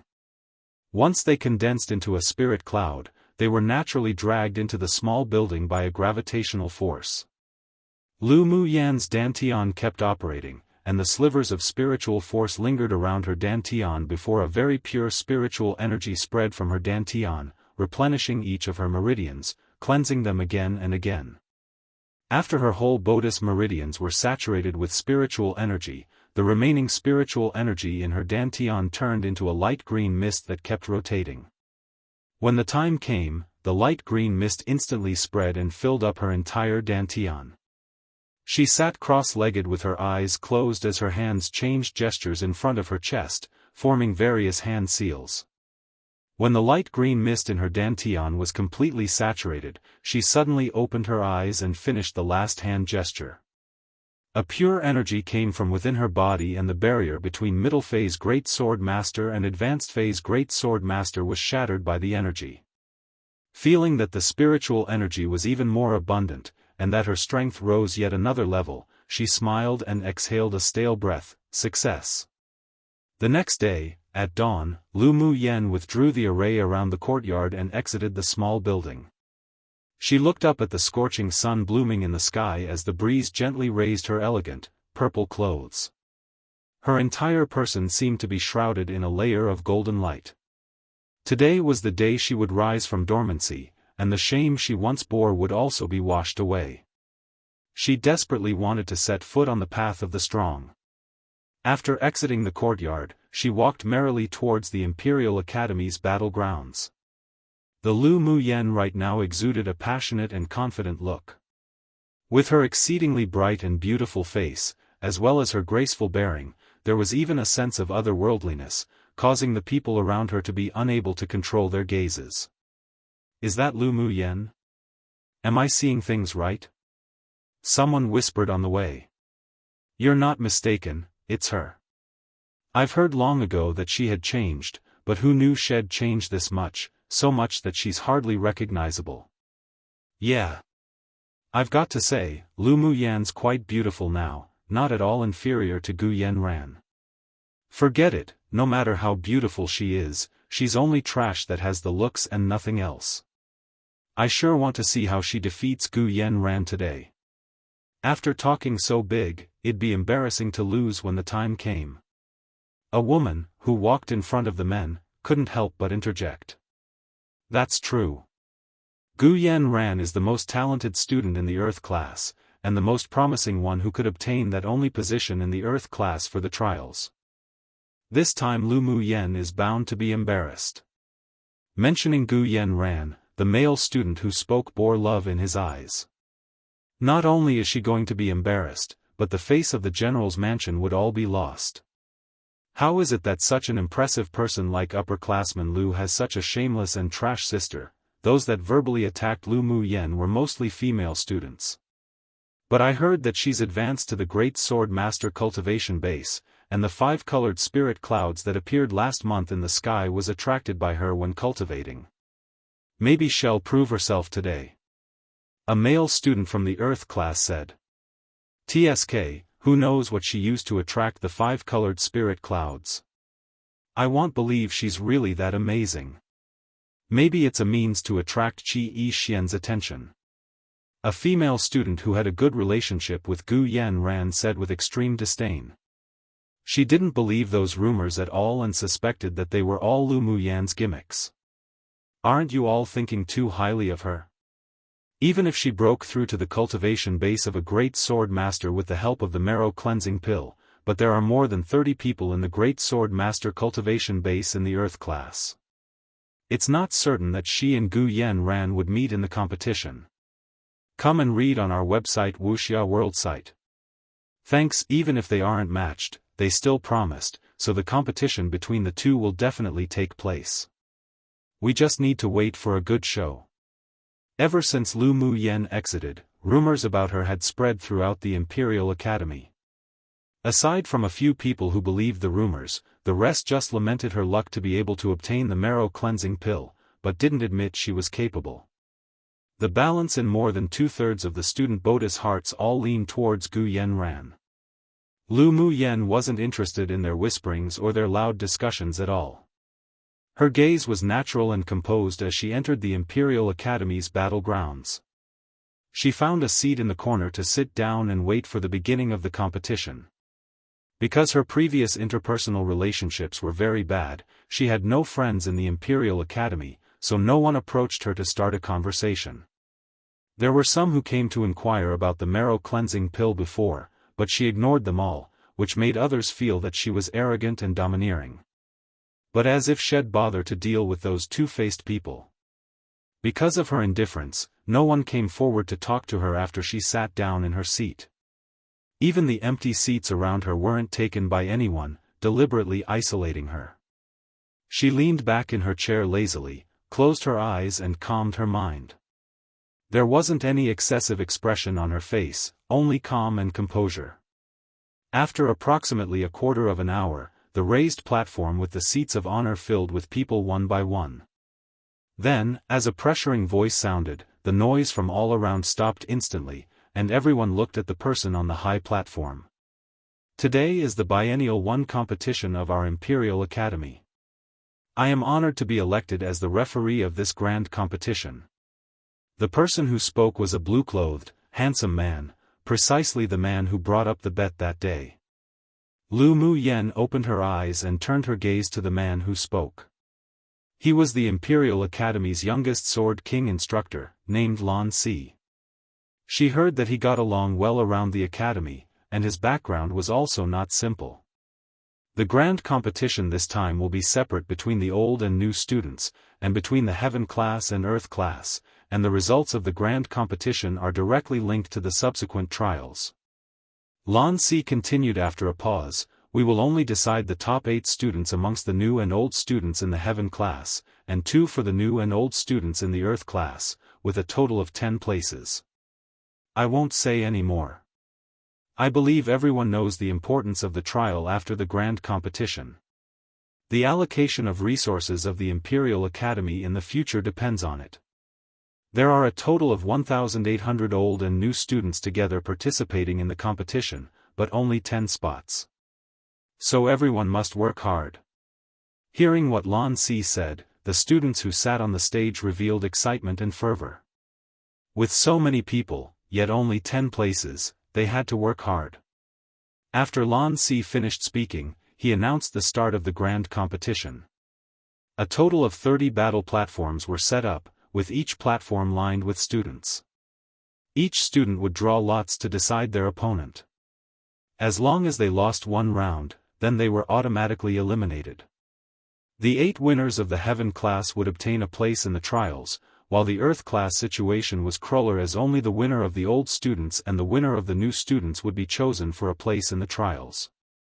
There were 4 referees on each platform, 2 responsible for maintaining the energy shield to prevent the fighting from affecting the outside, 1 was responsible for deciding the winner and loser, and the last one was responsible for calling up student names to draw their lots. Lu Mu Yen was placed on battle platform 26. She got the number 5 lot, so her opponent was also the number 5 lot, which meant that they were the 5th battle on battle platform 26. Gu Yanran was assigned to battle platform number 1. After she finished drawing her lot, she casted a confrontational look at Lu Mu Yen, but Lu Mu Yen only smiled faintly and ignored it. Both of them were looking forward to the following competition in their hearts, and secretly thought that once they met on the battle platforms, they'd stomp each other down into the dust. Oops, it was biennial, not annual. Time to go back and fix my translation, haha. They never mentioned if it was annual or biennial. I translated as annual competition because I didn't know how else to translate it. Only when I was translating this chapter did I suddenly have a thought, grand competition sounds good. Why didn't I think of that earlier? Note, last daily double update for now. Might only double update during the weekends like before, susceptible to change.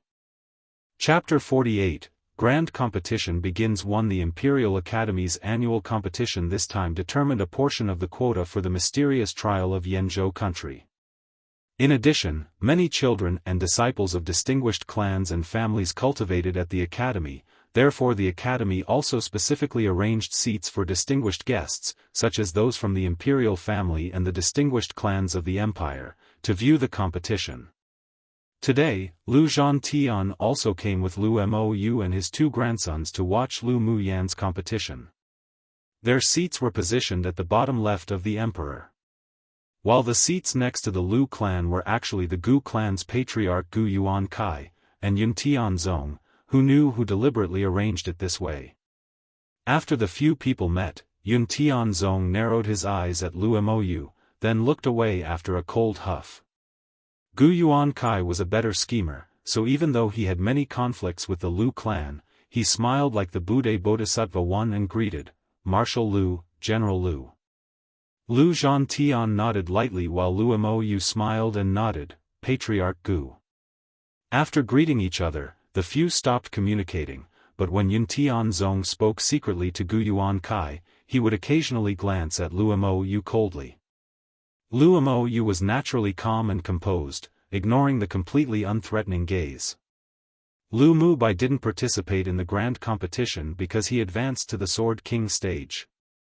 He was specially granted a position in the trial, agreed by the superiors in the empire. Lu Muting was originally going to return to the frontier, but because Lu Muyen was going to participate in the academy's grand competition, he accompanied his family to watch the battle and cheer. Muting, you little kid, you've been back for a while now and didn't come to greet us, you're old friends. Xiao Ziong sat behind Lu Muting and reached out to poke Lu Muting's back with a bitter tone. Yun Jin chuckled, Xiao Ziong, what's with your expression? As if you're an abandoned little wife, how embarrassing. Go, don't bother me when I'm talking to Muting. Xiao Ziong's face collapsed and pushed Yun Jin's handsome face, that had neared him, away from him. I was thrown into closed-door cultivation by Grandpa the moment I came home. Well, have a get-together again after the grand competition. Lu Muting shrugged and lied without skipping a beat. He did shut himself up in the training room of the Lu clan for closed-door cultivation, but that was because his elder brother and younger sister were simply abnormal, which gave him a sense of crisis. He didn't want to be left behind too far, so he worked harder. But he naturally wouldn't say these things in front of his good friends. Muting, the effect of your closed-door cultivation is pretty good. You've already broken through to advanced phase sword spirit. Grandpa too should really shut you in more often. Yun Lan looked at Lu Muting, joking. Lu Muting rolled his eyes. This was typical gloating, they're such bad brothers. Muting, you hopping up 2 levels consecutively, does it have anything to do with the marrow cleansing pill? Xiao Ziong was a person who couldn't keep his thoughts to himself, so he asked in a whisper after glancing around. Lu Muting raised an eyebrow, with a tsundere expression. 3, the marrow cleansing pill isn't as miraculous as the rumors. It's obviously because of my excelling talent, okay? The marrow cleansing pill was indeed miraculous, but it was only in terms of broadening the meridians, washing the marrow and cleansing the body, but the progression of strength still depended on talent and hard work. He went from an initial phase sword spirit to an advanced phase sword spirit not just because the speed of him absorbing the spiritual force of heaven and earth was more than doubled after taking the marrow cleansing pill. He broke through also because his talent was quite good, accompanied by madly absorbing the spiritual force of heaven and earth and converting it into elemental energy. My little sister said that the pill is just an assistance, cultivation still had to rely on one's own comprehension and hard work. Lu Muting had always been a Siscon 4, so he unconditionally believed that whatever his little sister said was the truth. Who can tell that even Lu Mu Yen can say such things? Xiao Ziong pursed his lips. Why can't my little sister say these words? Xiao Ziong, is your skin itching 5? Lu Muting rolled up his sleeves, as if expressing you say another word and I'd beat you up. Xiao Ziong glared at him, trust you to discard your humanity for your younger sister. Lu Mubai and Yunlan looked at the bickering two in amusement, seeing this sort of scene felt as if they were being taken back to many years ago. Alan, how are your preparations for this time's trial? Lu Mubai asked Yunlan in a whisper. Yunlan nodded, almost done. Elder brother is participating in the trial this time for Yenna, right? Come and read on our website Wuxia World site. Thanks as the #1 genius, with Lu Mubei's excelling talents, the three forces of Yenzhou country had long recognized him as not needing to participate in the trial. It must be because of Lu Mu Yen that he insisted on participating in the trial. Speaking of Lu Mu Yen, Lu Mubei's expression warmed, The grand competition has begun. Yun Luo suddenly interjected as he looked down. They stopped talking and all turned their eyes to the battle platform below. The first 4 matches on battle platform 26 were all not very strong, so the battles were quickly over. When it was the 5th battle, the moment the referee finished calling up the contestants, Lu Mu Yen saw a young man leap atop the battle platform. This man was a student from a different Earth class and had no interactions with her. He was at the middle phase Great Sword Master cultivation base. With a tap of her toe, Lu Mu Yen also leapt onto the battle platform. When one of you falls off from the battle platform, you lose. Of course, if one of you voluntarily admits defeat, it also means that the battle is over. The referee waved the yellow flag in his hands and announced, "The battle begins. Please go easy." The man on the opposite side cupped his hands respectfully at Lu Mu Yen. Without leaving her any time to speak, he mobilized his elemental energy, channeling it into the long sword in his hand and swung at Lu Mu Yen. Lu Mu Yen was indifferent, used flash step, and quickly dodged the sword aura from the opposing side. The difference in strength was too big, so there wasn't any challenge for her. She didn't take out any weapons, only moved her feet, and her afterimages vanished from the battle platform. Before anyone could see clearly, she already moved behind her opponent, and with a strike of her palm, her opponent flew out of the battle platform. Wow!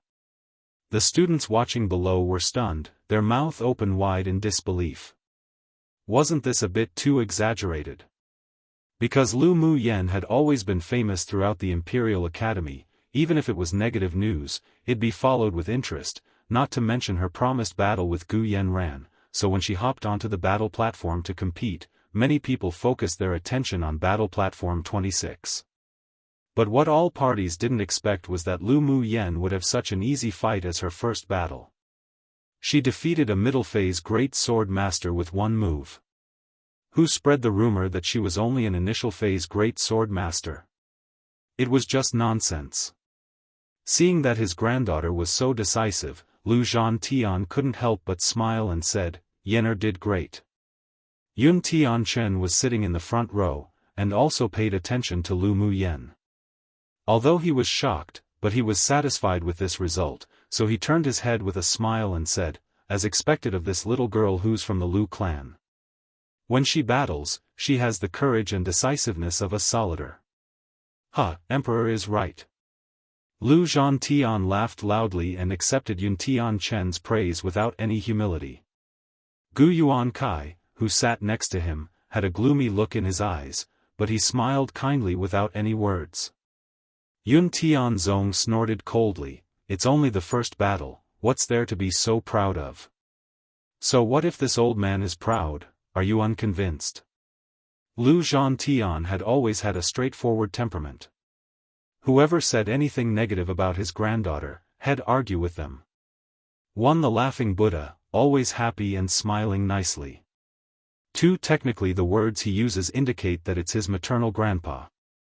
There are 2 ways of calling your grandpa, one way by the kids of your son, and another way by the kids of your daughter.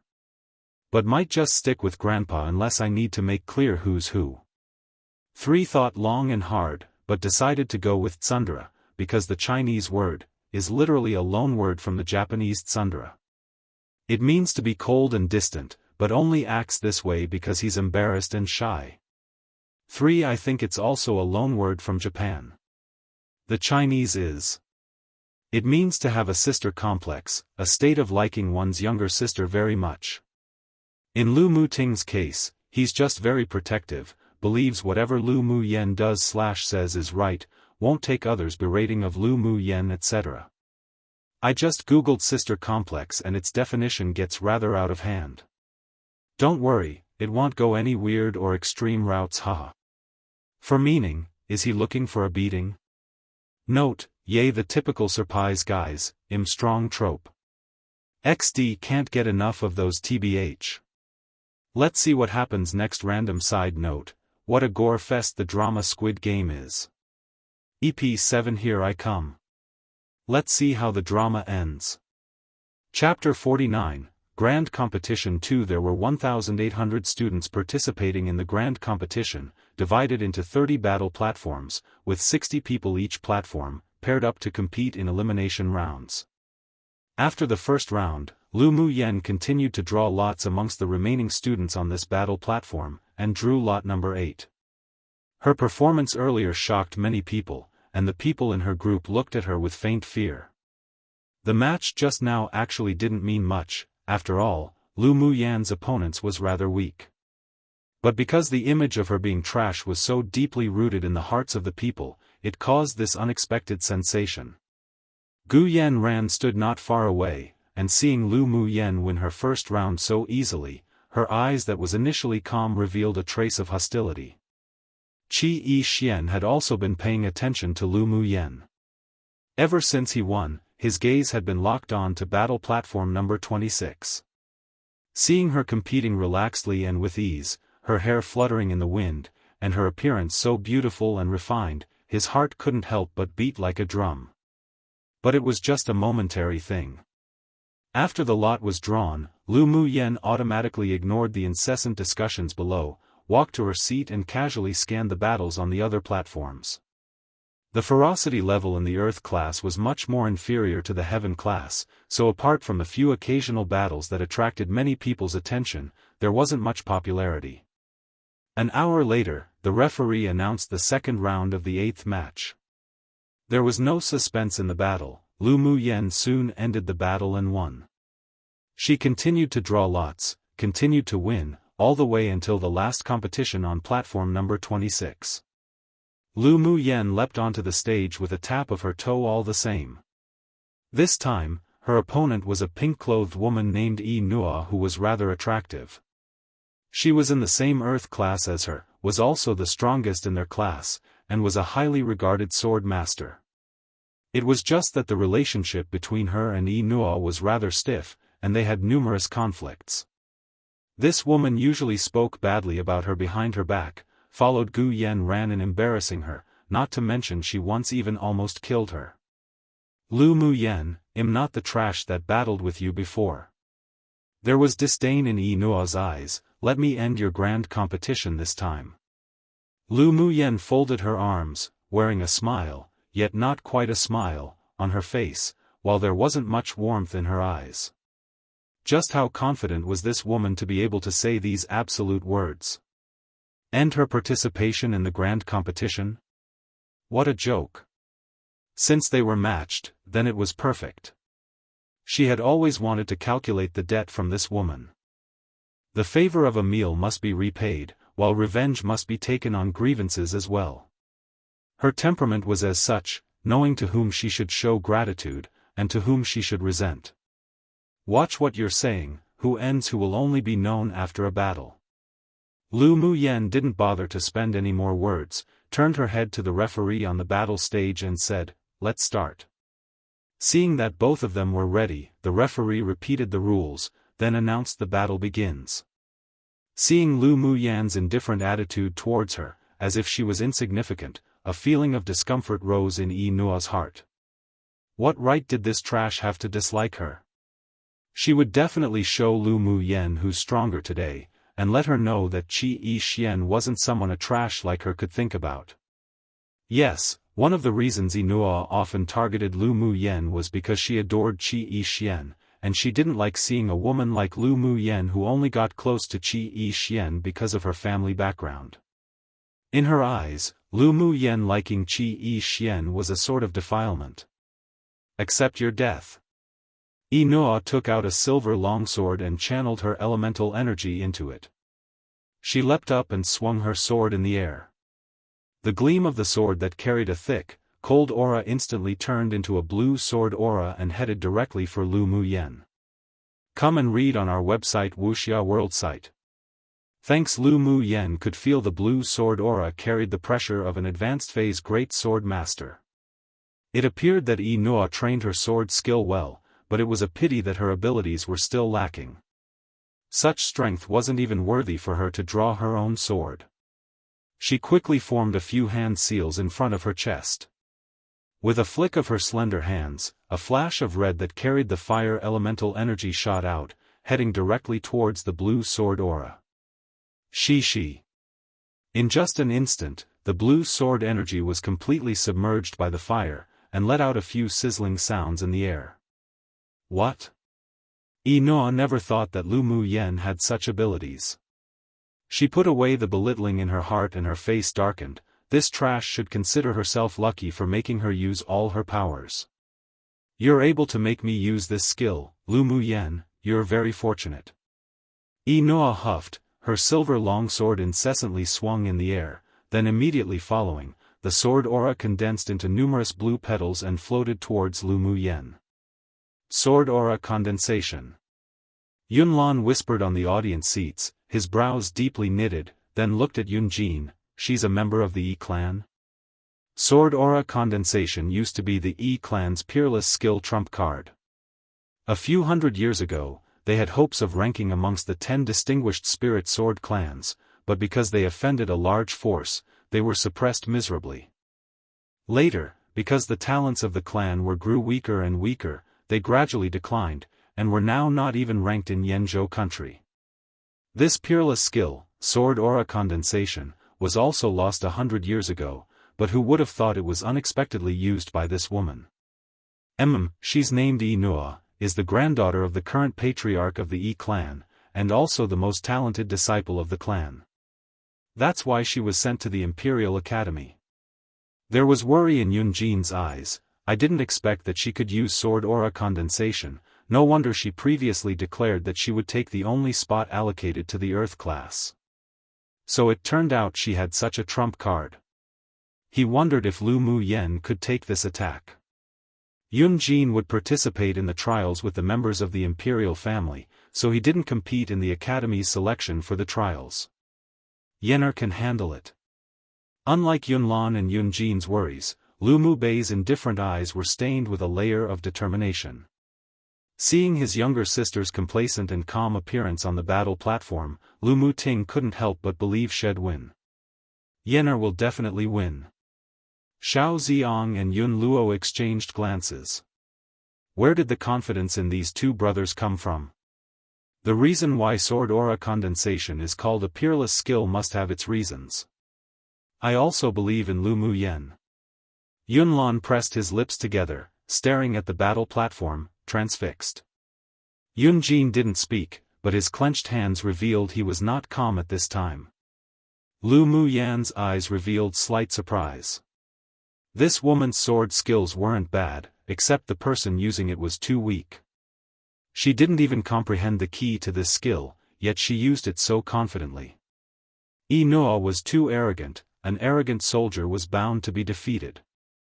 She converted part of the spiritual energy within her into fire elemental energy, once again formed another Taoist seal with her hands, then with a flick of her jade-like fingers, numerous lifelike, fire lotuses hopped off her fingertips, as if blooming gorgeously like real ones. The fire lotuses that floated in front of Lu Mu Yen were even more dazzling and eye-catching than the blue petals. Upon the release of the fire lotuses, the temperature around the battle platform rose steadily, shocking the people. What? Ruanyang, who sat on the raised platform, pushed himself up to his feet with his hands on the armrests and stared at Lu Mu Yan on the platform. That little girl was this competent in using her fire elemental energy, not at all inferior to the Yi clan's sword aura condensation. What a great seedling! Then he slapped his thigh and looked sideways at Yuanli. She's only at the Great Sword Master cultivation base, yet she was able to comprehend the fire attribute elemental energy to this stage. She was simply born to refine pills. I want this little girl. Yuanli retracted the amazement in his eyes. The girl from the Lu clan was constantly giving them surprises. Remembering the mysterious figure behind Lu Mu Yen who refined the marrow cleansing pill, he couldn't help but pour cold water on his younger brother. Another person has long accepted her as their disciple. You're a step too late. Ruanyang froze. That's right. This girl had already become someone else's disciple, and he was afraid that it would be difficult to accept him as a master. It was truly a pity, such a good seedling was dug out by another alchemist. Which old thing had such sharp eyes? Ruanli sighed, but the fiery desire in his eyes that looked at Lu Mu Yen still hadn't faded. It was rare to encounter such a talented seedling. He wouldn't be reconciled if he didn't at least try. One burst his bubble. To extinguish his excitement by giving him some unfortunate facts. Chapter 50, Grand Competition 3. The blue petals fell one by one, while the crimson petals floated towards it. The two forces, one condensed with the ice attribute elemental energy, and the other condensed with the fire attribute elemental energy, clashed in midair. The sky above the two of them clashed into magnificent sparks of color. The moment the blue petals touched the fire lotus, it turned into countless sword auras that attempted to disperse the fire lotus elemental energy. But it was a pity that the moment the countless blue sword auras touched the fire lotus, it was annihilated by the dancing crimson flames, leaving behind only a trace of a blue phantom after it had dissipated. After the fire lotuses annihilated all the energy of the blue petals, it didn't disappear, and instead, the flowers converged and condensed, eventually turning into a captivating, majestic fire lotus that slowly bloomed in the air. Go! Lu Mu Yen said coldly. As her voice fell, the fire lotus spun around, and like a meteor, passed by, directly heading towards Inua. After Inua's condensed sword aura petals were obliterated by Lu Mu Yan's fire lotus, the calm and arrogant look in her eyes suddenly changed. She quickly mobilized her Bodis elemental energy and formed hand seals, attempting to launch a counterattack. Except she only just finished her Taoist seal, but the fire lotus that Lu Mu Yen had condensed landed above her head. Inua's face paled, gritted her teeth, poured her entire Bodis elemental energy into her longsword, and struck at the fire lotus with all her might. A blue sword aura flew out like a whirlwind, directly across the blooming fire lotus. The fire lotus suddenly split apart after the sword aura landed, as if it was defeated. Inua's pale face revealed an arrogant smile. Her Yi-clan's sword skills weren't something that was easy to break. But her smile had yet to fully bloom before it froze on her face.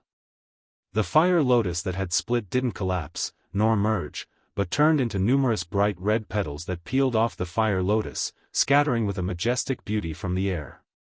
At this time, everyone on the platforms were attracted by the gorgeous and dazzling moves of battle platform number 26. Even the students that were battling unanimously stopped their fights and collectively looked towards the battle platform together. After Lu Mu Yen condensed the blooming fire lotuses, most of the people were shocked. When the lotus petals peeled off and completely resisted Inua's sword aura, many people's jaws dropped, staring at the platform in disbelief. Lotus petals drifted downwards but didn't immediately sink into Inua's body. Instead, they scattered around her in pieces. When she swung her sword to destroy the attack, the petals suddenly closed in on her body, spun around and lifted the person off the floor. The people on the field were dumbfounded. How could this be possible? Fire elemental energy condensation could change state at will? Their eyes weren't blurred right. Slight horror rose on Inua's face. Her body was held up by the flaming lotus petals, and even when she wanted to counter, the elemental energy in her body felt as if it was locked by something, unable to use, and she wasn't able to move either. The lotus petals hovered and flew, supporting Inoa's body over the battle platform. Everyone's eyes moved closely with Inoa's body, and they couldn't think of what Lu Muyen wanted to do. Lu Muyen smiled slightly, stretched out her right hand and snapped her fingers, then the falling lotus petals immediately turned into wisps of fire that wrapped around Inoa. The piercing pain went deep into her bones, and Inoa couldn't help but let out a shriek of pain. Everyone watching the battle saw Inoa's whole body wrapped in a blinding red light, as she convulsing and twitched within while her screams resounded, It made their scalp feel numb. Come and read on our website Wuxia World site. Thanks. The referee's pupils constricted, coughed lightly, then looked at Lu Muyen and said, "You can't take one's life during the grand competition. Put her down quickly, you won this battle. I'm just letting her suffer a little, it won't harm her life." Lu Muyen's eyes flashed with fierceness, and questioned the referee sharply, "Has she been beaten out of the battle platform?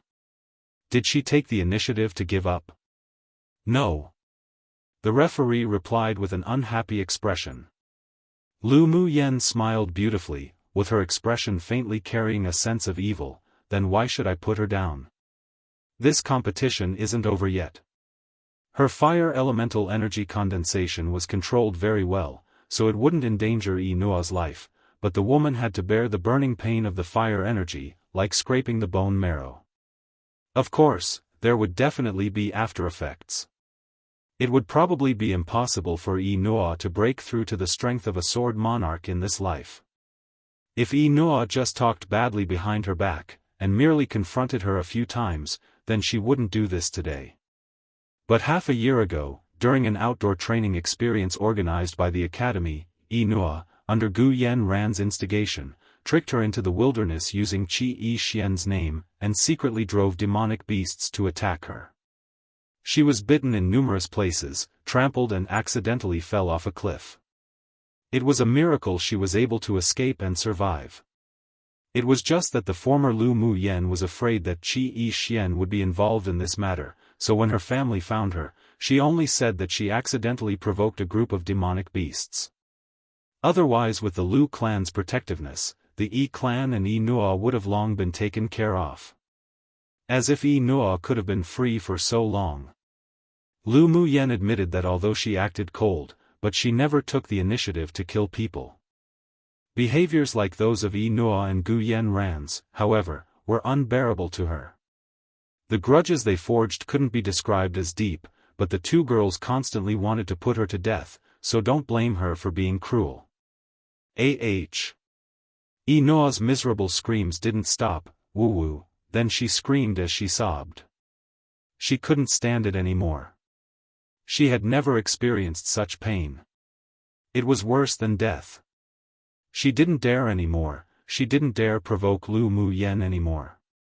"Inoa, does this feel good?" Lu Muyen snapped her fingers again and the flames that enveloped Inoa retreated, leaving only 4 wisps around her hands and feet. The tears in Inoa's eyes streamed down ceaselessly. She bit her lower lip and shook her head, wanting to surrender, yet she simply couldn't speak. "Uncomfortable?" Lu Muyen sneered, "Today is just to repay the grievance that I experienced from you when you lured me into the group of demonic beasts and almost killed me. Remember this. If you dare provoke me again next time, I will definitely make your life worse than death by numerous fold." She always believed that the best revenge against her enemy wasn't to let her die, but to let her live worse than death. Hearing Lu Muyen's voice that wasn't quite loud nor soft, some of those that felt that she was too cruel and ruthless suddenly understood. So it was because Inoa once tried to entrap Lu Muyen, no wonder she would use this method to punish her today. The few people who had previously competed against Lu Muyen all winced, feeling a sense of lingering fear. It appeared that Lu Muyen was truly merciful towards them before. Luckily they didn't offend Lu Muyen, otherwise if they ended up like the tragic stage Inoa was in right now, who couldn't beg to live, yet also couldn't beg to die, just thinking about it made them feel terrified and numb in the heads. Gu Yanran was also shocked by the battle between the two.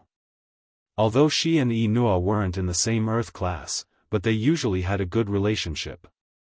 At the same time, they feared each other, because their strengths were rather similar. But right now Yi Nua was trapped by Lu Mu Yen and suffered inhumane torture. It would be a lie if she said she wasn't guilty of anything. She stared at Lu Mu Yen angrily, touched the silver bangle on her hand, and suppressed the panic in her heart.